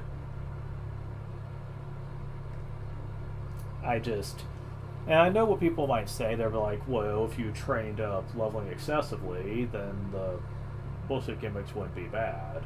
I mean, why not? It's not like the game's gonna be hard anyway. Yeah, probably, but I still think that's a bit much to expect from a player, especially a new player. I mean, imagine if you're starting with Ephraim's route. Like, and it's your first time. Like, you're not going to know what to expect going in, and really, why should you expect that the game would even come close to expect you to preparing to that extent? I mean, why would you want that? Like, to me, it just seems like, sure, you can potentially handle it. I can see how you could. But you have to be so fucking good at perfectly assembling your units and moving them in such a way that every movement has to be perfect in order to perfectly manage each of these maps. And I'm sorry, but I don't think that's fair. And I do have a feeling a lot of it has to do with the tower. They wanted to make sure that if you did have access to the tower, that you would need to exploit it. At least in Ephraim's route. It's like they made it to where everything that they were throwing at you was so rough that you would need the extra training just to manage. But if you really were going to do that, if the game really did expect you to abuse the tower for experience, and also possibly supports, then why isn't the overall difficulty of the game designed around that? Because if you're really expected to level excessively to prepare for future maps, which, let's face it, Ephraim's route kind of makes it seem like that was the case here, then why aren't the enemy units strong enough to compensate? What, were they afraid to do that? That you'd scare players away? Why? You can grind as much as you want in this game. This isn't like Blazing Sword, where you're kind of limited in that department, getting experience. So that's not really a factor here.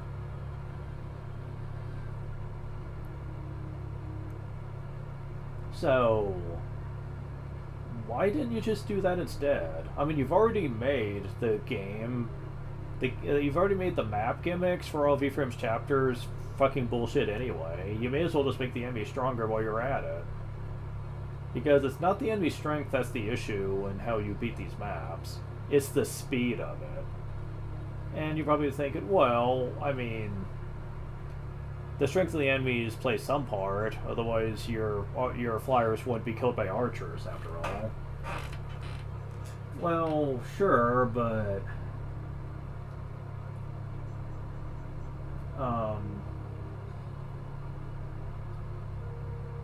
the big issue with that is that it's not hard because the enemies are decently leveled or even have high stats. It's just how archers are placed in such a way, usually more than one, that they're able to use their arrow effectiveness on flyers to get them out of the fray very quickly. Like, I don't care how weak you make the archers. They're going to hit flyers pretty hard regardless, due to how effective arrows are on flying mounted. They just are. Like, there's no way around that. The only thing that can stop that is a shield item that you can't get till way after Ephraim's campaign is pretty much over. So they ain't gonna fucking help here. And even if archers aren't a thing, the fact of the matter is, there's enough enemies they throw at you that even weak enemies will start to wheeling you down. And when I'm speaking of extreme bullshit here, Florspar's Oath, I think that's how you pronounce that, is easily one of the worst when it comes to this. Because it's not that the map is hard. To be quite frank, it's actually an easy setup. If not for one basic thing, the bandits, or rather, well, actually, yeah. I mean, I don't know if they're pirates or bandits, but whatever. Same thing, really. They quickly, utterly will frustrate you in how quick they're going to go after the villages in this map. You have no time to think. You have no time to prepare here. You have to rush this shit. And the map designers knew what they were doing with this, because the whole gimmick here is that Selena Floorspar is a master at attacking from a distance using her bolting tome.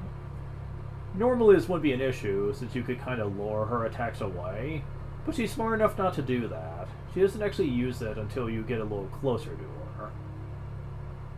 To complicate matters, you have to go into her range just to save the villages. And she's not exactly weak with those spells either.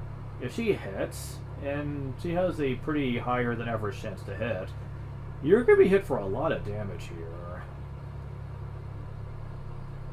And that freaking sucks. No matter how you go about this, you're going to be taking heavy losses here.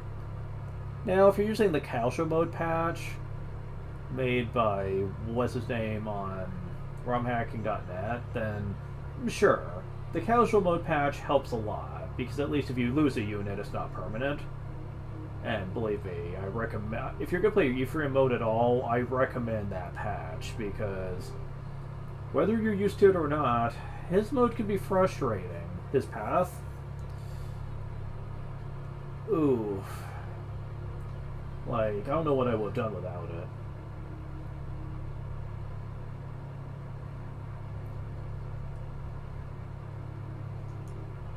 I say as I try to avoid character deaths anyway, but, you know, sometimes I haven't been able to avoid it, though, during this playthrough, and I've run into certain issues.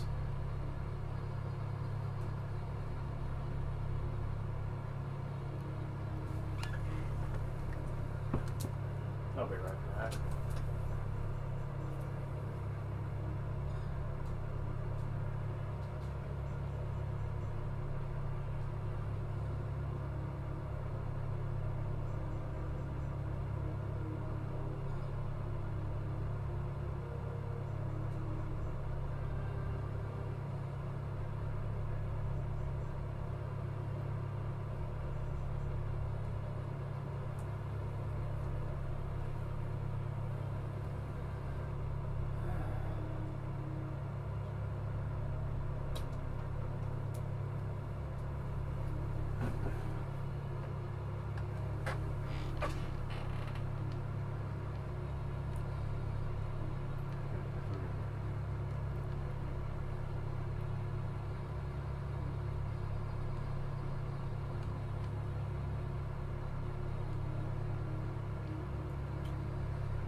Okay, so I'm just gonna stop streaming for now, because I kind of pretty much said everything I wanted to say anyway.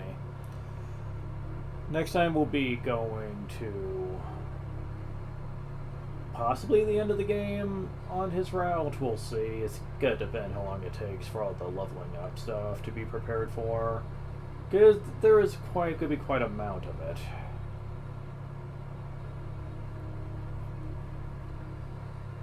But we'll see what happens. I'll see you guys later.